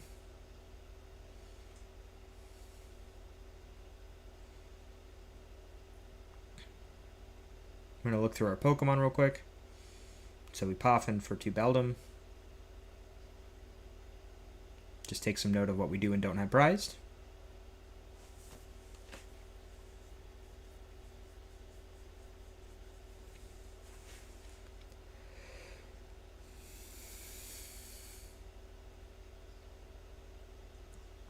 Have to see what else Drew has in hand.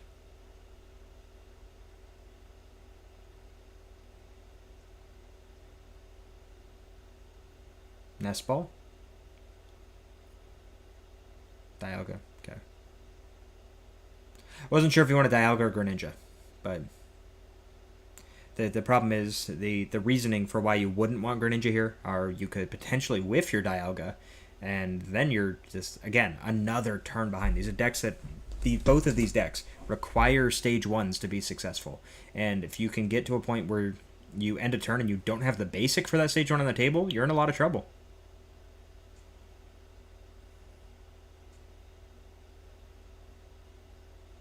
Well, that Iona could save James.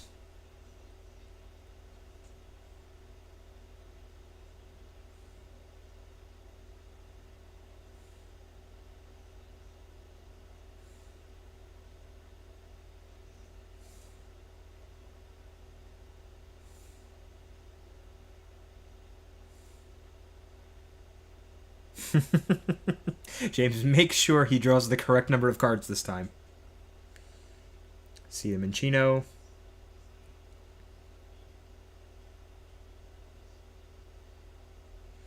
And then we're going to see the Beldum just put a card on top. And we get a Metang. Guaranteed. Guaranteed next turn we have a Metang. What a solid Beldum. It's always nice when you have evolutions that have basics that are actually, you know, utilizable, rather than just being space fillers. You see the same thing on the other side of the table. The Minchino that evolves into our eventual special role Chinchino is really good with this call for family attack as well. And here come the rats. I guess they're chinchillas. That bench is a little questionable from James because now we've locked ourselves out of Lumineon. But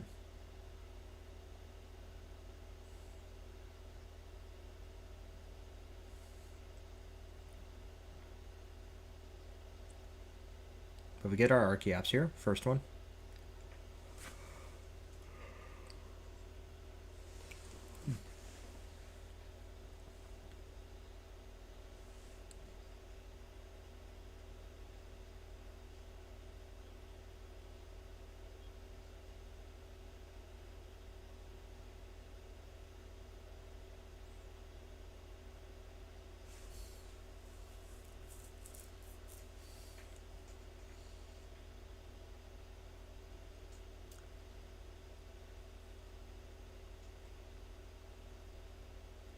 I don't think that's a Serena. I think they're incorrect. I'm pretty sure the card under the Ultra Ball is a Snorlax.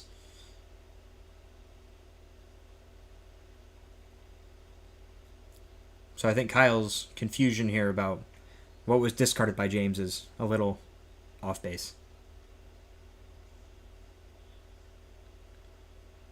Yeah, those are different artworks, bud. Okay. Let's see.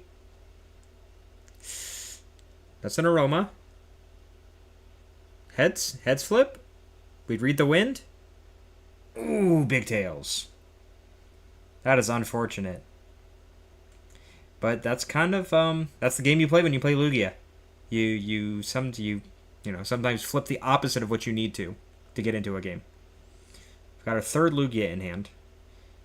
We definitely cannot bench that Minccino, or we just see a game from Andrew where he intentionally doesn't do anything, and he just goes through and pokes your Lugia.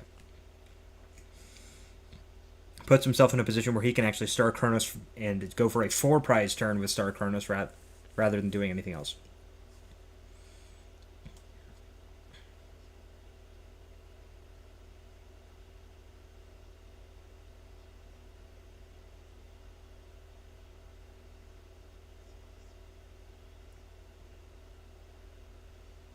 Okay.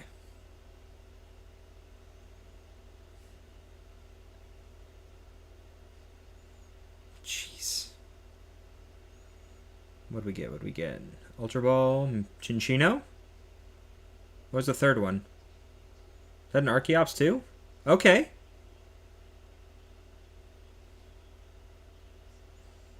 That was a solid Read the Wind. Solid Read the Wind. But we've got our V-Star. We've got a Metang. There's a world where... Does James have another Metang? There's a world where James just locks... or gets locked out of the game by Drew this turn. We probably needed the second Metang to make it happen.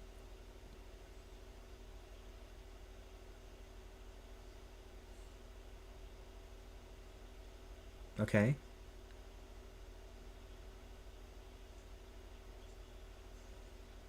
We've seen Drew take this line across both games so far, just trying to maximize the odds of hitting with Metal Maker by adding as many metal energies back into his deck as possible.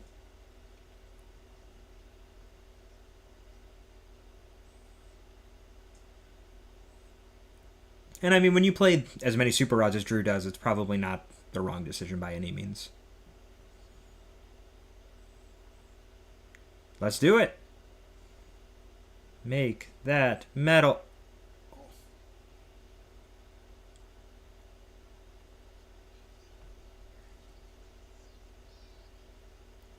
I think the game just ended. That was... Wow. And there we go. Just like that. This is what I'm talking about. We just got... And we'll just see the concession from James. Yeah. I mean, there's nothing you can do at that position. You end up with... You'd have no Lugia on board. Just getting stuck in a position where you cannot get those Archeops found and discarded quickly enough. It's tough. It's tough. And Metal Maker is a very strong ability.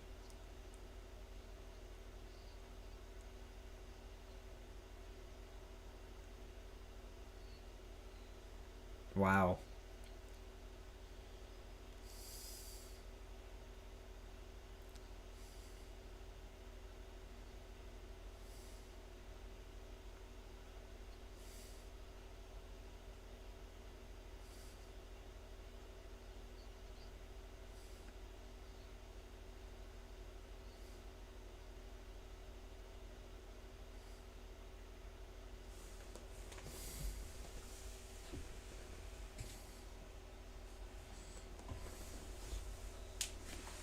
And that's where you'll see some players not necessarily approach that the same way that Drew did.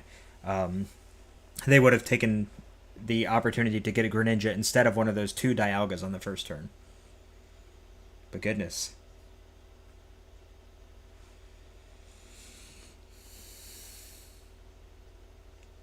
The game was so quick. The game was so quick.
Skarsgård is so happy that Dialga is 6-1. Game, I did the early work. I'm pretty sure Andrew Hedrick was 6-0 going into this game too. So we've got tons of Andrews, tons of Dialgas.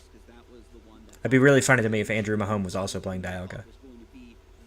But I think he was like pretty heavily on Qian Pao going into this event, so I'll have to see. Metagame allows me to manually do this throughout the early game. Yeah, I mean, you just gotta go for it. In situations like that, we saw the aggression just pays off. And just went for really stable opening turns, and that gives you the ability to just go very aggressive on the following stages. And if you find the right cards in the right order, you're gonna end up taking those big wins. If you don't, it's not the end of the world. You had a second Dialga ready to go. You get the chip damage on the Lugia. It would walk right into Chronos in combination with Boss to remove double Lugia or whatever you chose to do in that situation. You can go after all the prizes, or you can go after the Archeops. I've got confirmation that Jose Marrero is playing Golden Go. And be able to figure that out and take the win. He was playing Andrew Hedrick this round at table 1.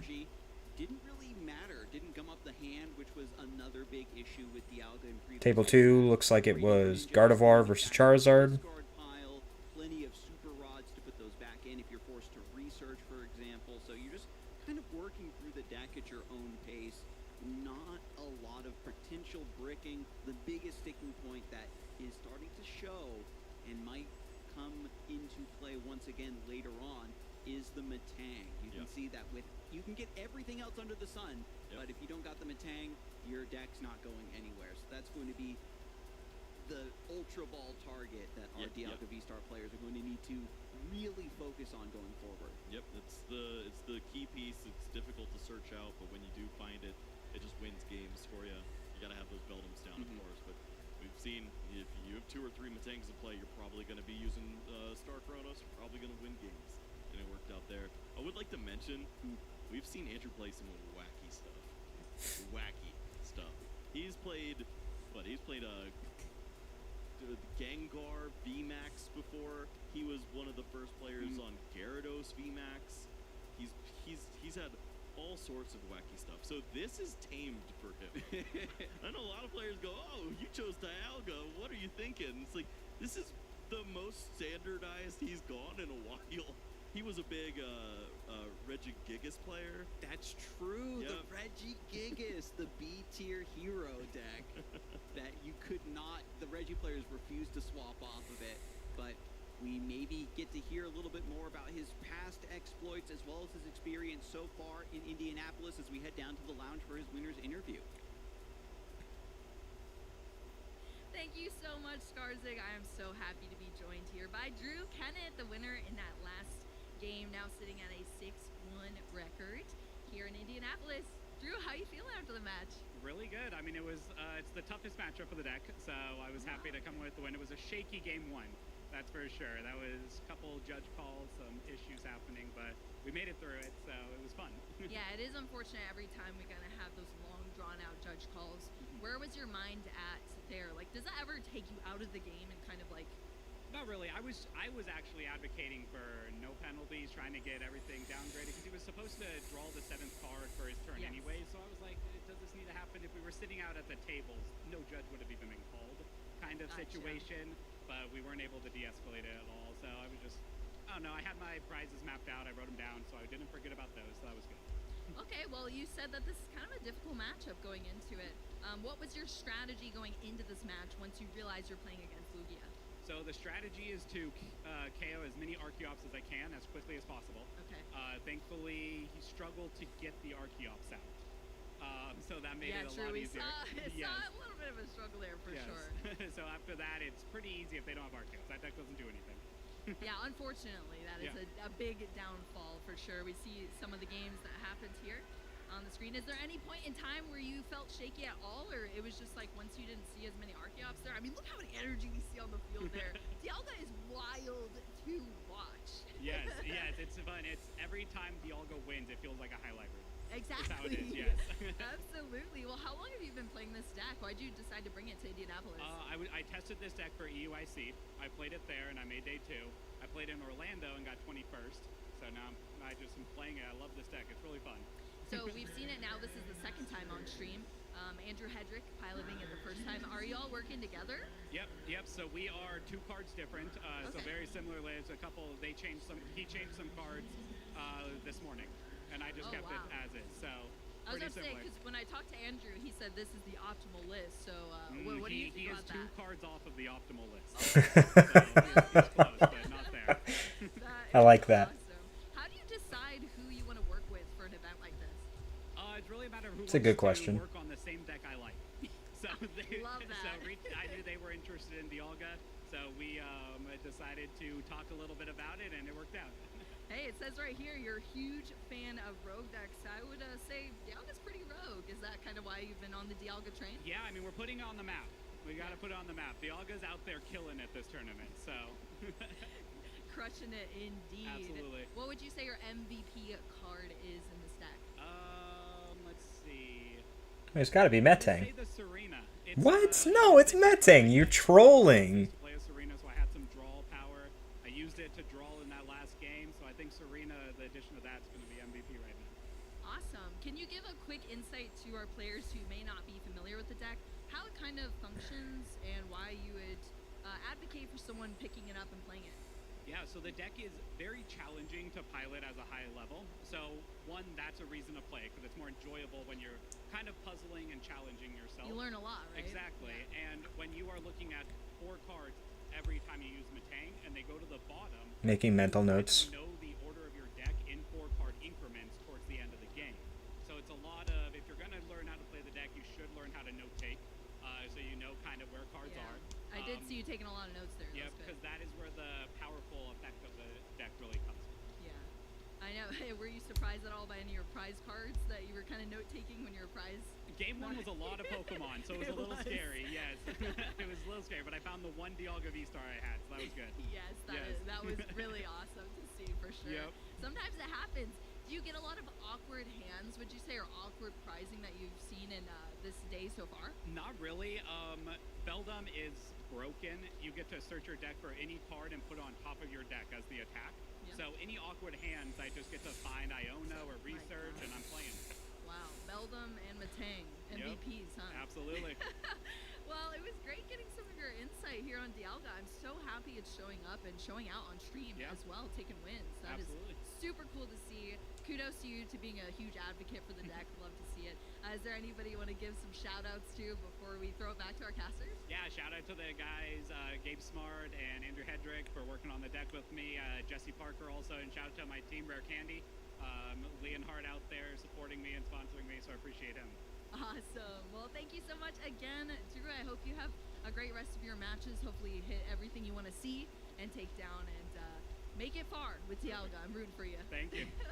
All right, we're going to throw it back to our casters, and I just want to say, Kyle, you kind of look like the pin that you're wearing. Welcome back to the desk, everyone. I'm joined here by Meow. That's right! And we got a lot of insight into Dialga. It's not just a solitaire deck. I want to do Star Chronos, me take multiple prizes, me take extra turn, me win. He's really getting into the nitty-gritty of Metal Maker, manipulating the order of your deck, remembering where your cards are, and trying to maximize your outs. And taking a deck to that next level is something that all of our top players are known for doing. Yeah, not as smooth a brain as all the other Dialgos, right? Only I play. He knows what the 17th card from the bottom of the deck is, and you're over here going, yeah. I play Cypher Maniac's code breaking, so I can just put what I need on top. Oh, look at that, 2 metal energy. My Metal Maker did the thing. There we go. But we do have a little bit of time right now to just go into some of our other top players to really give them a shout out really quickly as we move through the season, as we're moving towards NAIC and Worlds. These are the top 16 players in NA right now. Can we start at the bottom? Azul has played 0 locals. He's played no League Cups or challenges, and he's on this graphic. Unreal. That's crazy. He's putting in the work. He is an incredibly consistent player. Him and his squad are so great at identifying decks. Sometimes they're one regional off of their meta calls, but are very good at predicting where the meta is going to go. And up the grab. Grant Manley, I Caleb wonder what Whitaker Azul's record is today. joining him with these massive points. Like, what can you even say? If you aren't on this graphic, you've got a huge gulf to overcome to get on this graphic. Yeah, I mean, you're trying so hard to accomplish what these players have done, and the testing group is just so strong. Ryan Antonucci along with them this time around, but not featured on the graphic. Who cares? Already won a regional. Gonna be going to Hawaii anyways. Got some big names at the top. Cal Connor, Rowan Stavenau, Aiden Koos with the regional win earlier on. Ian Robb, just consistent performer. Caleb Rogerson copying every cool deck there is, and just piloting it to perfection. And some players are like that. I'm good at coming up with decks versus I'm good at picking up decks, learning them quickly, and I can just take a deck that's strong and play it better than anyone else. And there's room for all kinds of ways to approach your gameplay style in the Pokemon TCG. And as we move over to EU, you got to remember these players are all in contention. They're all fighting for these spots to get the round 1 bye at Worlds, building any sort of advantage they Trying to pull it up on Arcanine. And in Europe, it's the top 22 players. Yep, a couple more countries to deal with, so sure, we'll give them a couple more spots, and there's some great names that we see there. That's Torque Reckliff once again. Oh, and Cameron, the Cameron brothers, rather. Yeah, you have to give props to them. Fantastic year for them as well. Owen with the double regional victory. Alessandro Cremascoli, fantastic player, that top 4 at the European International. Indianapolis TCG. Could have been a championship run had we avoided that Bennett. You know he's going to be kicking himself for that one for a long time, but I'm hoping you could see pairings without being in the event, but I guess not. That's unfortunate. Such a bright light on control, and is maybe the godfather, right, of Pidgeot EX control for this format, and a lot of players have studied his decks and his gameplay in preparation for this event. Pedro Eugenio Torres is a name that personally jumps out to me. We're always seeing him at top tables and performing very well over in Europe too. Yep, Magnus Pedersen, see Stefan Ivanov, Konsta Kalama. There's Adam Hawkins. Talk about wacky decks and what we've seen from Andrew Bennett-Kennett. Adam does the exact same thing on the other side. I don't think he's ever played a standardized deck in his life, and he finds a way to just bring really interesting strategies to life. And it's very exciting to see this player already in the 16th spot there, potentially able to get an additional win at Worlds. If you got a homebrew for the World Championships, maybe that one additional win is all you need. And that's where players try to just scrape and find those points, find those advantages. And as we saw earlier, It's interesting that the delta between 16th and 1st is so much larger in Europe. And I think it probably just speaks to how much more 1st and 2nd have traveled. Although it helps that Juho won LAIC and also came in top 8 at EUIC. And Tortoise Tord, again, won an IC. Has played in 1 billion regionals. Owen won 2 regionals. And then you go all the way down to Adam Hawkins, who I think is just like made a bunch of top 16, top 32, maybe one top 8, 1 or 2 top 8s. I mean, we're truly blessed to see all these great players. Solid players, absolutely. But when you look at, you've got a couple 1,200 players. So you've got both IC winners are from Europe. You've got both of them sitting up at 1,200, and then 16th place is just under 800. And the NA player delta was a little bit smaller. Azul was at, 920 as 16th place. And the top was not Rowan. Rowan just got bumped down to 2nd. It was, goodness, I can't remember. I'd have to go back and look. But even so, like mid-1,000, like 1,040, 1,050. So a couple hundred, like 100 something points separating them comparatively. Yep, we also have our other games going along. We have VG and Go too.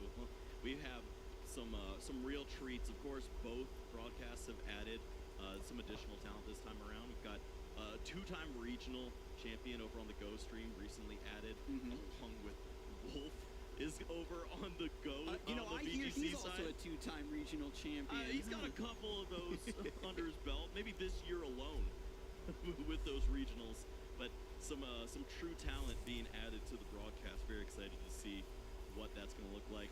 We're focused on TCG, so I'm going to have to watch those later in the week, and maybe I'll actually learn a bit about those games and evolve my starter Pokemon. Yeah, Pokemon Go's always got new moves, new Pokemon coming into the mix, and VG has their regulations that come in to bring new Pokemon, or rather Pokemon from previous generations, into the current competitive format, so players who've been playing a long time can kind of revisit some of their old favorites. Yep, me like cards, me like knockouts. You know, stay over here. But that's going to be it from us for now. We're going to kick things over to Shelby, who had a nice interview out on the floor here in Indianapolis. So let's take a look at that right now. All right, I know some of you watching right now, you know, you see the successes that we showcase on our stream, but you don't always see the other side of that. There's a lot of players out in our field who don't have that same experience or story, especially if they attend a lot of regional events. I'm here with Justin West, who unfortunately didn't have the best time today, but has a pretty cool story. Justin, I saw you post something online that was very optimistic, even though you didn't have the best run today. You want to tell me a little more about that?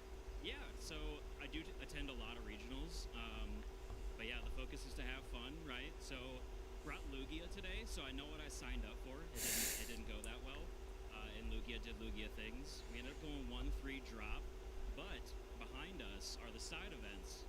There's plenty to do if you don't do well in the event, and it's okay. What are your Good call. favorite side events to play in? I'm a big sucker for the coins, so especially like the day 2 events ones. The coins are really cool. I like to display those in all my abundance of Pokemon stuff. And then like the t-shirts and stuff, or I like to try to get the tickets for the regional promo stamp cards. I think those are pretty sweet. Well, it sounds like you have a plan, an alternate plan, if you don't do too well in the main events. But what about people who practice so long for these events and then it just doesn't turn out the way that they want it to? What is your tips, I guess, or how to pick yourself back up for those players? Yeah, and it's tough. Like, it took me a while to do that, where like try to invest as much time as I can. Like, I also have a kid, so it's really tough. Just kind of coming to terms with like where you want to get with the game. So I know I'm not shooting for a Worlds invite, and that's fine. And sometimes we have to take variance into account. I know like you shouldn't blame it on like, oh, I just drew bad all day. But like it's also okay to acknowledge when that happens and just be like, oh, you know, it's RNG's in the game, and you just have to take it for what it is. And if you hit the gas and you take off, sweet. And if not, like there's still plenty to do. Usually I'll try to go all 9 rounds, but if I have another friend that's like also not doing super hot, it's like, all right, let's just go play side events, you know? And it takes a while, a couple times of doing that, where you're just like not thinking of your reputation as a player, like, oh, I haven't had a really good regional finish, so I can't do anything with this. Like, that's not true. So you put a lot of weight in your alternate plans, as we talked about, but a lot of that sounds like it comes down to the people you come to these events with, and what you enjoy doing, which is playing Pokemon, right? Yep. Yeah, the friends you make along the way, obviously, I know that's like super cliche and corny, but it's so true. Get with a good group of people, whether that's to test, to try to do really well at the event, or those are the people that you go play side events when you 1-3 drop. Like, it's all about the friends and the group after the rounds. If you're doing really bad, to go talk about it with your friends and console each other. Like, yeah, I didn't get double Archeops in the discard pile either. It's a bummer, but like, we do the next one, you know? It sounds like there's a good balance between, you know, juggling expectations, but also wanting to have a good time in general. And it sounds like that's a really good focus to have. Well, what side events are you about to go plan? I think the coin one for sure. And then I know there's Professor Turo regional stamp cards over there, so just the double point one probably. Great. Well, yeah, it sounds like there's a lot to do outside of just the main event. So definitely a great story here, Justin West. I appreciate you taking the time to sit down with me and talk a little bit about this, because it really is a side we don't always get to see here at these regional events. So thank you so much again. Have fun in your side events and keep playing Pokemon.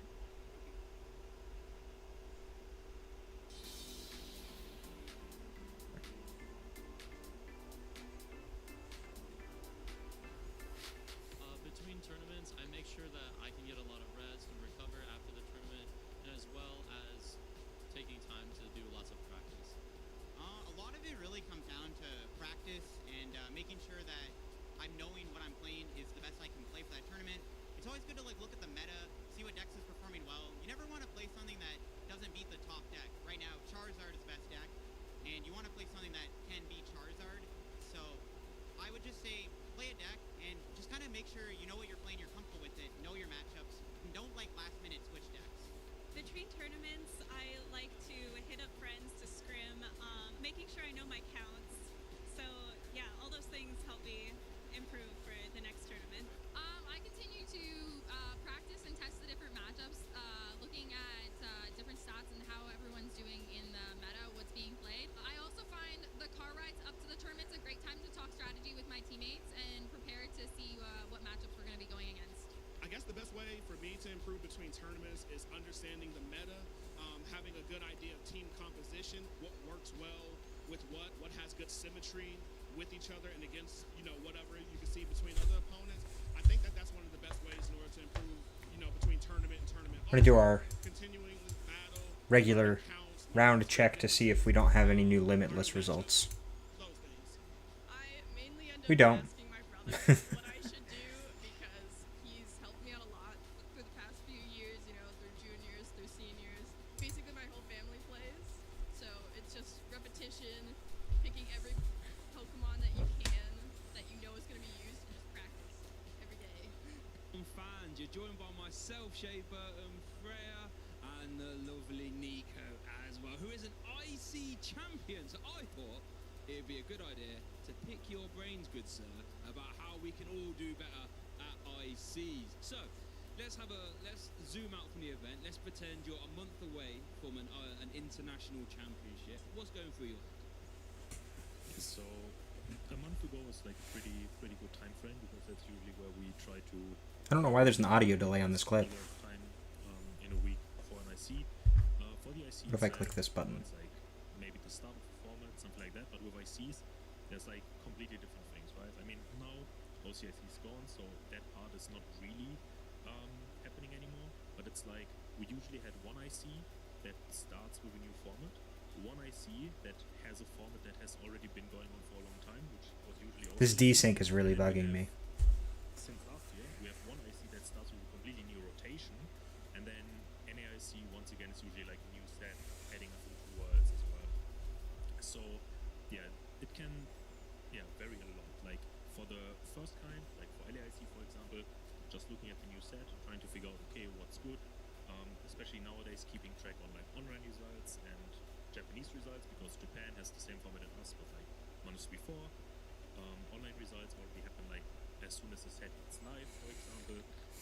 But still like a couple of weeks before the IC, so it's nice to see okay where's everyone else's mind heading, what are like the standard kind of lists, so that you also know not just what you have to prepare for, but also that you can test your deck against those decks. Like if you, for example, for LAIC, if you were testing Scream Heading Guard, right? Like you would have to know, okay, how good are the new archetypes, how good is something like Iron Valiant, how good is Roaring Moon, can we deal with those, do we need to do something, because it's not just as easy as being like, yeah, okay, Counter Catch and Screamtail are the new cards, then just slam them in and we're good to go, but you also have to like think about how the meta evolves. For example, one very good like example for the last format is everyone was thinking, okay, Chien-Pao is going to be the deck to beat. And then turns out Chien-Pao can't deal with Counter Catcher Paseo at all. So the deck has almost disappeared completely. And if you just invest the time in testing, you can figure that out earlier than anyone else and can prepare for that. Then we have an IC like OCIC, not the case anymore. It's just like preparing for any other regional. You're in a format already, you might even have your deck. Just stick with the deck, maybe make some adjustments, you're good to go. And then we have the most difficult one, which is UIC this year and USA last year, figuring out a completely new format, because you can't just like expect new decks or like how decks change, but you also need to consider the entire new format because cards rotate, especially nowadays. Like we have so many players like yourself that have been enjoying Mew for the last 3 years, but that deck is just completely gone. So where do these players head?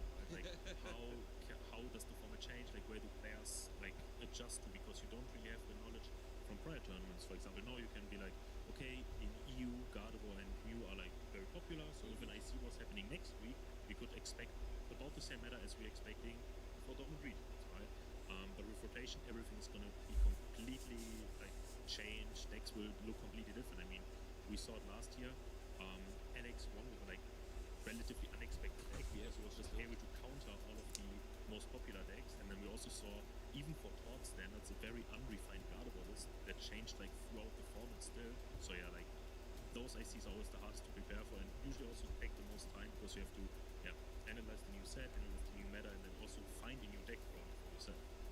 hope you're taking notes at home. That was a very, very comprehensive analysis of how to do well at NIC. It's absolutely phenomenal stuff. Yeah, I tell you what, my head is hurting from all that knowledge, and I'm sure you guys at home head are hurting as well. But thank you so much for your time, Nico. It's been a pleasure. Don't go anywhere though, viewers, because we're going to be back to our action as soon as possible.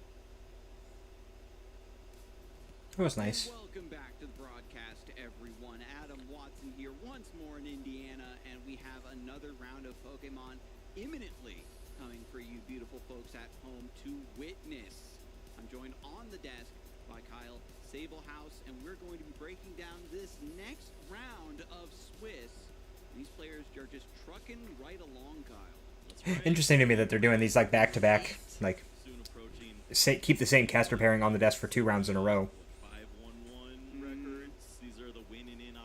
At least the audio desyncs gone.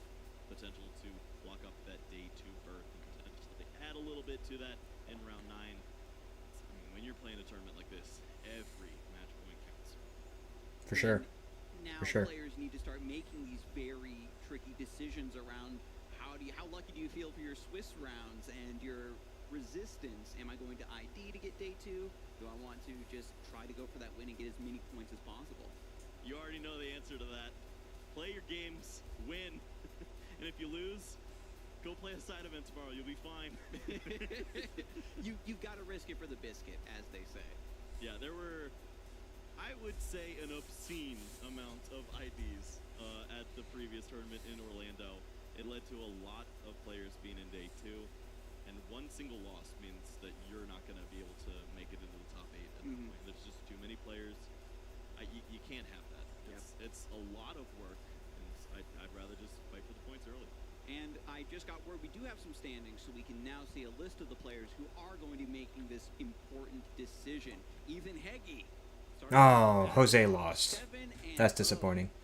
His plot armor, it thickens. 7-0, Gardevoir. His whatever ridiculous name he decided to name the deck. Something about balloons. He's been really warning listening. us about this deck for so long, and no one else has really made it look that dangerous. But I will admit that it's interesting. The 6-0 that played down lost too. Well, it doesn't go away either. It looked like it did well at the Champions League 2 that we saw just last night. Or tied, I guess, but didn't win. Exciting to see that Gardevoir players still So we're actually only going to have one undefeated player at the end of this, at the end of round 9. Mahone 7-0.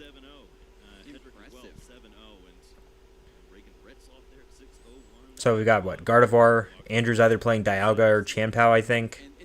Maybe Ancient Box. Andrew Hedrick's on Dialga. Reagan Retzlov's almost assuredly on Chien-Pao. Frank Diaz has been playing that Lost Box variant with Miraidon and Rotom. Rotom V-Star, I believe. I'm not sure who else. Raymond Long.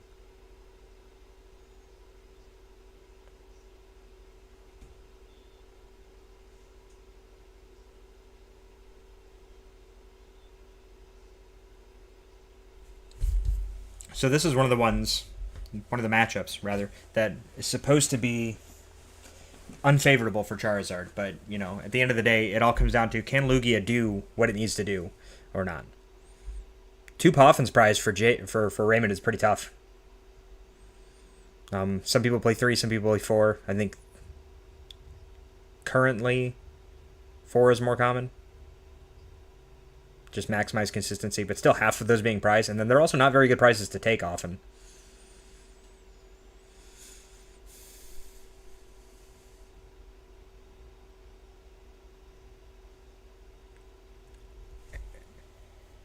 We're going to use the... Dang! I'm going to use Star Alchemy turn 1 going first.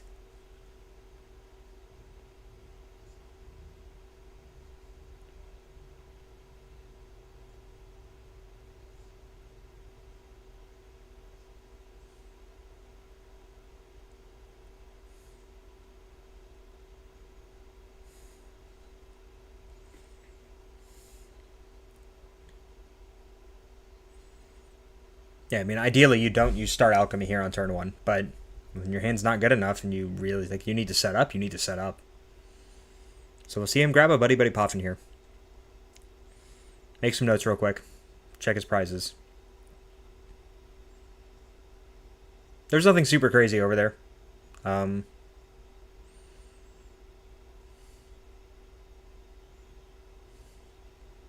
Acknowledge that we're going to go back in.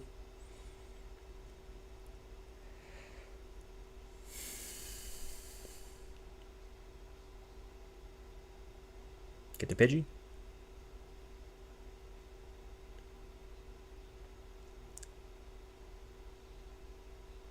This is one of the few matchups where I think, you know, not that you necessarily want to go first as Charizard, but Lugia wants to go first. So...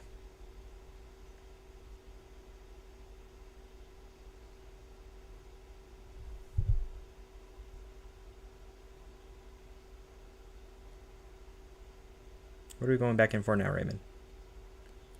Nothing. Okay. I'm still not sure what else he has in his hand. I know he's got a Fire Energy. I think maybe Radiant Charizard. But the other cards, unsure. It's just tough. Even with what looks to be such a bad opening from Raymond, I think that, you know, all we have to see is a decent draw off of Rotom here, and we're just kind of good to go. The angle Raymond's holding his cards at is killing me. I can't tell what the other ones in his hand are. Got the instant charge. Okay, I like the attach. You're not in any danger here. Was Prime Catcher or Hero Escape? We've got the Charizard in hand too now.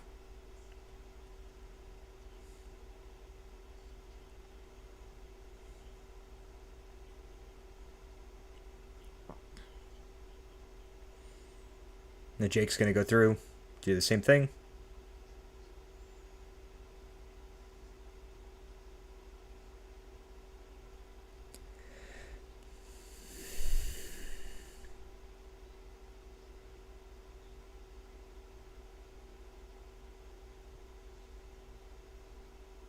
I mean, if we just see Jacques Ultra Ball on turn 1, then we're in pretty good shape as Jake.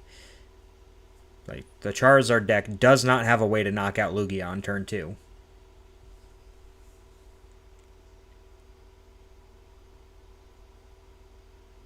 Shock for Arc. And Arc. Good card. Good card. Are we here? And we've got it. Nice. And this is the scariest thing about playing against Lugia. You can just absolutely see it pop off in the right scenario. I believe Jake's got an energy as well, so he's going to use Call for Family this turn. Yeah.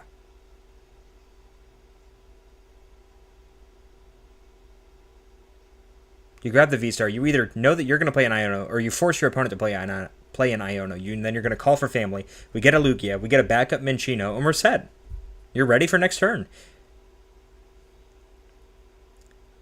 Again, there's no reason to grab 2 Lugia here. Right. Your opponent has no ability to knock out your Lugia in one hit. So you know that you're safe. There's no reason to put an extra 2-prize liability on your board. You know that at some point you're probably going to have to do it with Luminion. So we would like to avoid putting another Lugia down as well. Because your opponent, as in Raymond's case, will be able to get to a point where he can knock out your Lugia in one hit with Charizard. So we want to just prevent that for as long as possible.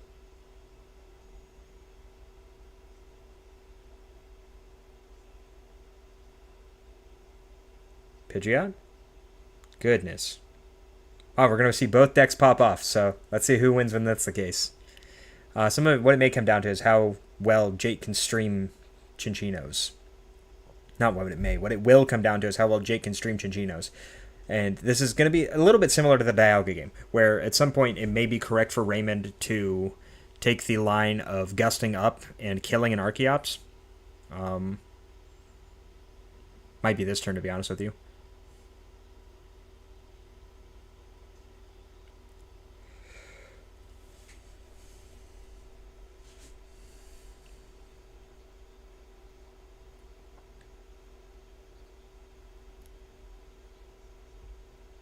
Oh, okay. So that was a hero. I couldn't tell if it was a Hero's Cape or a Maximum Belt in Raymond's hand. With a Hero's Cape, it's going to be extremely difficult for Jake to actually take this knockout here. You know, giving that Charizard an extra 100 HP means that Jake needs 8 energies on a single Chinchino to take a knockout. But if he's, that's something that we have to hold on to as Raymond, because the first one that we put up, when we're not doing enough damage to one hit KO Lugia, Jake can just kind of pop it twice using Lugia and kind of move on from there. There's some Lugia players that play Lost Vacuum because they're afraid of their Turbo Hands matchup and trying to make it a little bit better, but that's really just not worthwhile.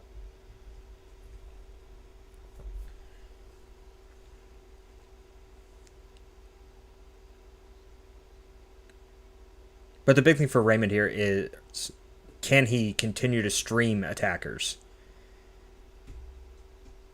Because with Jake's hand, as long as he can find a Chinchino, he should be able to knock out this Charizard.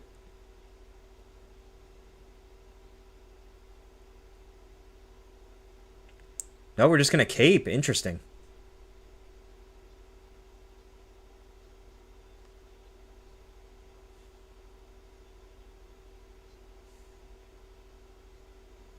So Jake gets 2 cards. Okay, so we've got the Chinchino set. I think... I mean, but maybe with this Hero Cape Zard, Raymond's got enough time that he can afford to just go around whatever's in the active spot. We can't one-hit KO this Lugia anyway, so if we just gust up and knock out an Archeops, Jake gets put in a position where he has to just rinse and repeat, do the same thing again. Jake can't necessarily respond, to be honest with you.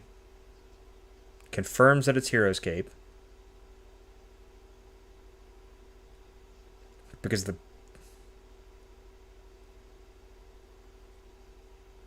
best Jake can do... Gosh, having to have 7 energy is insane.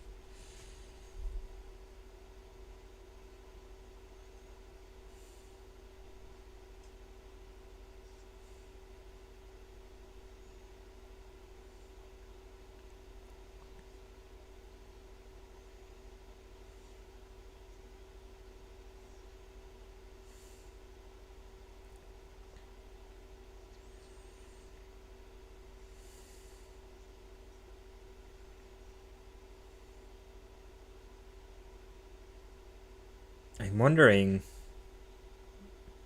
See, the problem is Jake would need to be able to get another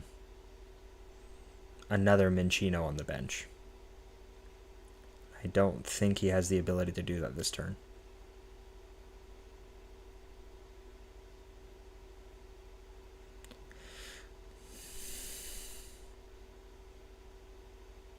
We discard the V-Star. Discard a double turbo, more than likely. We go get the other Minccino. I don't know. This is going to be a rough one. It's going to be a rough one for sure. That's the other problem with Lugia in this format. It can be very strong when you pop off and you do a lot of big things going first. Or just quickly. But it's very linear. And if that linearity gets disrupted, you're in a tough time.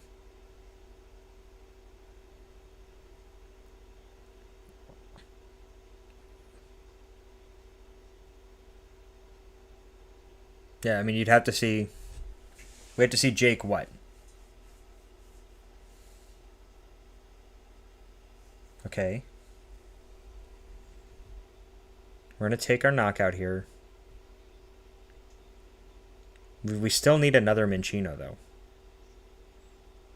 Like, Raymond gets a boss knockout on Lumineon this turn. For sure.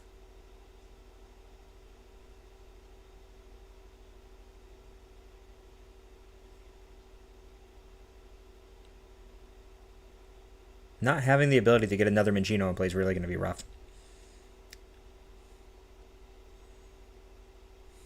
Again, we either gust up an Archeops and knock it out because we need to potentially go down to even prices anyway, and then your Charizard is never getting knocked out in one hit. Or we gust the Lumineon and take that knockout and go down to 3 prizes. And I think that you have enough time in Raymond's position to go through the motions to... just deny Jake the ability to take knockouts. A lot of it will depend on whether or not Raymond plays Choice Belt as well. If he plays Choice Belt, then we can take this really slow and just entirely gust around the Lugia, knock out Archeops over these next 2 turns. And then once our Charizard finally goes down, we do take the knockout with the Radiant Charizard.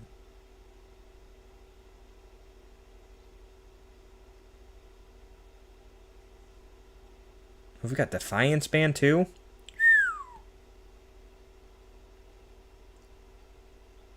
I feel like the play has to be the Archeops though, right? Is he going to take the Archeops or the Lumineon here? Archeops, perfect. Okay. And so this should, just take Jake out of the game. And all of this is on the back of the Hero's Cape. Entirely. All of this is on the back of the Hero's Cape. And I'm wondering if Jake will even continue this game.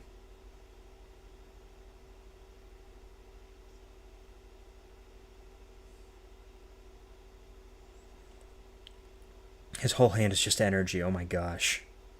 Why are we attaching to Arceus? Oh, Iona. Okay. But even so, I think that he needed to attach to the Mangino here. So we need an energy on a Mangino so that we can get a second Mangino down and Primal Turbo to it to have an energy on it as well. And that would put us in a position where we can get 4 energies on a Mangino next turn and allow us to knock out Pidgeot with it. But I just don't know if we have enough time to do that, unfortunately.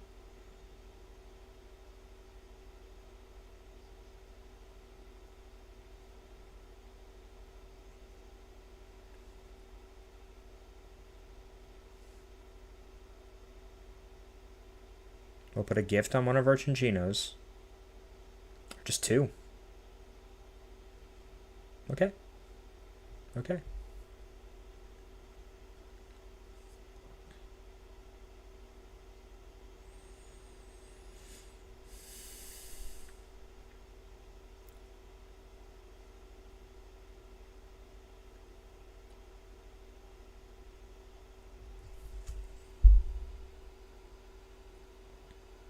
It's just a tough spot. Having double candy into Hero's Cape is probably not something Jake was hoping to see. But thankfully, this game has been fast enough. Jake still has time to play through game 2.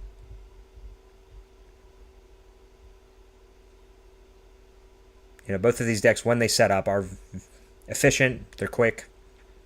They don't have a ton of extra actions on their turns. And they're both fairly straightforward in some of the decision-making they can make, especially against each other. There are some other matchups for both of them that are a little bit more intricate, but this is not one of them.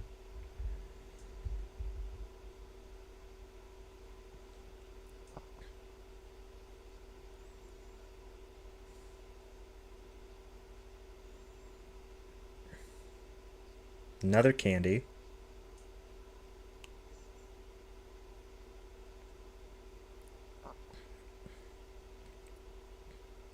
Is he going to Turo here? It can't be Turo. It's got to be, yeah.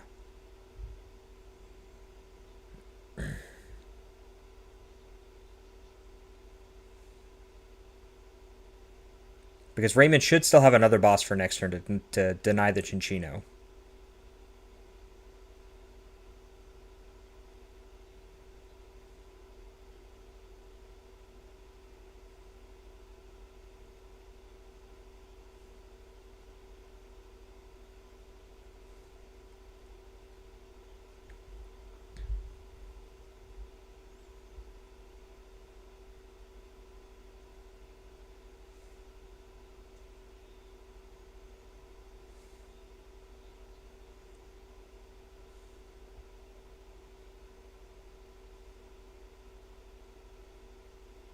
It's got to be the Archeops. He's considering the Minccino because it's got the energies on it. But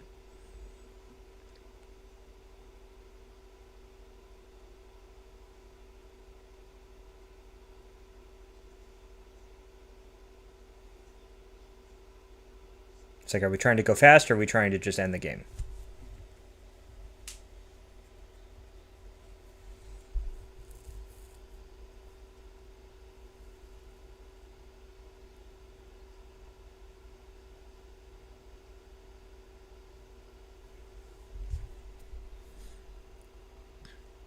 And then what do you do from Jake's position here? If you take this knockout with your Lugia, then you can just use Burning Darkness for 300 damage and win the game.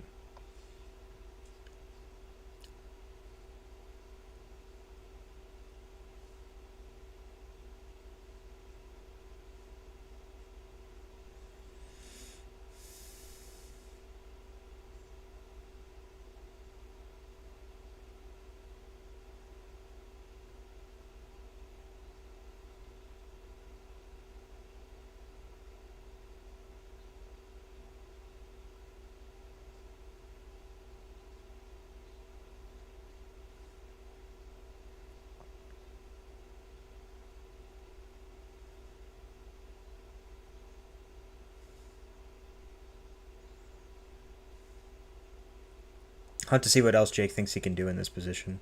But, he's out of options.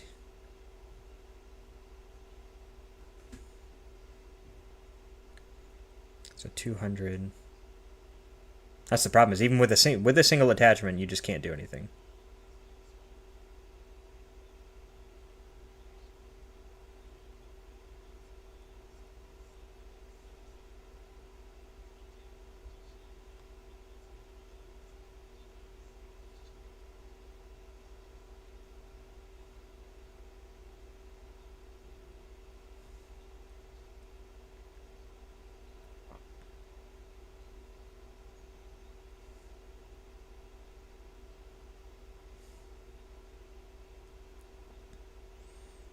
Now, we know Raymond has a boss in deck because of the Pal Pad, so he's probably just going to boss again. Got the Tremelian.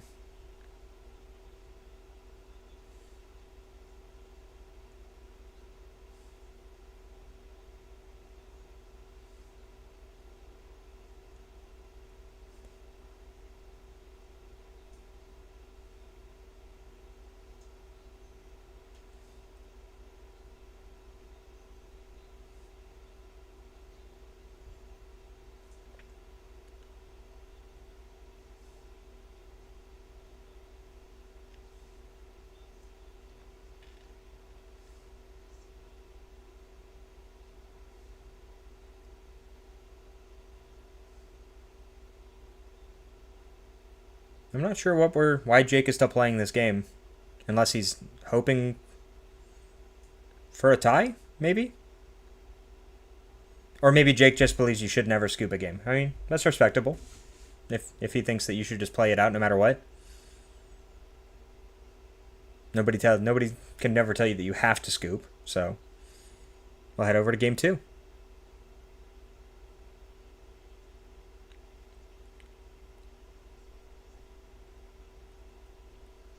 Very explosive game from Raymond.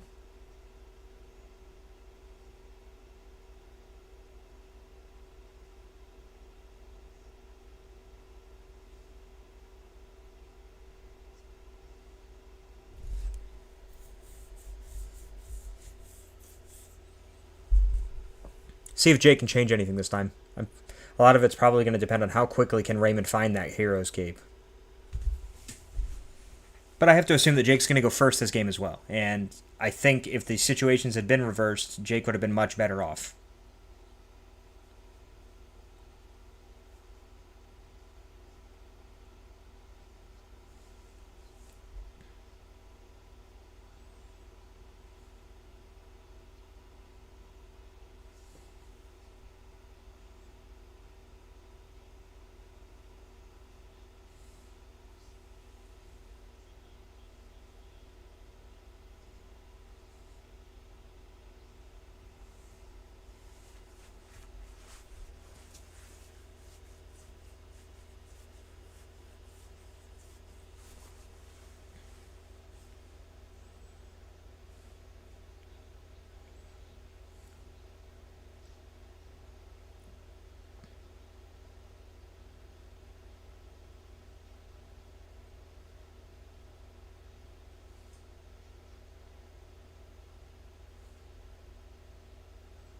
I think the really important thing here for Jake is to just not get frustrated.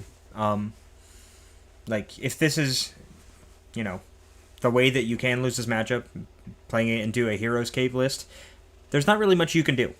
There's nothing you can change about that situation. So you need to just buckle down, focus, do your gameplay, and execute your stuff the way that you need to. There's always a chance that it's prized.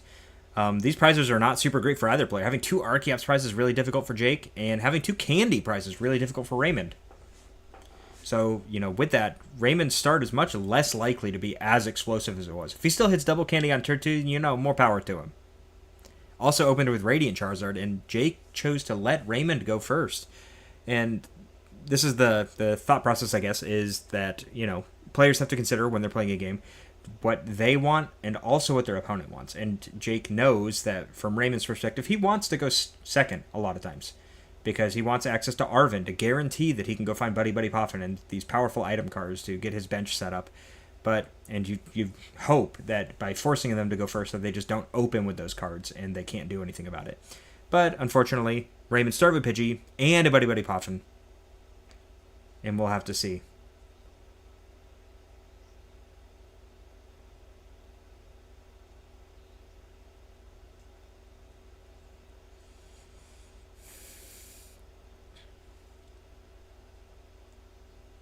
I'll have to see the rest of Raymond's hand to see what his plan is moving forward. I'm kind of surprised because he would have known that he was going first. I'm kind of surprised we opened with Radzard.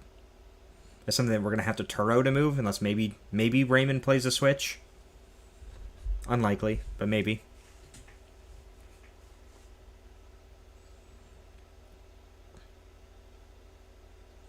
I guess we could also go with the 5 energy Radzard and kill the Lugia on turn 2.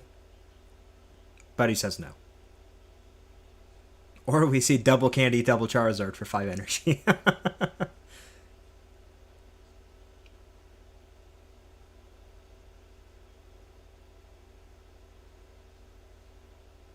So we can go grab Lumineon here. Does he play Serena? Yeah. He'll be fine.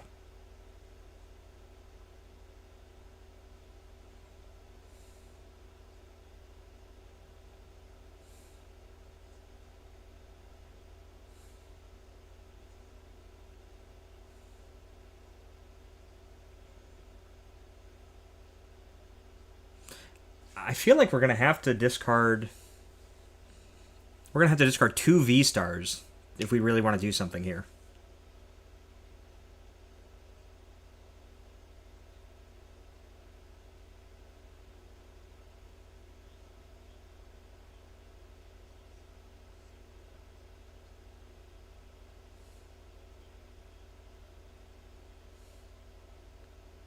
We're going to go with Serena. I think that's good. We'll discard at least 1 V-Star here. Potentially 2. I could see an argument for 2. That would give you, a better chance at finding something. And hopefully a card to search for Archeops along with an energy. You only need 1 Lugia to play the game. Realistically.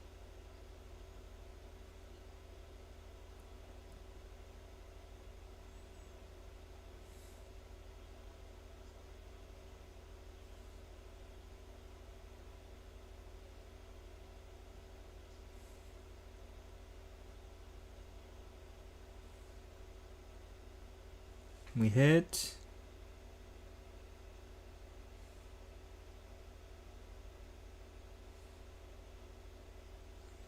We're not too bad off. We're not too bad off here.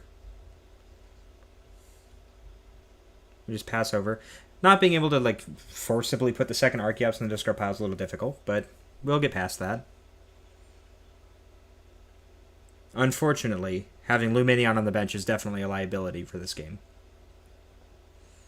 And Raymond's got an Arven. But having that Radzard active is, maybe a bit of a boon for Jake, and it may give him enough time to get things rolling to where he could have enough threats set up that he doesn't care about his Archeops being sniped off. Have to see. Raymond's probably going to have to go find Rotom here. And we're just going to grab Cape now. Wow. And we'll dump Cleffa and Vacuum.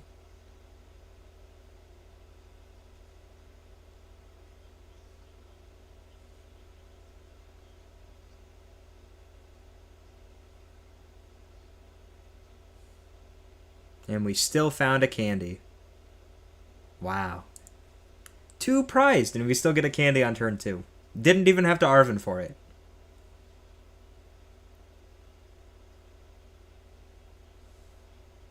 Getting Charmeleon's good. I'd like taking this nice and slow. You don't care if your opponent takes a prize here. You can turn on your counter catcher and get your Luminion out. Or get your Luminion. Take the Luminion off the bench for 2 prizes. Or we go chase the Archeops again.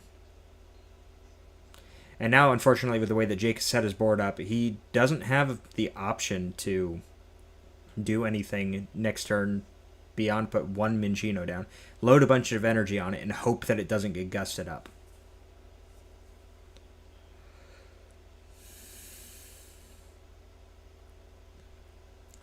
I mean, Jake's other option is to evolve his bench Lugia into the V-Star and actually just not attack yet.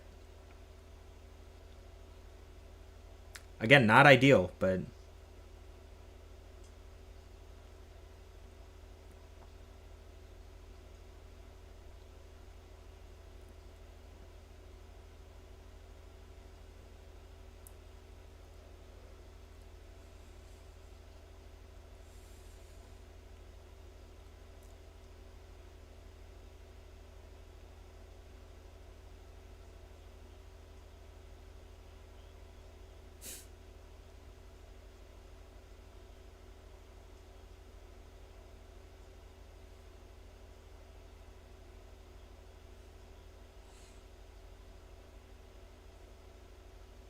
Yeah, Jake was so close being able to do something really cool this turn. I mean, not really cool, but really powerful. I mean, we could have seen a knockout on the Charmeleon, which would really set Raymond back. Not being able to set up another Charizard would hurt him a lot.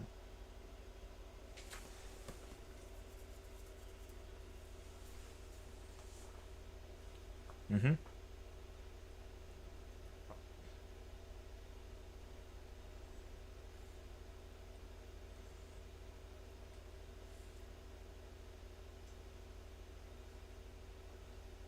See, I don't know if I agree with taking this prize here, but I think it's what we're going to see. We already know that Raymond has the Hero's Cape in hand.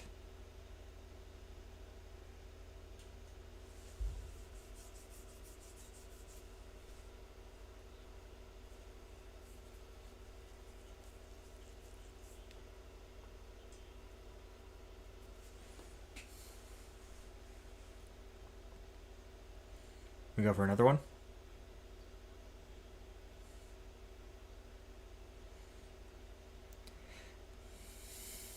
And so Jake's taking a slightly different line here. Not putting any energy on his bench yet because we're trying to set up for a position where we can 2-hit KO the Caped Charizard.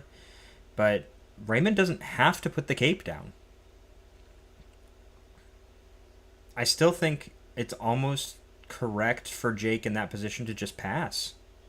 But, or it would be interesting at least. But we'll see. Now Raymond gets to freely go through and get his Charizard set up.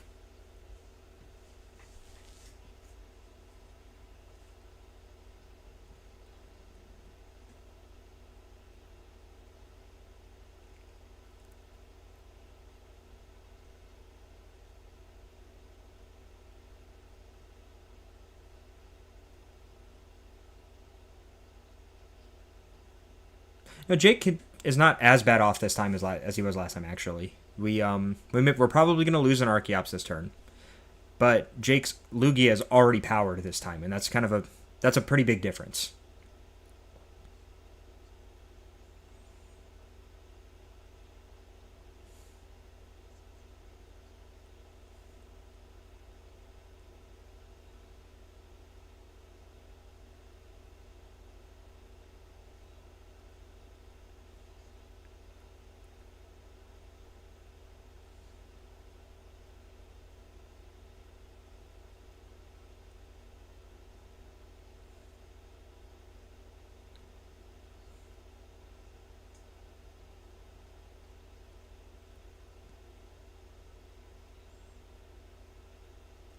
There's our Charizard.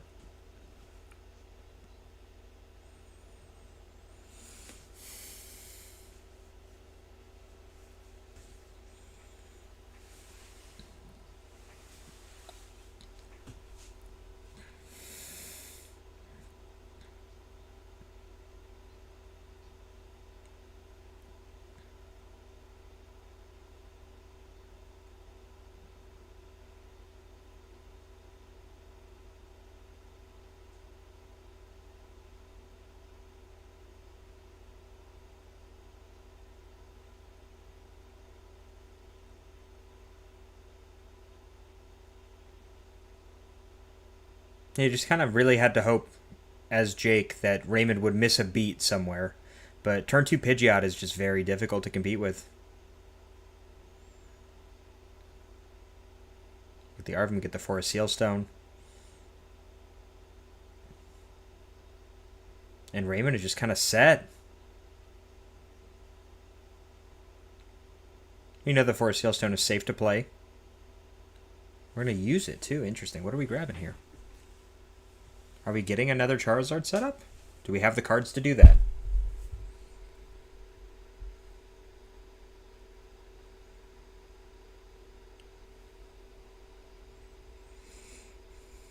Looks like we need the rare candy, so Raymond must have an Ultra Ball in his hand.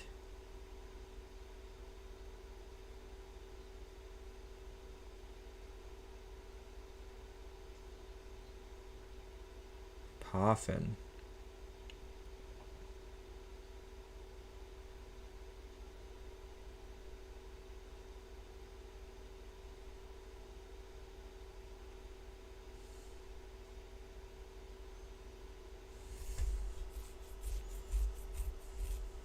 What is Raymond looking for here?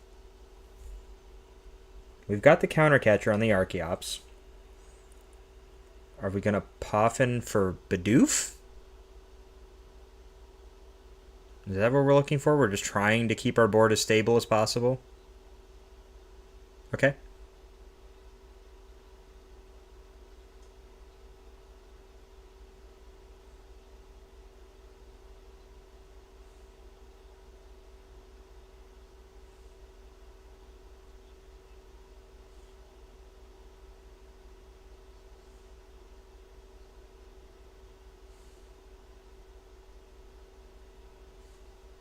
Both Luminion hit the discard pile.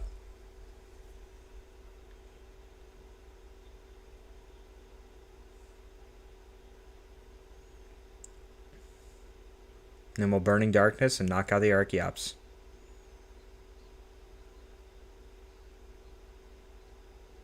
And Raymond wisely doesn't play the Hero's Cape here yet because he knows that he doesn't have to.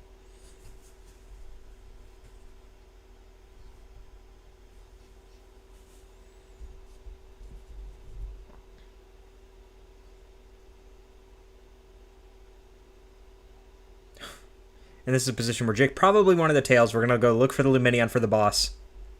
To do something. But...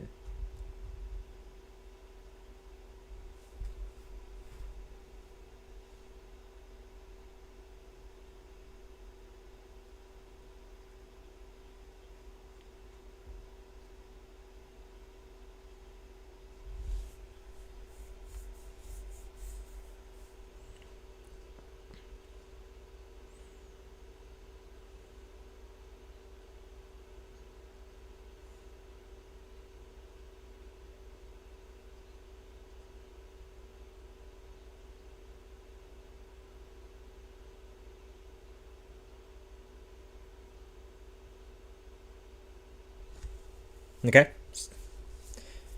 So Jake's presenting his Cinccino as a threat here to try to prevent Raymond from targeting down his Archeops. Jake doesn't know. Raymond still only has one more rare candy in his deck. So if we can get a decently strong Iono here, we may be in a position to do something as Jake.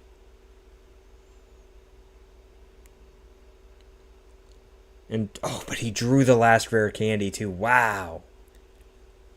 And a lot of other cards that, he doesn't otherwise care about. So we could probably see Raymond just dump some of the dead cards from his hand, get the B-Roll established, and be ready to roll.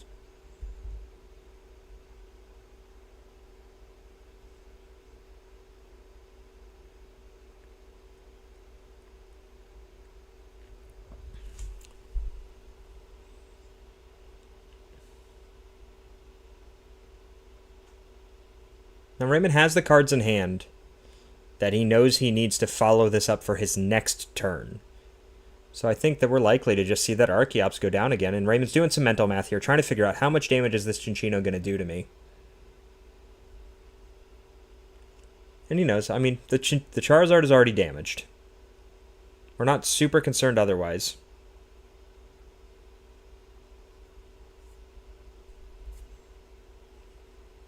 This is an interesting line. I actually like this a lot.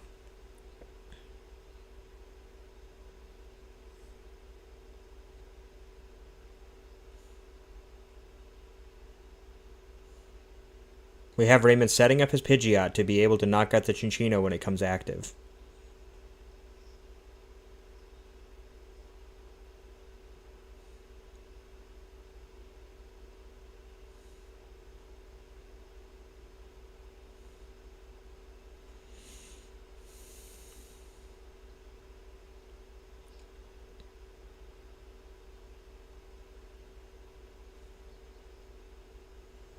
And Raymond's really just riding the line here. I mean, we know he's got the candy in hand. He's going to take one off the prize this turn. But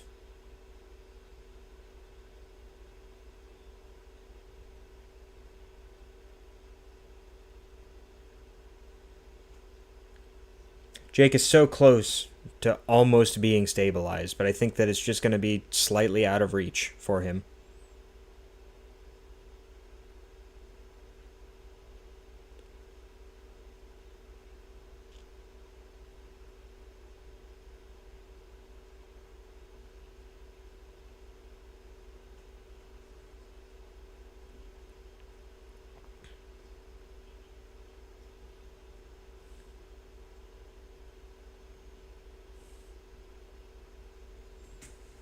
And so this is where Jake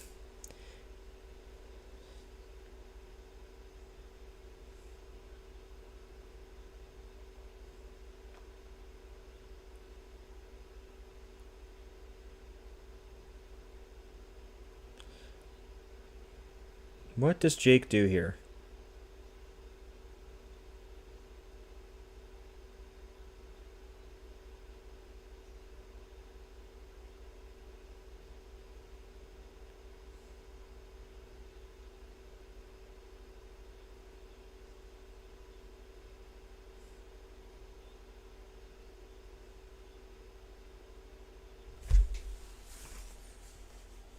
The problem is with taking this line is that if Jake has access, not Jake, if Raymond has access to a second Charizard, I believe he just wins the game.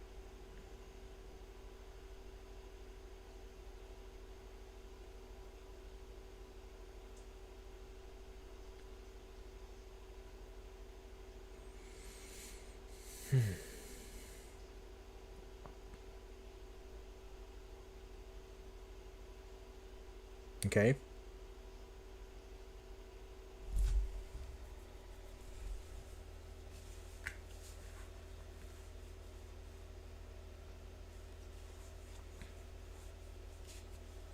I mean, Raymond still has time here. The important thing is, can Jake also now follow this up with a disruption turn in addition to knocking the Charizard out?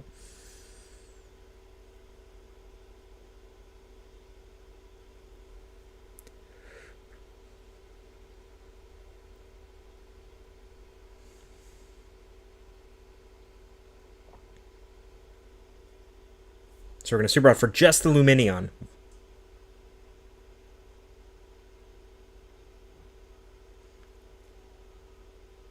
Now, I guess Raymond's assuming that he's never going to be in a position where he's behind enough to take advantage of that Radiant Charizard, rather.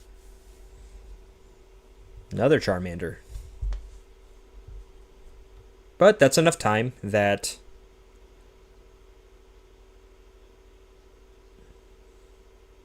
Jake is still going to have to... Raymond's got one more turn. One more turn. The big thing was, did Jake have a way to stop this?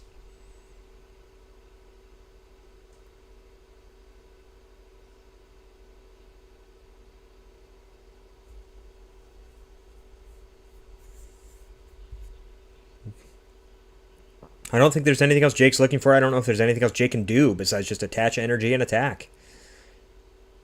We see the gift hit the Minchino. I'd like to see the Ultra Ball maybe thin the hand down. We know we can't use Primal Turbo anymore. We could discard the Lugia. We could probably discard the... I think we could have kept the Double Turbo in case we needed to retreat the V-Star off the bench. But otherwise, I think Jake's executing this very well. To the best of his ability. He's playing to his outs. He's trying to win this game.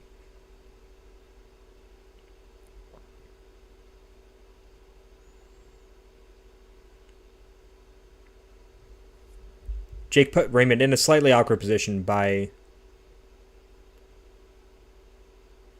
choosing to fully power this Lugia rather than shortcutting it with a double turbo. So Raymond was not able to take the same line he did last time by putting the Heroescape Charizard as the threat of choice.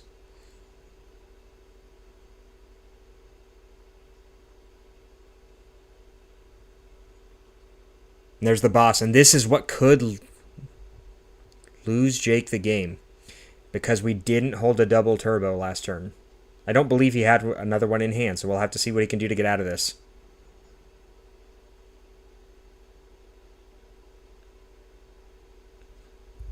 We may still have a Jet in deck.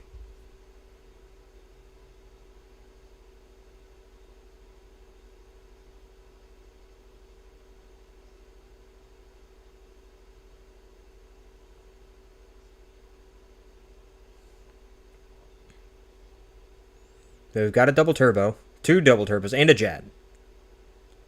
Oh, okay. No, Jake has a lot of outs here, so as long as we have a supporter, we should be okay.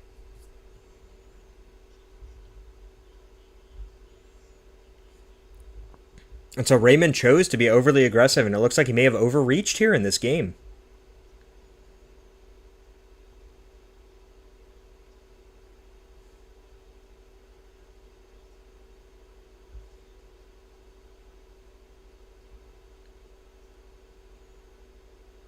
Okay, Jake. Slam it. Slam the research. Let's do it. We definitely don't attach anything else yet.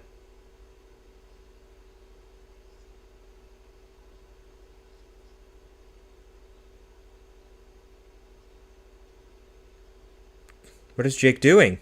Jake, no. No, Jake, no. Oh, Jake, no. Why? Why are we doing this? I'm very confused.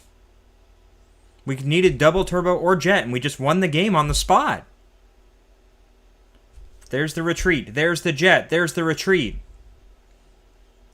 Jake seems like he's just very flustered or frustrated right now.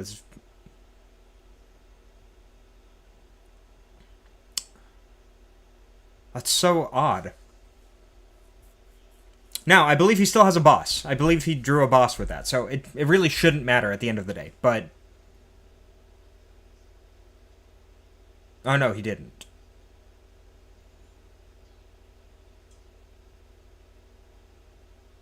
I wonder, does Jake not know he only has 1 prize left?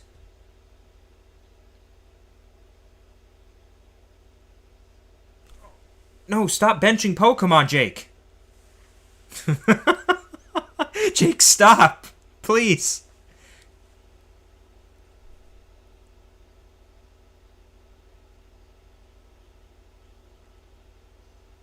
His Defiance Band was not the top deck. Erie's not the top deck, or not the card. Okay, Raymond's going to game 3. Okay.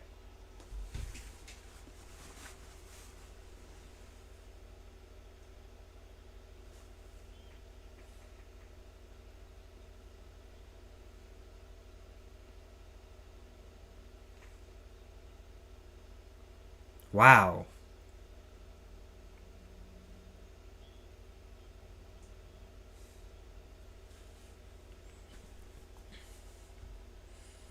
Now, both of these players want this game to conclude with a winner. They both want it to be themselves, but they both are looking for the game to conclude with a winner. Because you do need 19 match points to advance to day 2. And currently, both of these players are at 16. A tie does them no good here.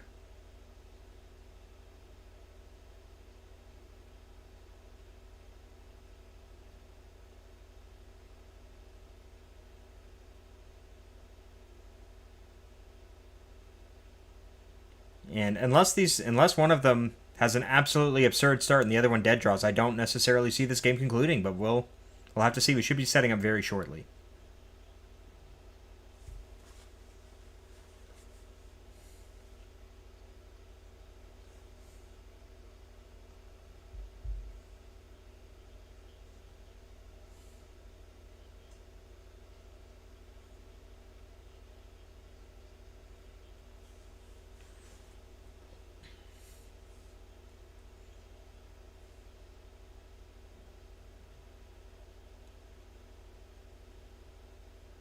Okay, here we go. We've got game 3. We're set up. Both of our competitors are drawing their final starting hands for the round. But we've got just over 3 minutes. I don't know. I don't think it's possible.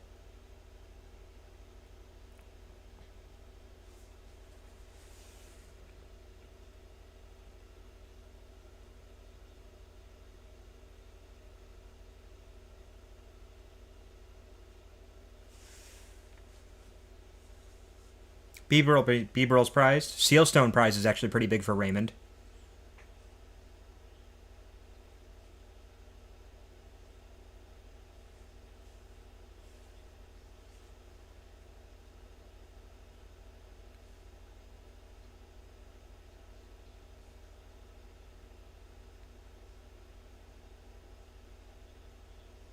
Master Ball is the ace spec of choice for Jake. If we're keying up the Archeops, you probably have an Ultra Ball in hand. And there's the... Oh, double Archeops on turn 1. This is absurd.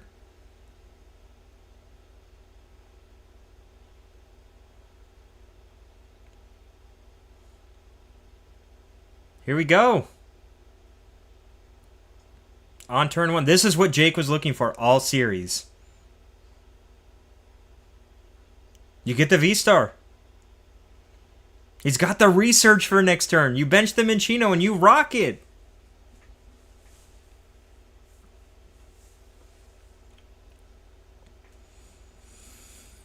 Bench the Minchino. Attach to the Lugia.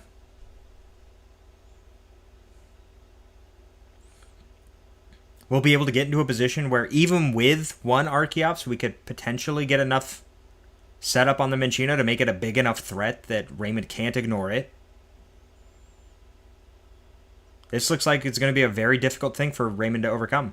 But again, we've got a minute and a half to go. We may not even have enough time to finish the game. Like, if Raymond has a buddy pop, then the game's over. Okay, well, the game's over.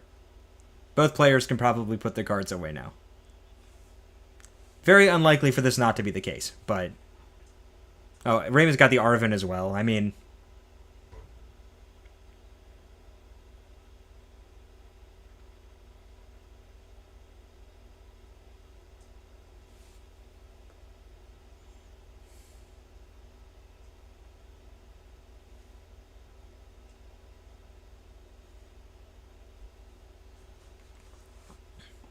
He discovered the Sealstone's missing. We Puffin.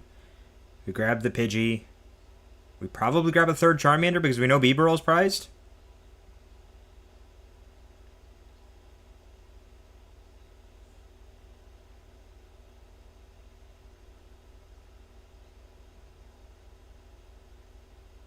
Play the Puffin.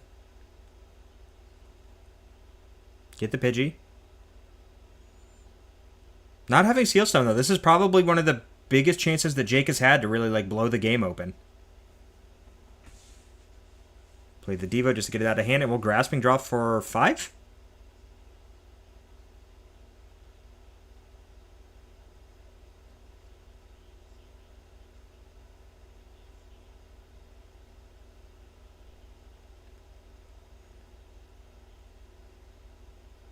Yeah.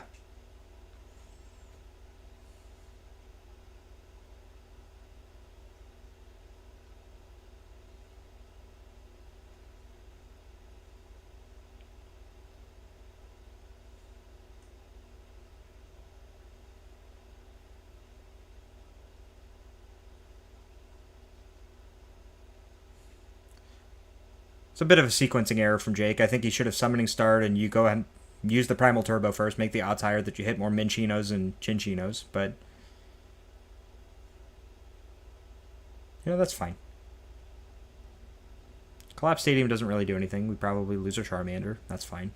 I don't know if Raymond much cares about that. We Summoning Star.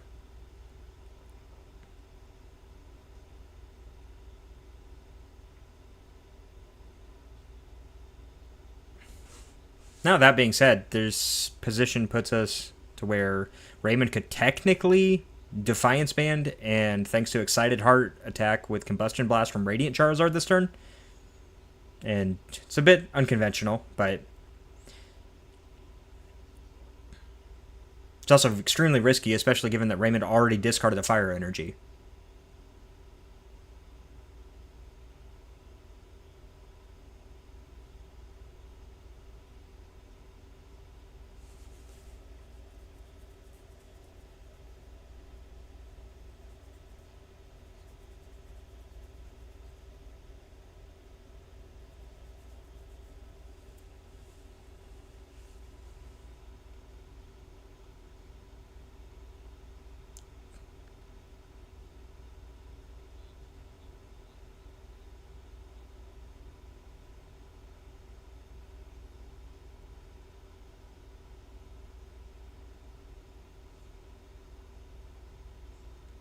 Ah, so Jake almost accidentally double attached.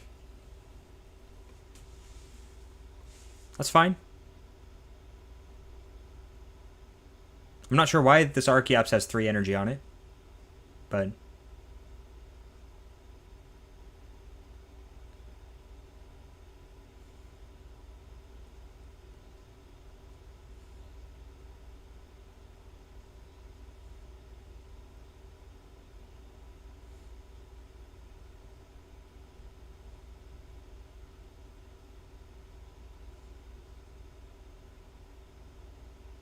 The only reason why I could see that they're playing it this way is that Raymond and Jake must have some sort of gentleman's agreement based on prizes.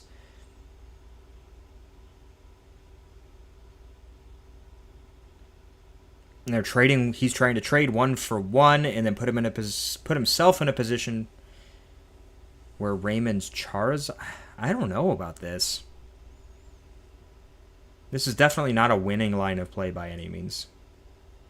Maybe that's why it looks so foreign to me, but we'll have to see. I mean, in turn, this could also be the exact situation where we see Raymond make the overextension with Radiant Charizard.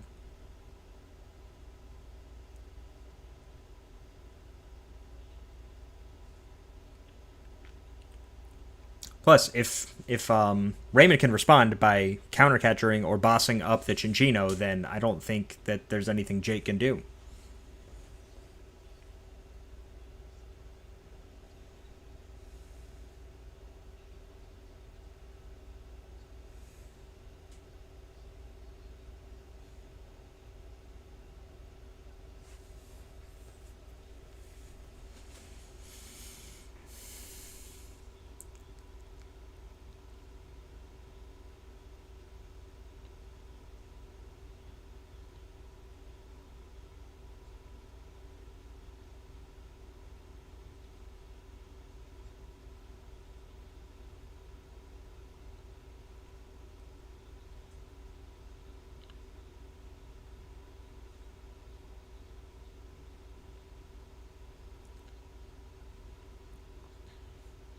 So we see Raymond putting the only 2-prize threat on the board, being the Charizard.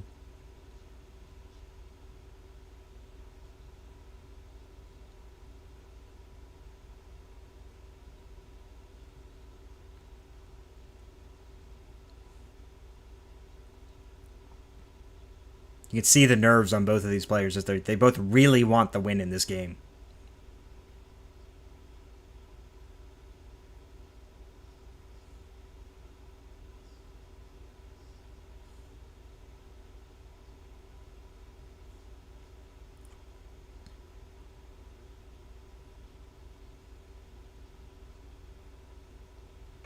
Okay.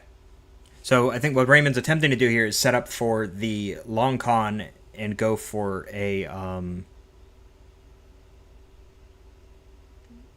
boss / counter catcher KO Lugia with Radiant Charizard.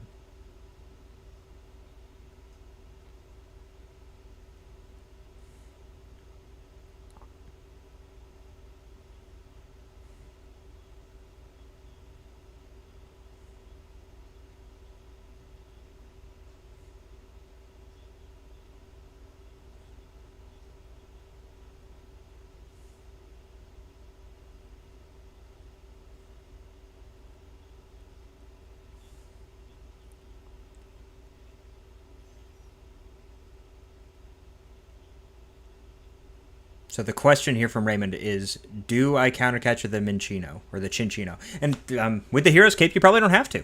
Honestly, you could just KO the Archeops and call it a day. You put Jake in a position where he has to boss, but I don't think he has access to it right now.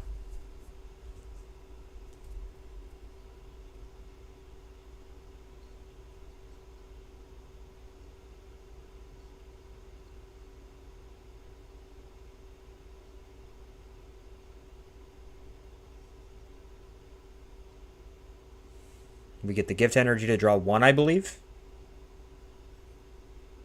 Yeah, 1 card off the gift energy.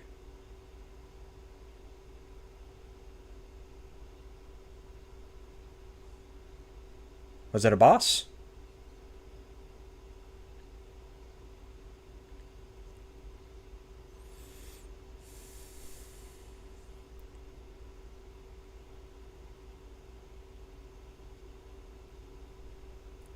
Now you put Raymond in a position again where he also has to have a boss. So it's just a matter of who has boss. But if we capturing a Roman for Luminion, what do we do? No! Okay, what do we get here?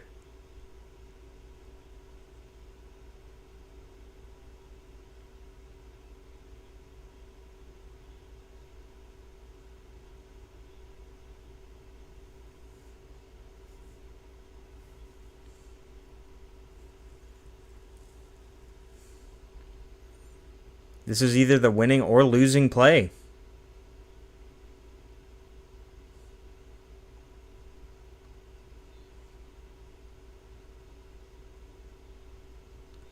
Doesn't matter what energy you grab at this point.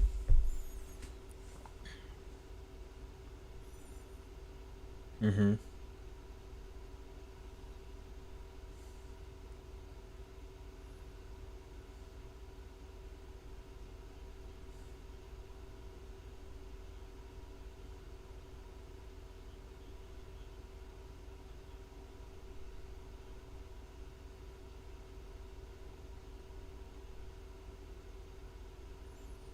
I actually think it may have been incorrect for... That's unfortunate for Jake.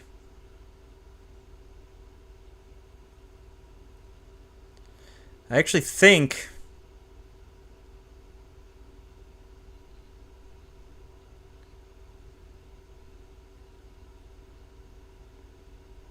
Luminion was on the bench, though. So Raymond was ahead on prizes, and I believe Jake and Raymond had a gentleman's agreement.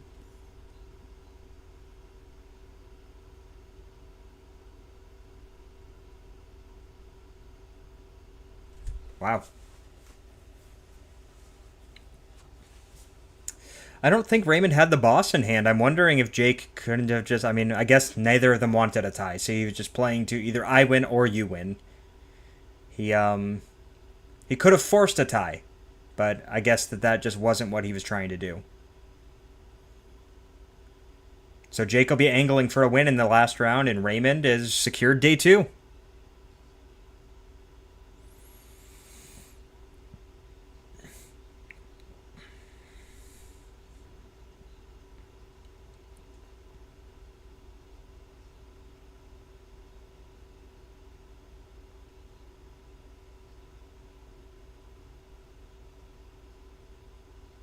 I'm wondering how differently this game would have played out if Jake had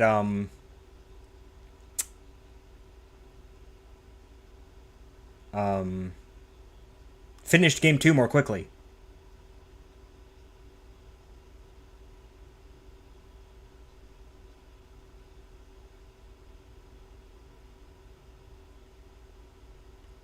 That's a finish. See what we can't finish up here. There's probably going to be an interview with Raymond. Just recap the game here. A lot of interesting or unexpected Primal Turbo attachments from Jake to his bench Pokemon.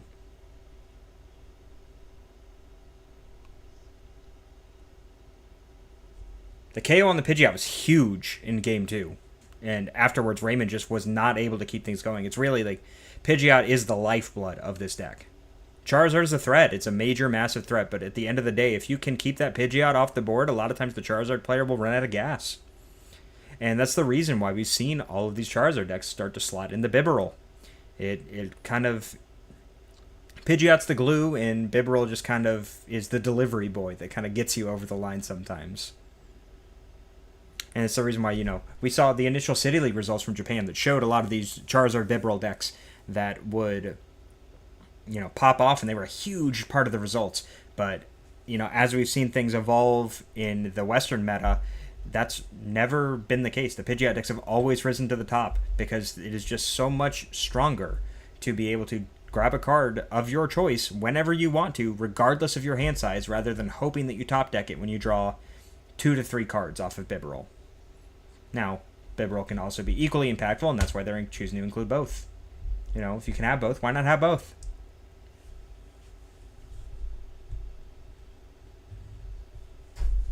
Let's listen in.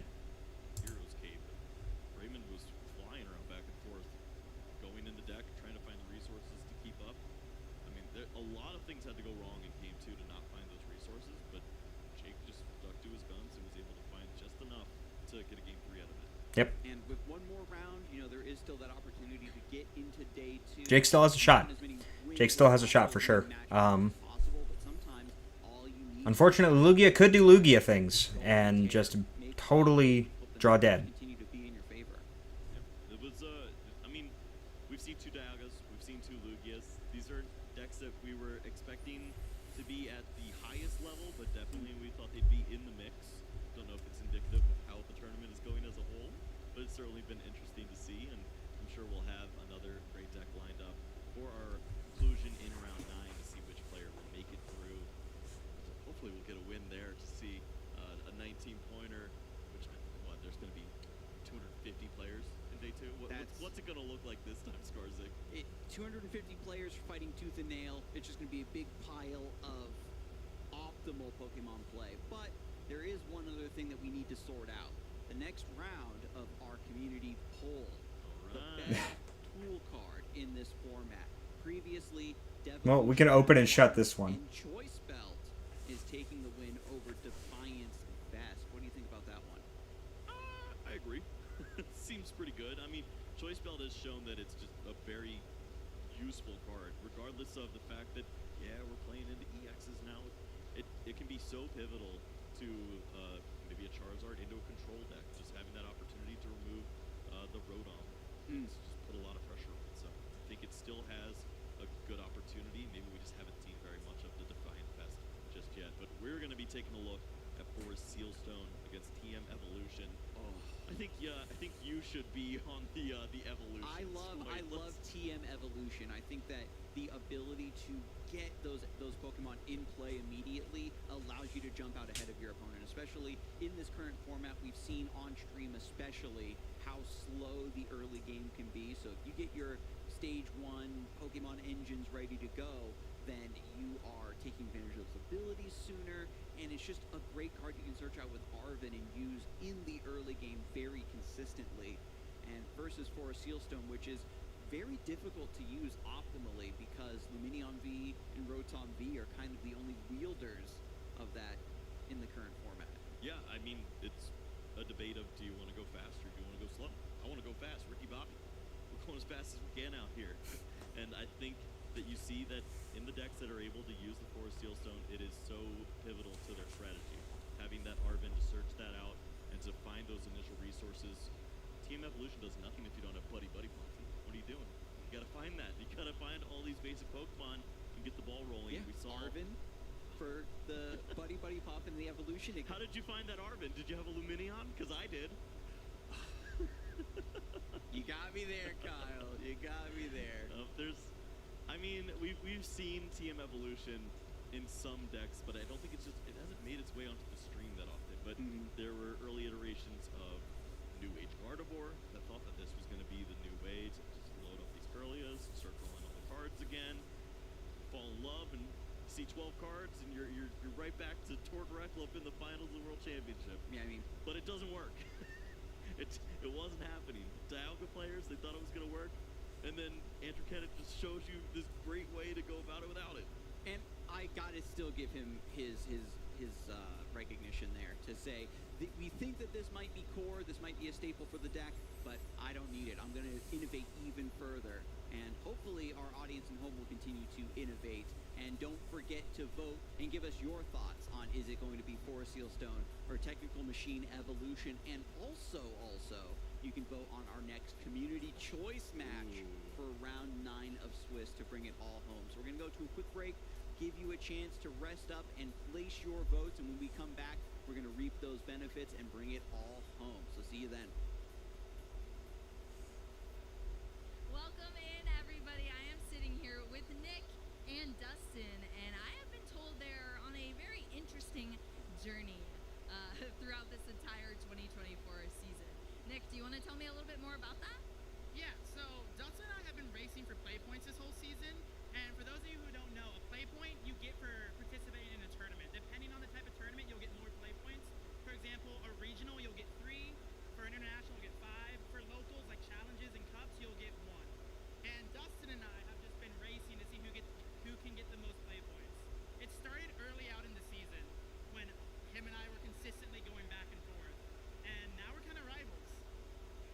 so who's winning right now? Currently I am. I have, I think, a 6-point lead, but I think Dustin can overthrow me by the end. How close are you behind Dustin? It's only a few points. I know Nick had a few large trip plans, like to Africa, so that gives me a couple weeks to catch up. I figured I'll let him get a few points now, let him think he has a chance, and come from behind. I love it. Well, we're all very familiar with championship points. You know, the more you get, if you get to 600 as a master, you get a world's invite. What do you get from play points?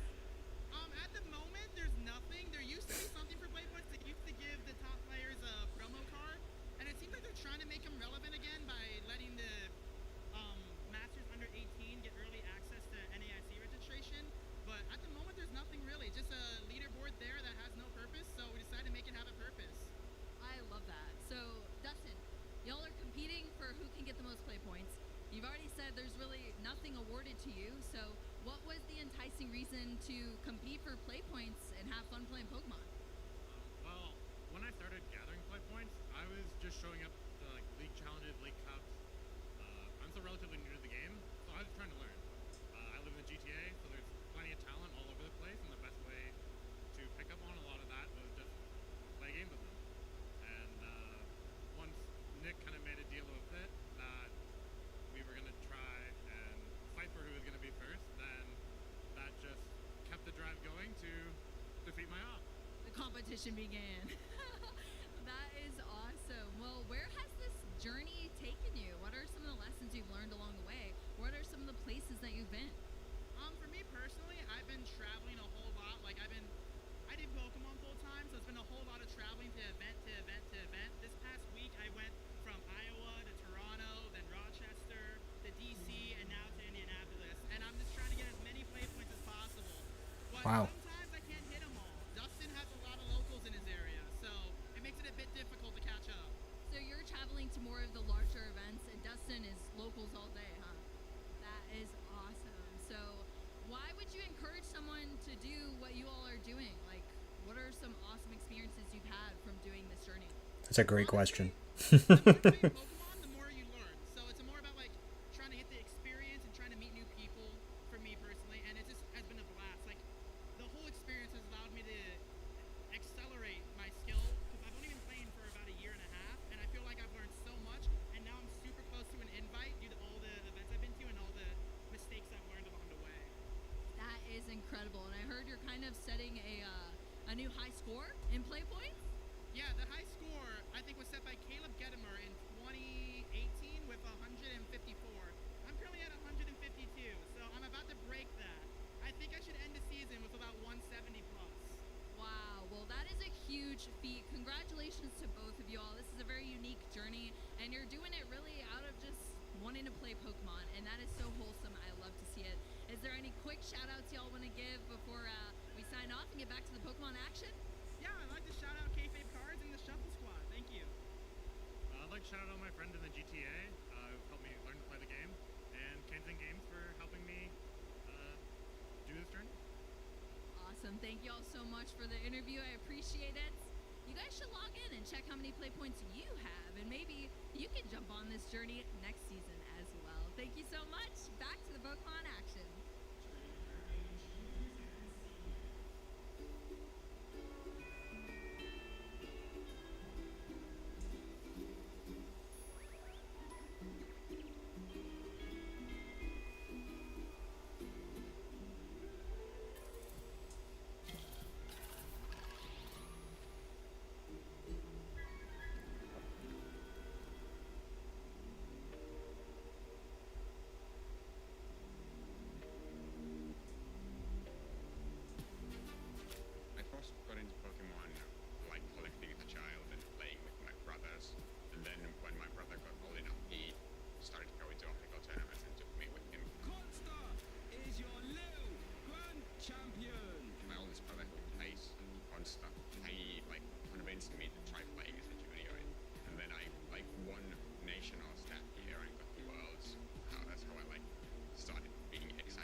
Super important. Take mistakes that badly when you do them in the games. It's not the end of the world when you play.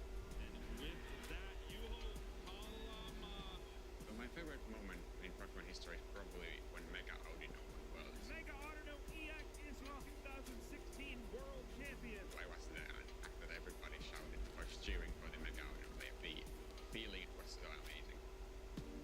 My number one goal is to do well at Worlds. I've done well at international championships now, so that's the next thing I want to do. My brother was top 16 this year, so I want to at least just do something similar to him.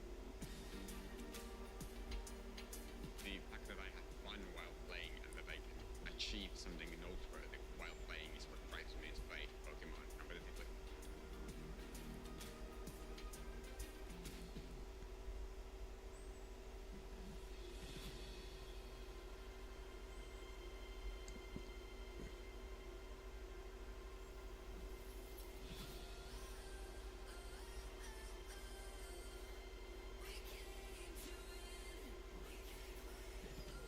It's a cool hype strip.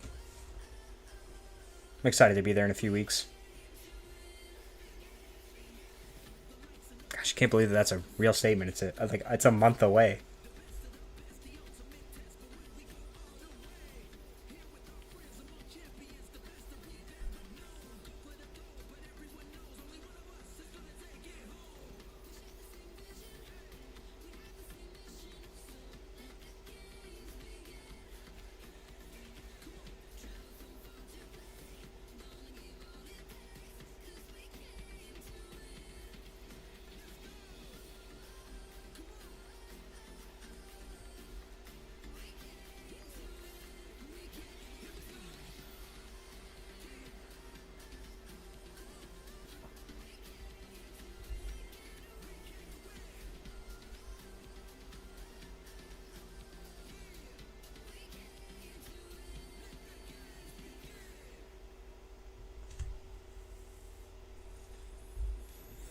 Well, the games have already begun here in Indianapolis. Just one final round remains before we determine which players will be continuing on to the second day of our regional championship competition. So many trading card game players out there with hopes of coming away as a champion.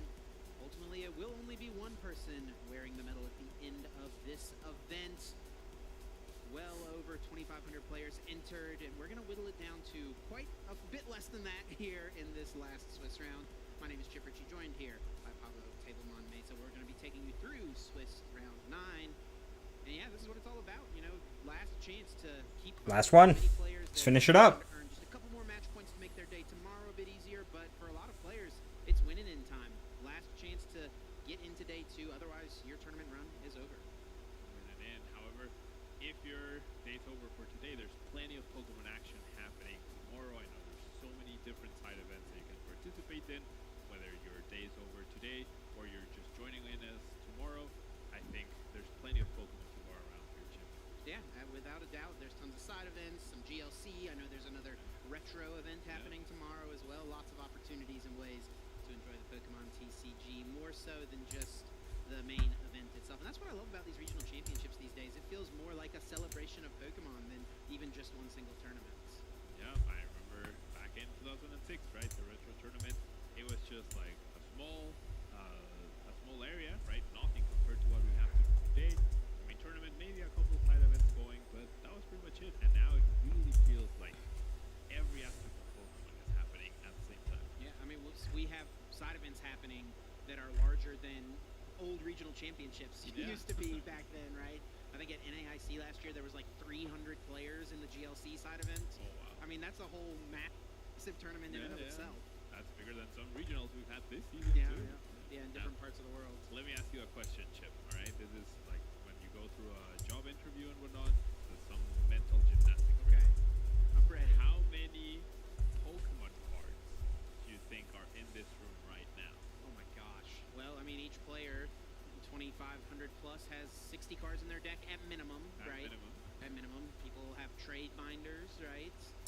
I know over at the First Steps area, they've got piles of cards for people to come try to build their first ever Pokemon deck. You've got the vendors over there that are selling cards to our players. Yeah, that's not a number I can even. I'd have to, you know, jot some things down, try to map it out. I know. Hundreds of thousands easily. Yeah, I agree. I would venture saying 500,000 Pokemon cards are in this room with us. Easily. Yeah, Very easily. That's a fair bet. Let us know what you think. Speaking of the audience letting us know what they think, we've got our community vote happening throughout the weekend. What is the best tool card in the formats? And I think it's no surprise that in top 8, Forest Sealstone was able to take down Technical Machine Evolution. TM Evolution is great, but Forest Sealstone, I would say probably the favorite to win this event. I would agree. Forest Sealstone, just so fantastic, right? Any card you need at any given moment, it's just too powerful. It's really good. And I mean, we have a whole, like, if you want that sort of effect, you need to set up a whole stage to it or to accomplish it. So Forest Sealstone, I would agree. I think between Forest Sealstone and Technical Machine Evolution, that's where the audience might be more divided. Yeah, and that's the finals, I think, that is favored to happen, but we're not going to call it just yet. We got one more top 8 community vote to happen. The semifinals as well. We'll figure out what the 4 best tools in the format are, and eventually tomorrow, not only will we crown a regional champion, we will crown a best tool card in the format champion as well. Let's take a look at our tournament at hand, the standings going into Swiss round 9. We've got a Mahone at 8-0. That's what's up.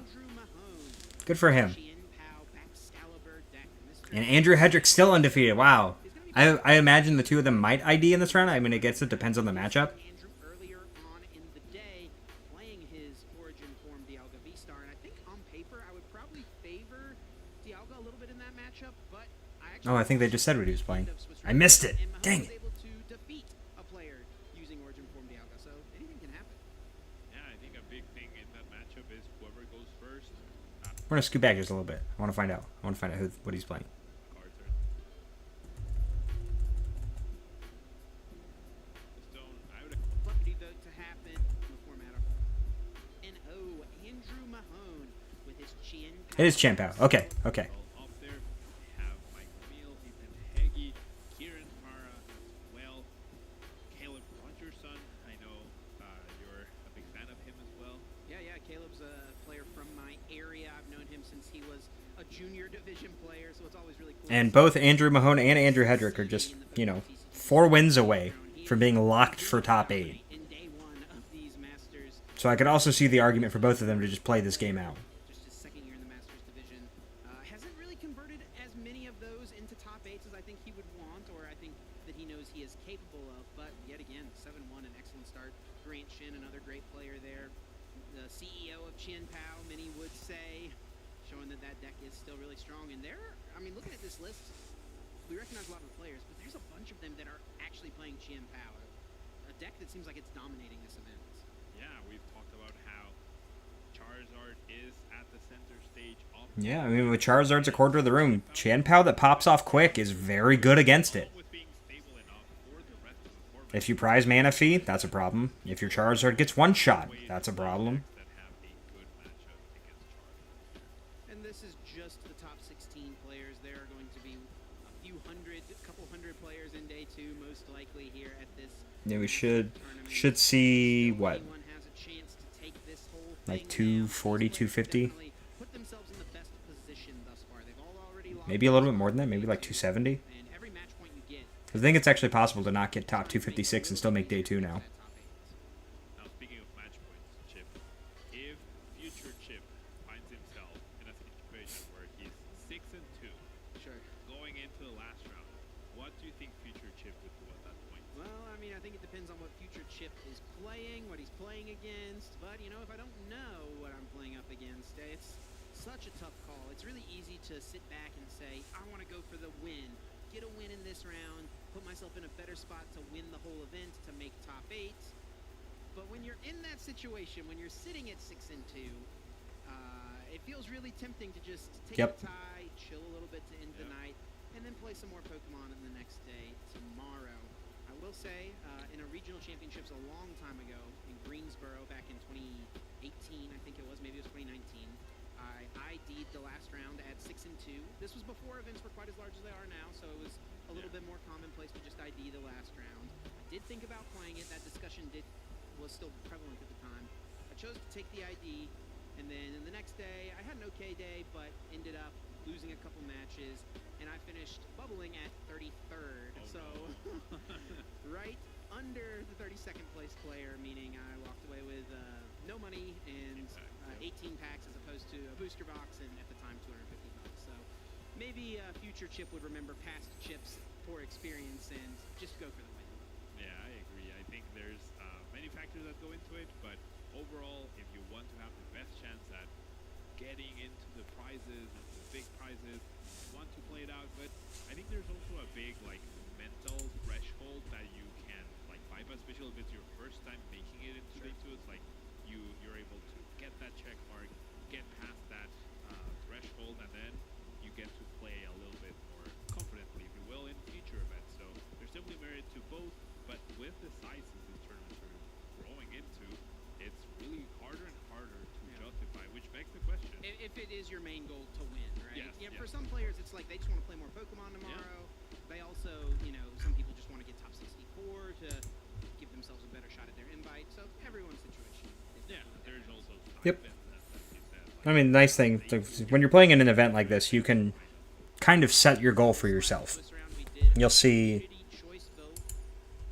like, some people will... Oh.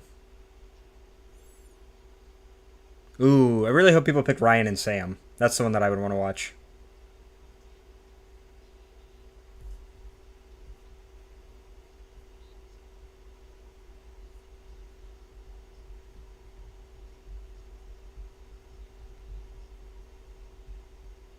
Nice. Nice. Okay, perfect. I know, but, I know Sam and Ryan from way, way, way, way back. Ryan is obviously Kyle's brother. Used to play with both the two of them all the time. Used to travel to events with them. And Sam is just another really cool player that I remember from Tennessee. I know that Ryan played Roaring Moon to Dunsparce in Orlando. I'm not sure what he's playing today.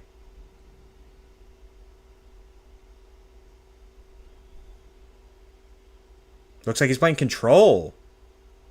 Okay.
The double bravery charm could be kind of impactful for Ryan. It'd be interesting.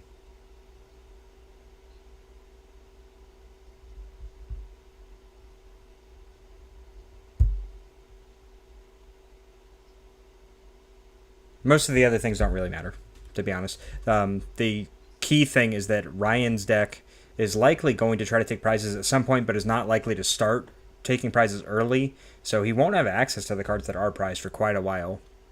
And, playing against a Giratina V-Star deck makes things a bit more difficult on top of that.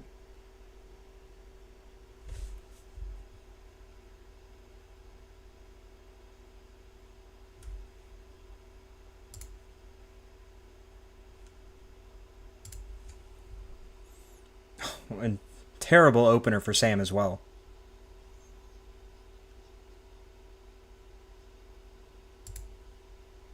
Terrible opener for Sam. I'll have to see if he can do anything else from here, though. So, next ball would do some prize checking. Let's see, it doesn't really have anything super consequential prize. I just heard prior to muting the stream that apparently Sam is actually playing a 4/4 Giratina in his list. So, it's a bit different. Be interesting to see what he cut for that. The real impactful prizes for Sam are going to be those 2 jet energy. See, he's checking all his basic energy counts. Don't know if he actually made a note of how many jets he had in his deck.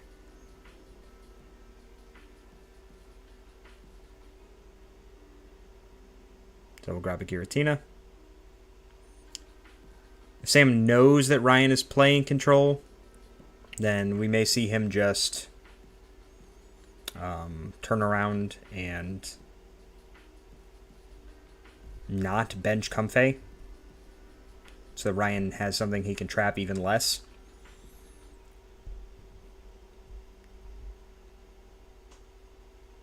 Another big thing will be whether or not Sam plays a vacuum, but I'm assuming if he plays 4/4 Giratina, he probably doesn't have room for vacuum.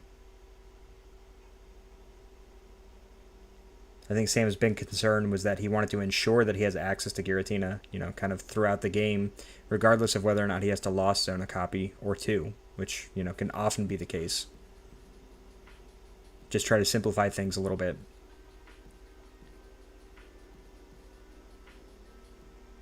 And this is just a really do or die game for both of these players. Ryan's got a pretty nice opening here with double Nest Ball.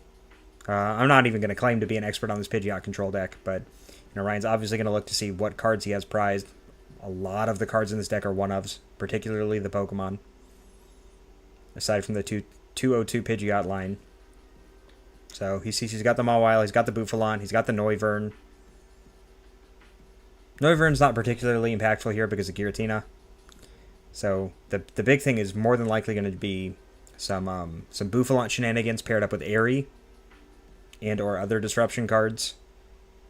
But for now, Ryan's probably going to try to establish some Pidgeys this turn and probably the Rotom so he can get away with an instant charge.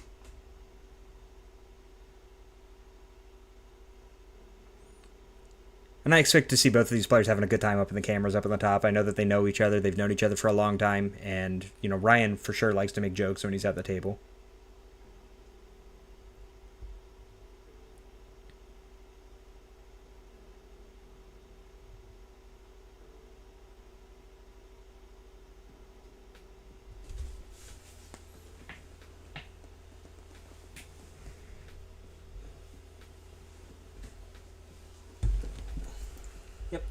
Second Nest Ball, grabs the Pidgey.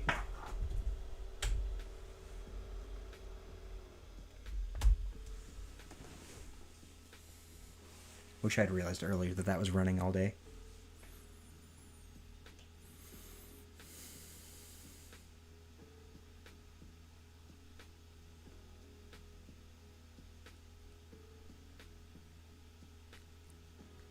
So the Chiyu's already in hand.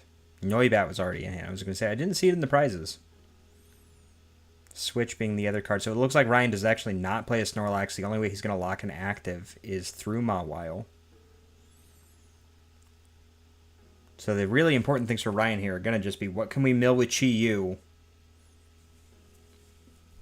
I wonder, there's no way that we start attacking with Chiyu already, right? You have to just instant charge here. Yeah. We instant charge for 3. Pass things back over to Sam. Sam not having an energy for turn 1 is really unfortunate.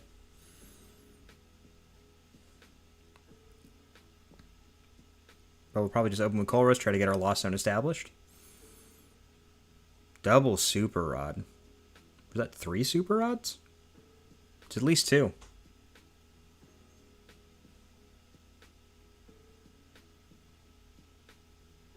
Colress and Super. Yeah, we can't discard Super. We can't get rid of Super Rod.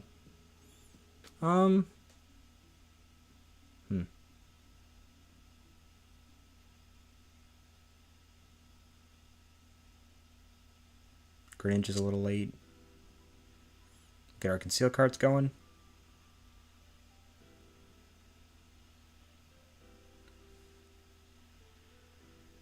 Three Super Rod in hand already. with one in the lost zone. This is... And Sam is again going to not have an energy attachment this turn. This is crazy. So we just get pass. This is not the start you're looking for if you're Sam. Or Ryan is probably giddy as can be. If we could see an Airy this turn, we could really put Sam in a bad way. But we'll get our Arvin. We'll get a Forest Sealstone. More than likely, we'll get a Rare Candy. We'll get our Pidgeot established, and we'll just kind of move from there.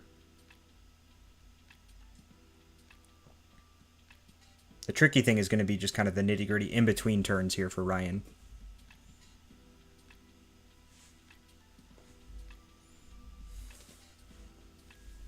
Oh, we've already got the Pidgeot. So what do we Sealstone for here? If we already played a supporter. Or I guess we just trust that Ryan, or that Sam does not play a vacuum.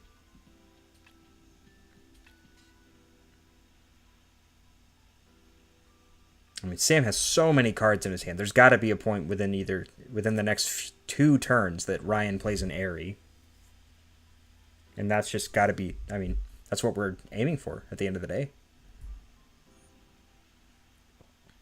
For now, Ryan's doing a great job of, not giving Sam a ton of targets. The scariest part of this deck is just trying to make sure that we don't get our Pidgeys knocked out extremely early. Let's see, an energy. The Jet hurts a lot. And then combined with the fact if Ryan is able to Airy away 2 of these Super Rots from Sam's hand, especially with a 3rd one in the Lost Zone, I'm not sure what Sam's going to be able to do. The Counter Catcher top deck is nothing for us, but thankfully we've got another Colress to back it up. Colress number 4 in hand. So looking at this, we probably don't need the Nest Ball. I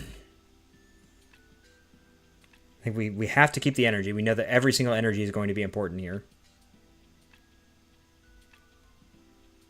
So we keep the Colress, keep the energy, keep the switch. All good keeps. We'll probably see an Abyss Seeking. But this hand is just loaded up for Ryan to peek at next turn.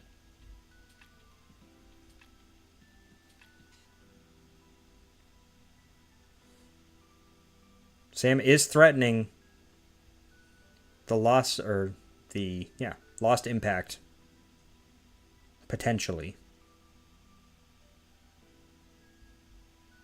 But not without using a Colress if he continues to avoid putting Comfey down. So Ryan's Pidgeot should be safe for now.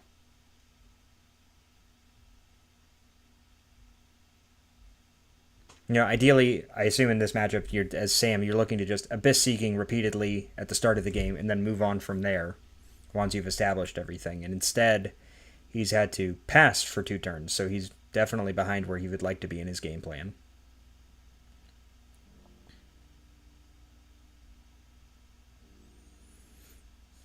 I think that was the Airy grab for Ryan. Forest System for Hero's Cape, so this will deny the Lost Impact play as well.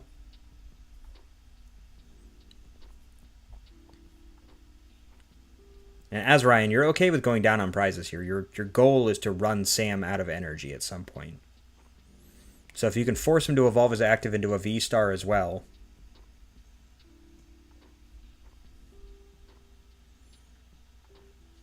And there go the Super Rods. Brutal.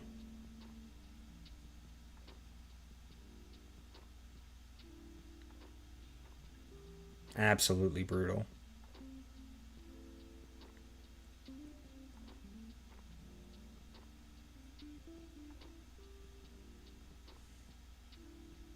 And we could see Airy number 2 come out at some point. And really just seal the deal. If Ryan could, I mean, it's odd that Sam plays 4 Super Rod for most Lost on Giratina decks. Oh my gosh, 2 more energy. I think it may just be time to go to game 2 if you're Sam. But we'll see. We'll grab another Colress here. And more than likely, Abyss Seeking again to firmly get himself up to 10 cards and try to force Ryan to put a Mist Energy on something.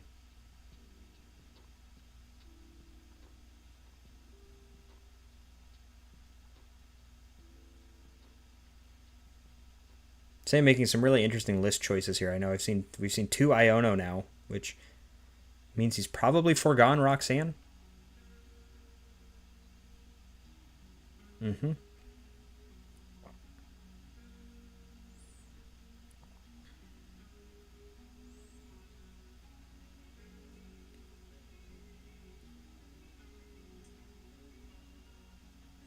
Would have liked the loss on those 2 Comfey.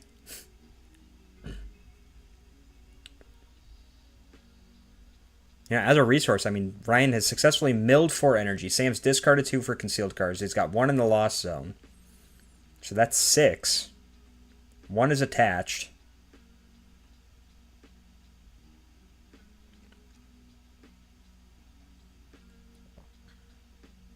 The fact that Sam still has not seen a Mirage Gate is astounding.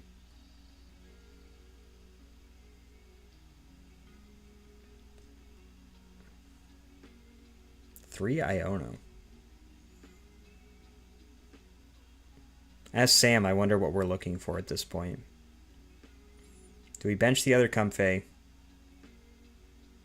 We play the Super Rot so it can't get airied away. Smart.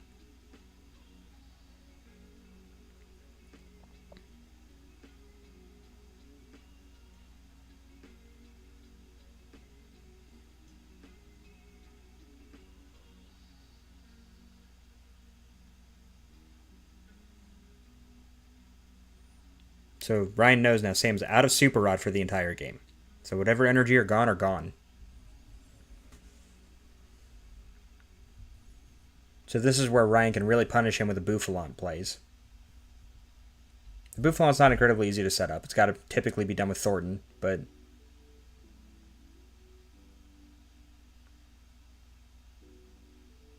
Does Sam think he has 10 cards?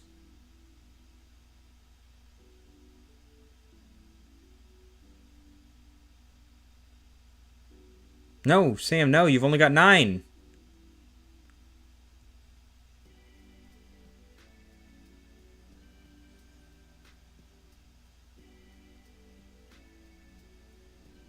Okay, so Sam will flip his V-Star marker back over. That's an unfortunate miscalculation. I think if he had hit a Mirage Gate off of it, he could have gone for the second Comfey and actually tried to do it that way. It'll be interesting to see if he would have had one in the top 2 cards. But I have to assume that he only benched the Comfey because he thought he was going to be able to use Star Requiem that turn.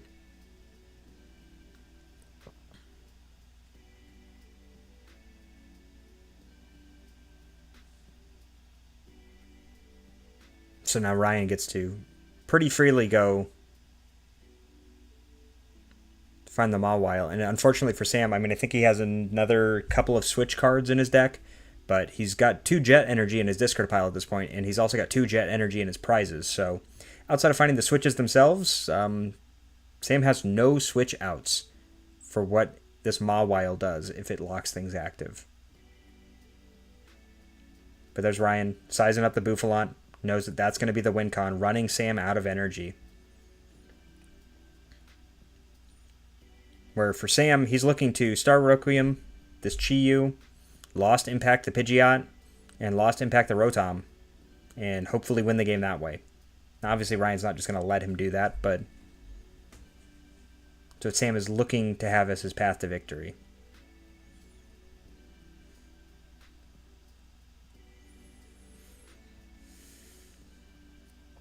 Okay, we see Silene. 1 heads. Aries back. Not as impactful anymore, but still has potential.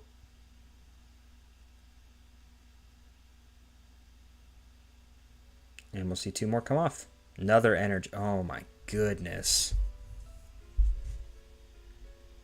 That's 3 Jealousy Singes and 6 energy discarded. Now 3 did get shuffled back with a Super Rod, but still. 3, 4, 5 in the discard pile. 1 in the lost zone, 2 attached. And 2 prized. So Sam probably has 4 more energy to work with.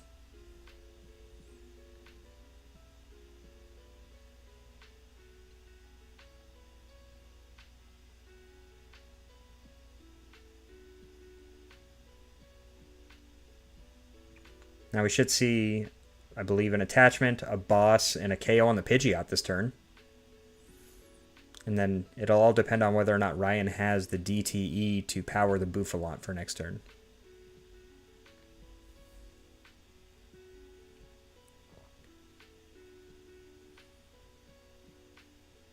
Okay. And I think these first two prizes that Sam's taking, one of them should be a Jet Energy. Yeah.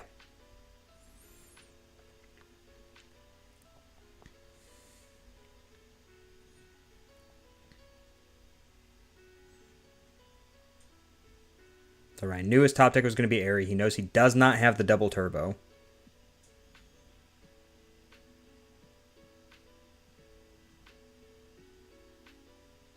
Ryan's got a counter catcher.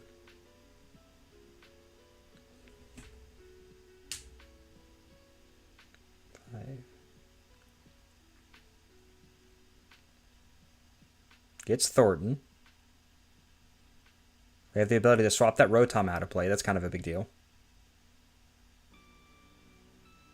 If we need to. We don't necessarily need it done just yet.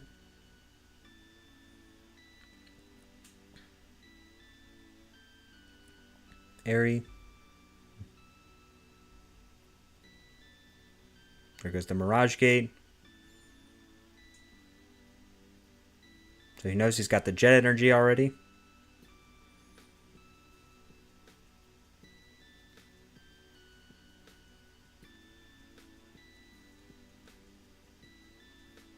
Gonna counter catcher anyway. That's fine.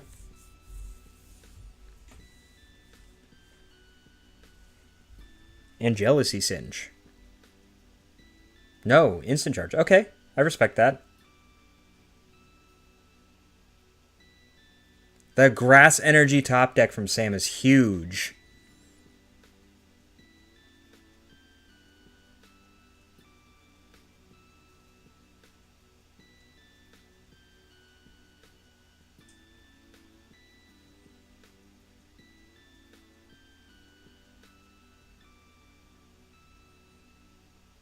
Does Sam have another Psychic in his deck?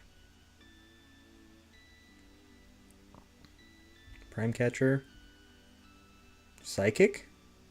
Psychic, wow. He does, that's crazy. So we're going to see a Star Requiem this turn.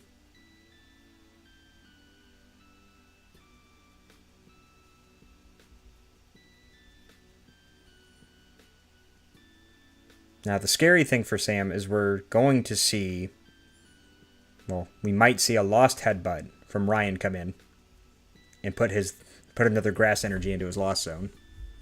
And that could just be the end of the game. It may prevent him from attacking for the rest of the game.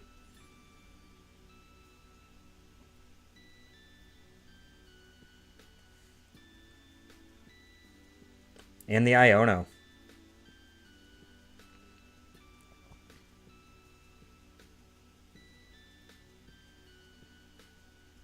2, 3.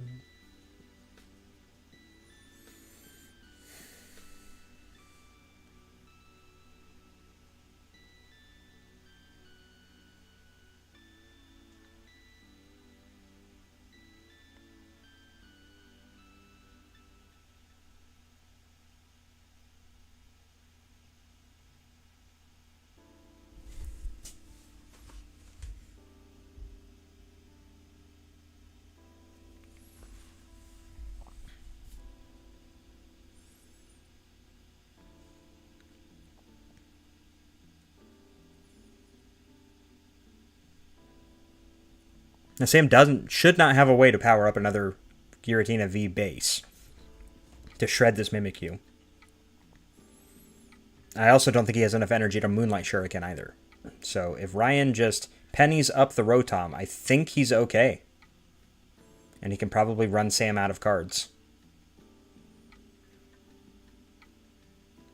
Which also, with Sam's somewhat unorthodox list, wouldn't even be possible if he hadn't gotten rid of all of the Super Rods, and if Sam hadn't had to loss on 3 Iono in the process of setting up.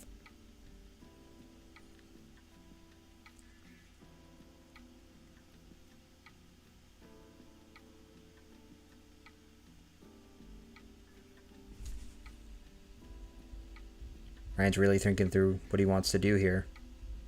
Mist Energy would have been nice a while ago.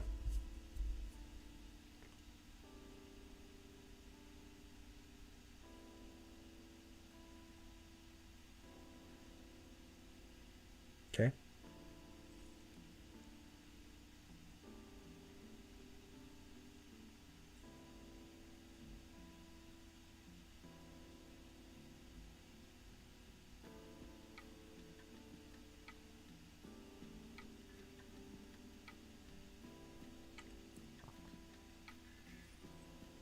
Fails the heavy ball.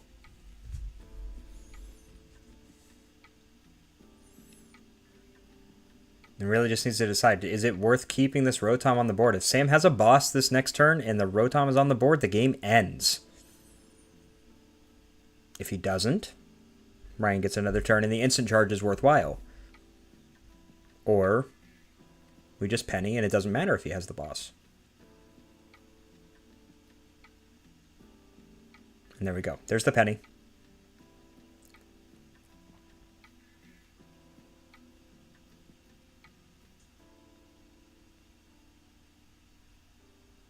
Artisan.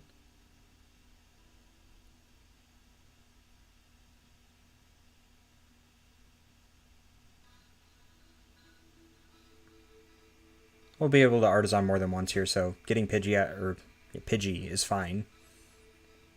This Mimikyu is just going to cause a problem. It's all going to come down to how many boss does Sam play and how many does he have left. We know he's used one, obviously, on the Pidgeot.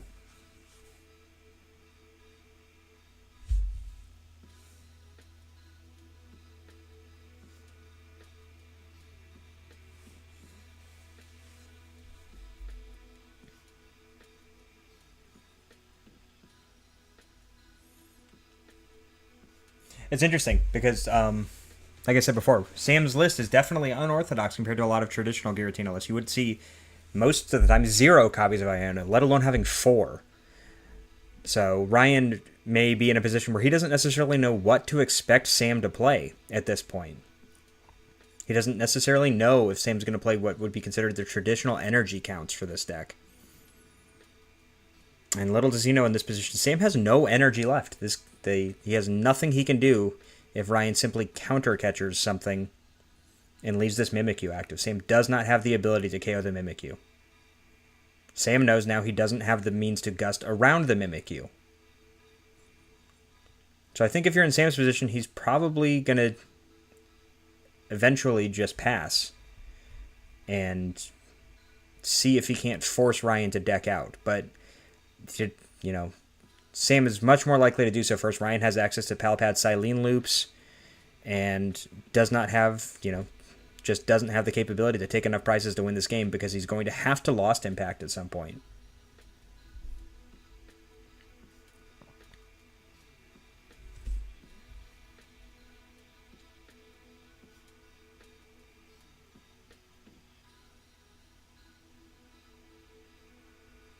So we guessed up the Bufalon.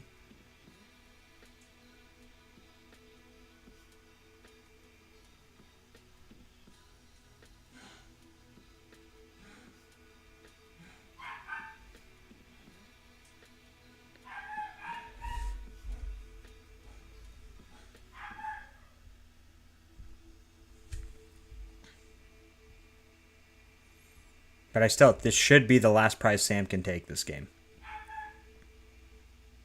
I believe. I'm pretty sure we got a good look at his deck when he picked it up. Oh, that's what his out was. Okay, he did have another boss. But honestly, if you're Ryan, maybe your play was just never to bench this Mawile.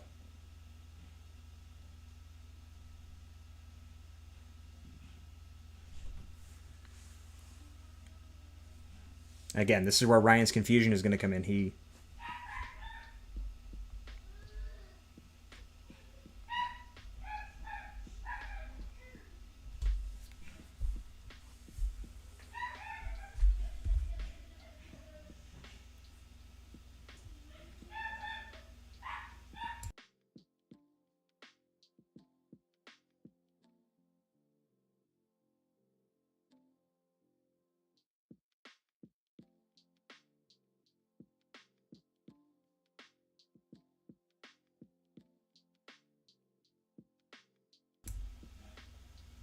So I think here Ryan's hoping that Sam doesn't have another switch.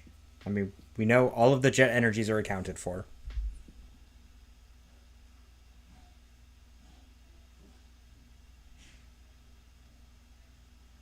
He's gone through and looked at how many switch has Sam played.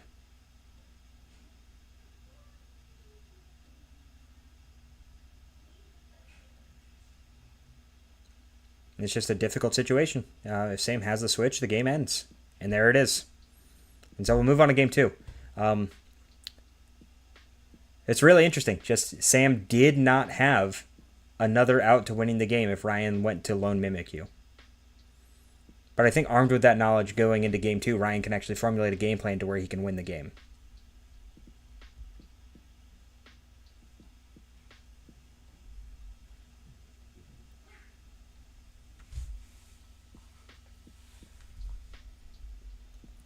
It's nice to see both players having a good time. It's a very tense situation. Both of this is the win and in. Both of them want to make day 2.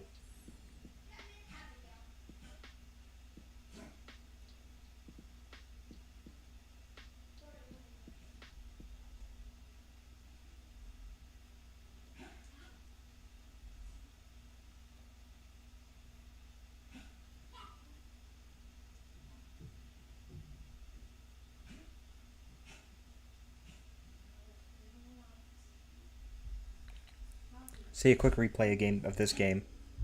See what the casters have to say about it.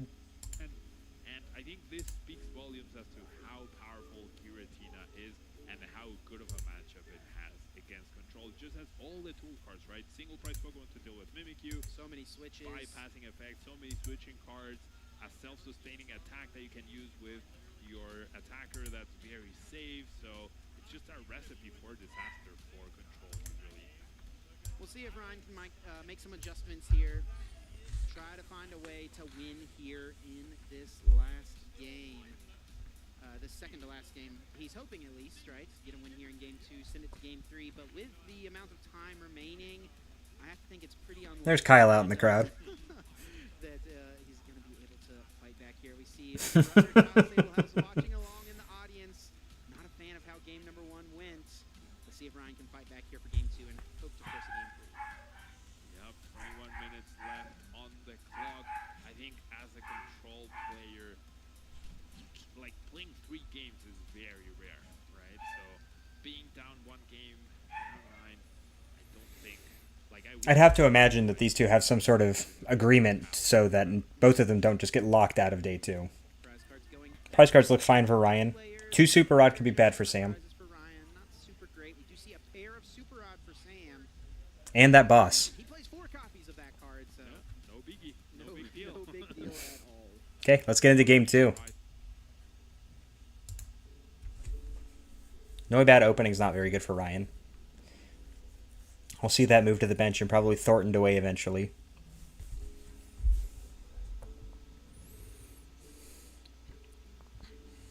Sam's going to take stock of what we've got in deck.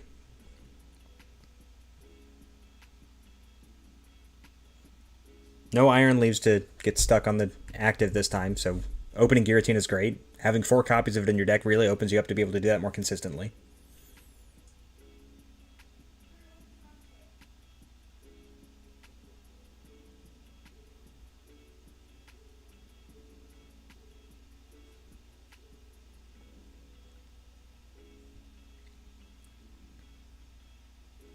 Just going to counter energy up real quick. Notably tracking Jets this time. I'm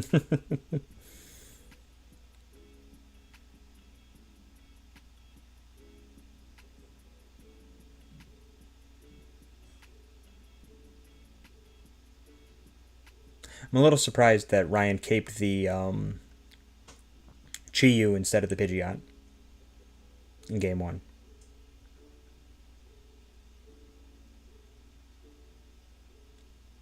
But I don't know. Maybe not having access to the mist energy on that exact turn was the reason that he went for that. Sam decides to Nest Ball for Comfey. We're probably going to see it jet to the active. Get a Flower selecting off. Obviously can't attack on turn 1, so there will be no Abyss Seeking, but still want to try to build up that loss run as soon as possible. Star Rokium's very powerful V-Star attack. We saw that put on full display in game 1.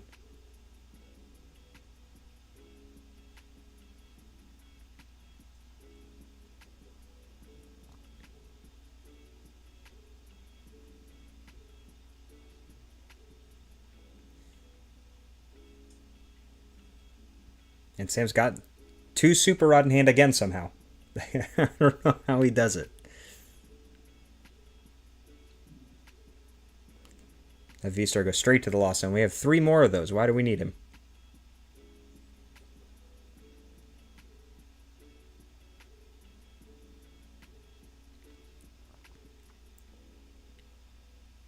Somewhat interesting to not see the attachment there, but I guess the argument is you want a flower selecting next turn, and there's also a chance that Ryan plays a copy of Giacomo.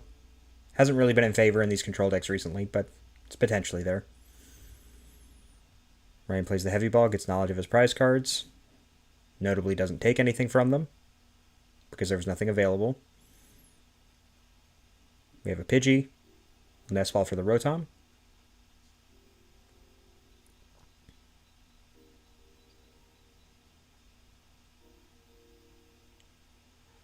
And Instant Charge. You don't want to push anything else active, so we don't want to penny this away. Hero's Cape is a decent draw. Bravery Charm's also decent.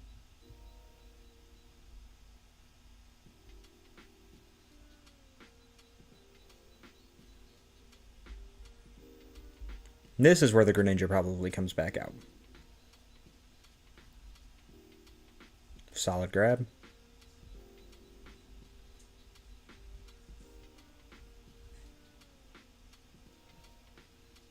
Sam's double checking how many copies of his supporters and other key trainer cards he has on this search. May have skipped that on the initial search. Specifically looking at Pokemon and energy.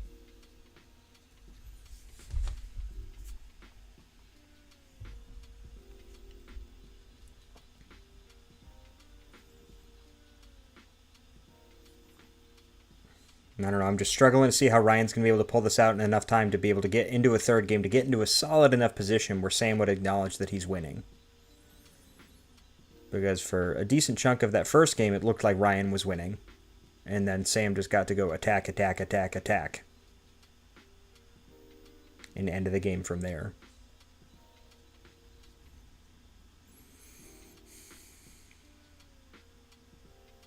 Keep the switch.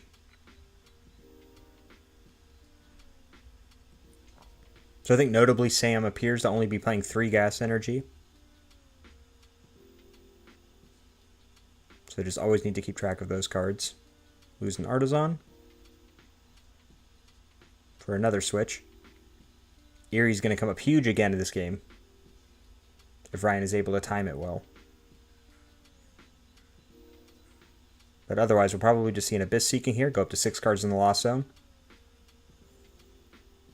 And just looks like a good second turn for Sam at the end of the day.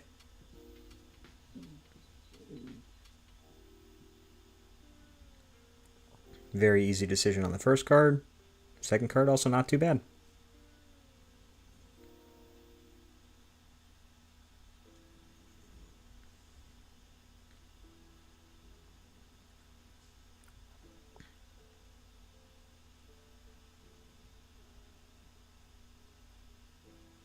So now Ryan, it's on Ryan to figure out how does he sequence this to get himself in a position where he can win this game.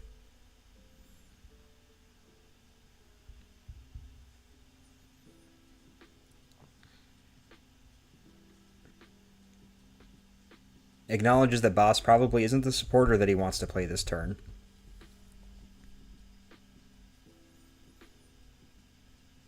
Once again, has a turn 2 Rare Candy Pidgeot.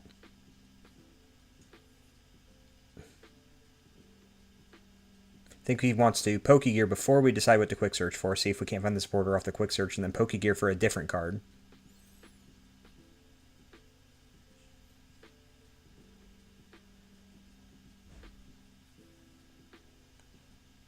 I believe the only supporter that was in there was Penny. Chooses not to take it.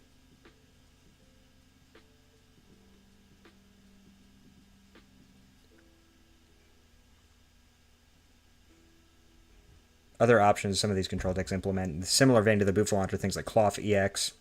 We've seen the rise of some of the Wigglytuff EX decks, which are just absolutely nightmarish for things like this to try to deal with.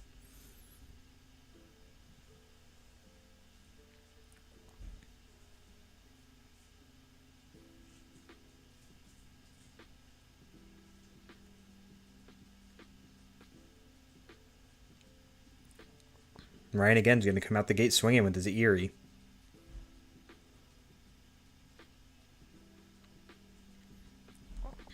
And it'll be a pretty good one, too. I think it'll be interesting to see what he chooses here. He's got an option of either 2 Switch, some combination of 2 Switch, 2 Super Rod, and a Mirage Gate.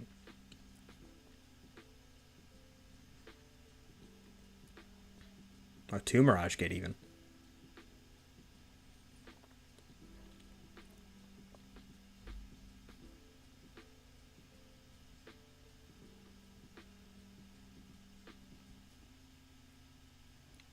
And getting rid of the Mirage Gate is pretty good. It's normally backbreaking against Lost Box type decks because those decks need to power up their attackers that they don't expect to stick around for very long. But Sam top decks a 3rd Mirage Gate.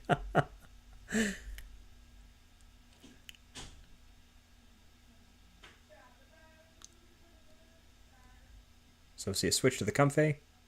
Get our flowers selecting, put us up to 7. Activate said Mirage Gate.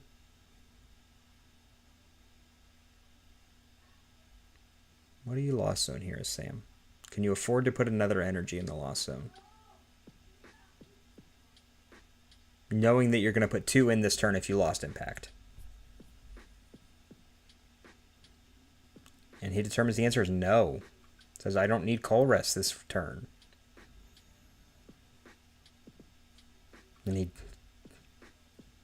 So Ryan knows that Sam has Boss in his hand. And a Jet Energy. So he knows that this Giratina can come back up to the active.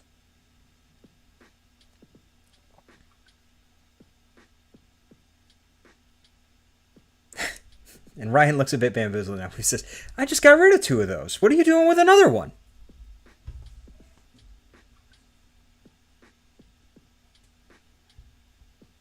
But you know, the same way that Sam prized 2 Super Rod and then opened with 2 within his first 2 turns? You know, it looks like all of his cards run in packs. And that's kind of what we're going to see here. So Sam gets to pull off a very powerful turn this turn. There's nothing Ryan could have really done to stop this besides preemptively putting Hero Escape on his Pidgeot. But it's very difficult to anticipate that this is going to come down this turn, knowing that you discarded the Mirage Gates.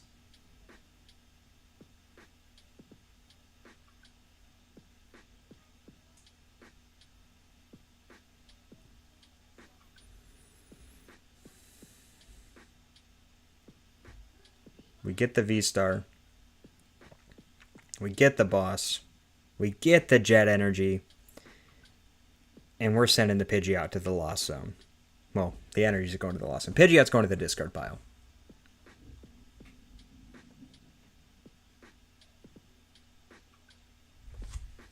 And from this position, Ryan doesn't really know what to do. His hand's not equipped to deal with what just happened to him. He knows Sam still has another switch in his hand.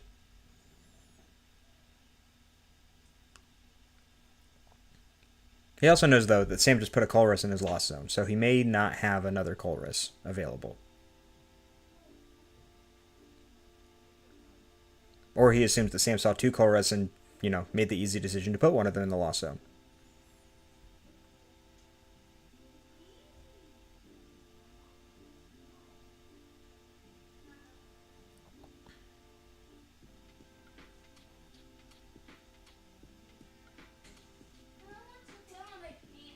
Okay, so Counter Catcher brings us Greninja. We're going to flip over our V-Star marker and use the Star Alchemy.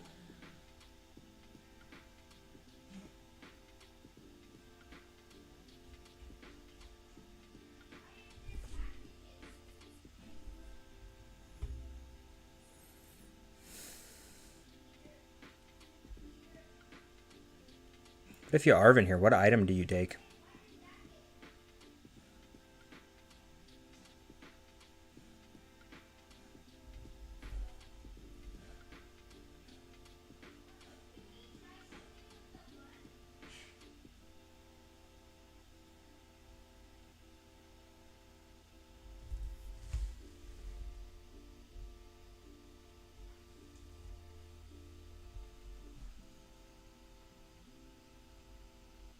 Do we just Nest Ball, try to establish another Pidgey? We know that we're more than likely not getting Moonlight Shuriken, but, you know, With the way that Sam's cards have been turning out this game so far, I wouldn't put it past him. And if he's able to Moonlight Shuriken, the Noibat, and the Pidgey this turn, I think Ryan's just got to pack his cards up. Ryan's trying to set up a turn where he can Defiance Band KO this Giratina.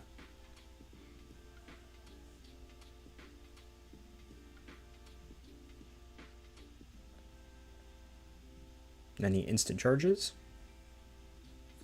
I think Sam's list is uniquely suited to combat Ryan's list, unfortunately, with his mass quantity of Ionos too. And there's the 4th Mirage Gate.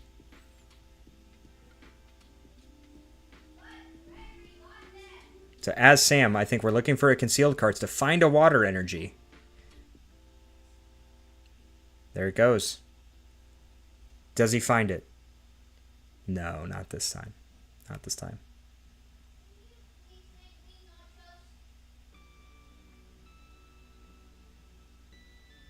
I still think Sam's in a very dominant board position right now.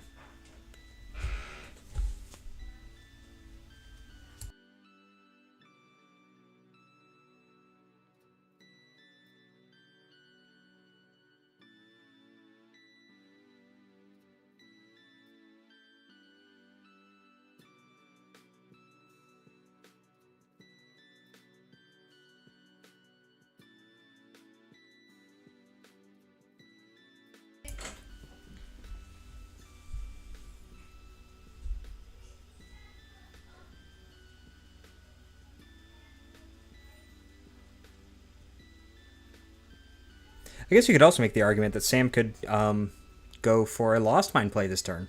Yeah.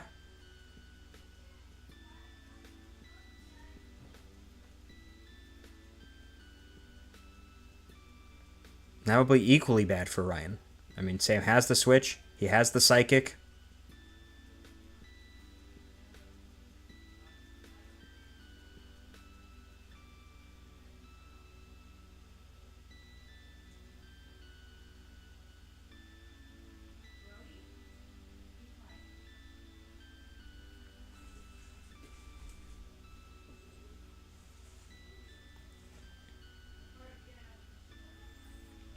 So we just now need to see a means of getting this Comfey into the active position. Which again, we know Sam has the Switch. So we can see a Greninja retreat into Comfey moving up to the active to use Flower Selecting, to switch to Sableye, to use Lost Mine. And I think from there, Ryan's just locked out.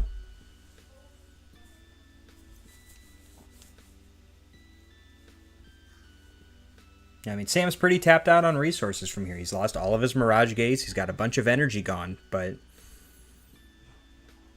I think he's okay with that.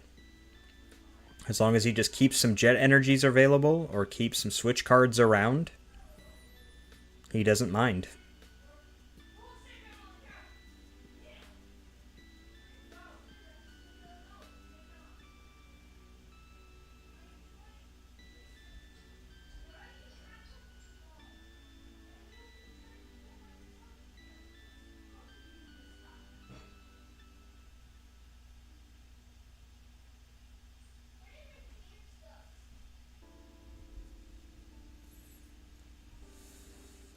Super brought the energies back into the deck. Just try to keep our options available. Want to make sure we can move cards. I think... I'm not sure if I agree with benching the Giratina here, but we could see a Hero-Escaped Mimikyu come down, in which case you may need to threaten it more than some of the other cards that are on the field can. But Ryan does still have Star Requiem available, which goes through Mimikyu, so we would have to see a Hero-Escaped Mist Energy Mimikyu to do really anything to prevent that from happening. Sam gets his 2 prizes. He's got the boss available.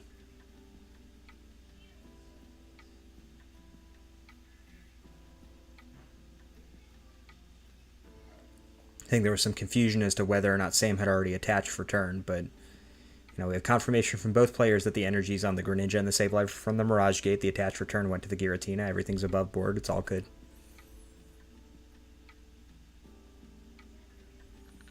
Oh, there's the Mimikyu. We've got the Mist Energy Hero-Escape Mimikyu available.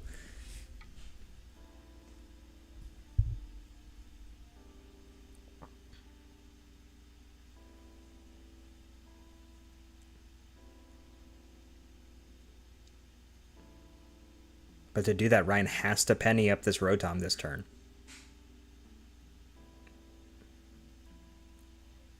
Or it gets bossed.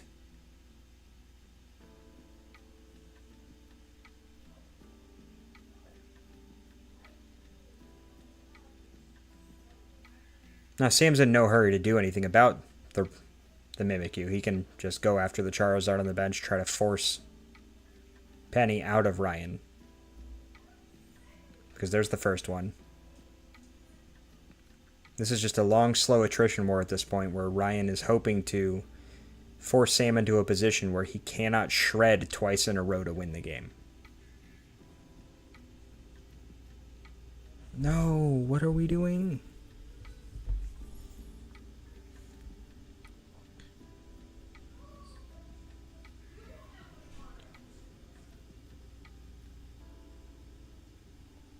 Unless I'm misremembering Mimikyu, I believe it only blocks damage.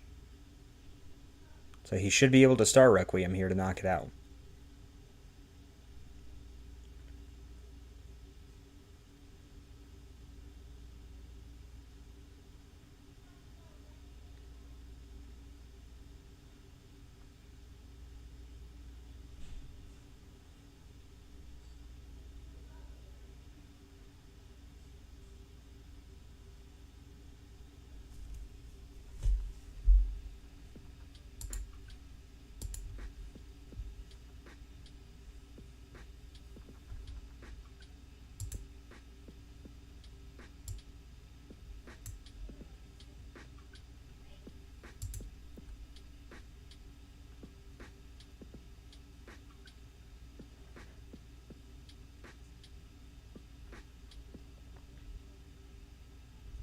I'm not sure what Sam's digging for here. I think that he needs to make sure that he has enough energy to attack with.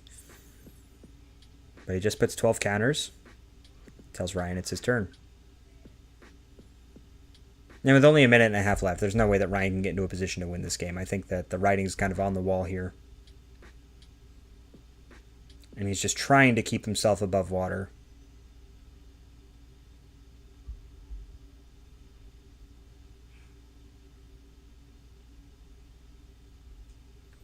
Yeah, unfortunately for Ryan, he's managed to quick search, I think, a grand total of 3 times across both of these games. Sam was very quickly able to dispatch his Pidgeot in both instances, and that's why a lot of people consider this to be a very bad matchup for Control. Giratina is a very strong card into both Control, well, not both Control variants in Pidgeot and Snorlax.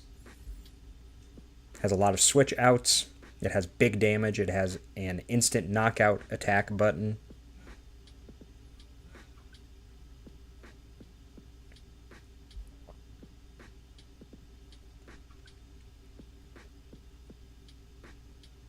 So here again, we see Ryan trying to counter catcher his way to a position where he can do something.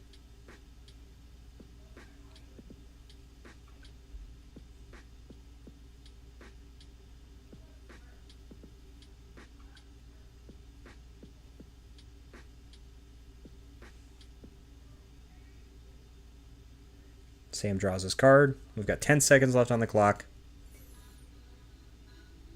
He's going to take his knockout here. And I believe all Sam needs to do is attach another energy to his Giratina and the game's locked up.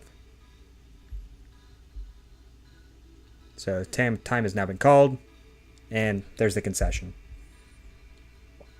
Valiant attempt from Ryan. I'm not sure what else he really could have done in that scenario. Sam top decking the 3rd Mirage Gate, the turn after Ryan Aries away 2 of them to be able to set up the Pidgeot KO was a huge deal. And otherwise that game probably plays out quite a bit differently.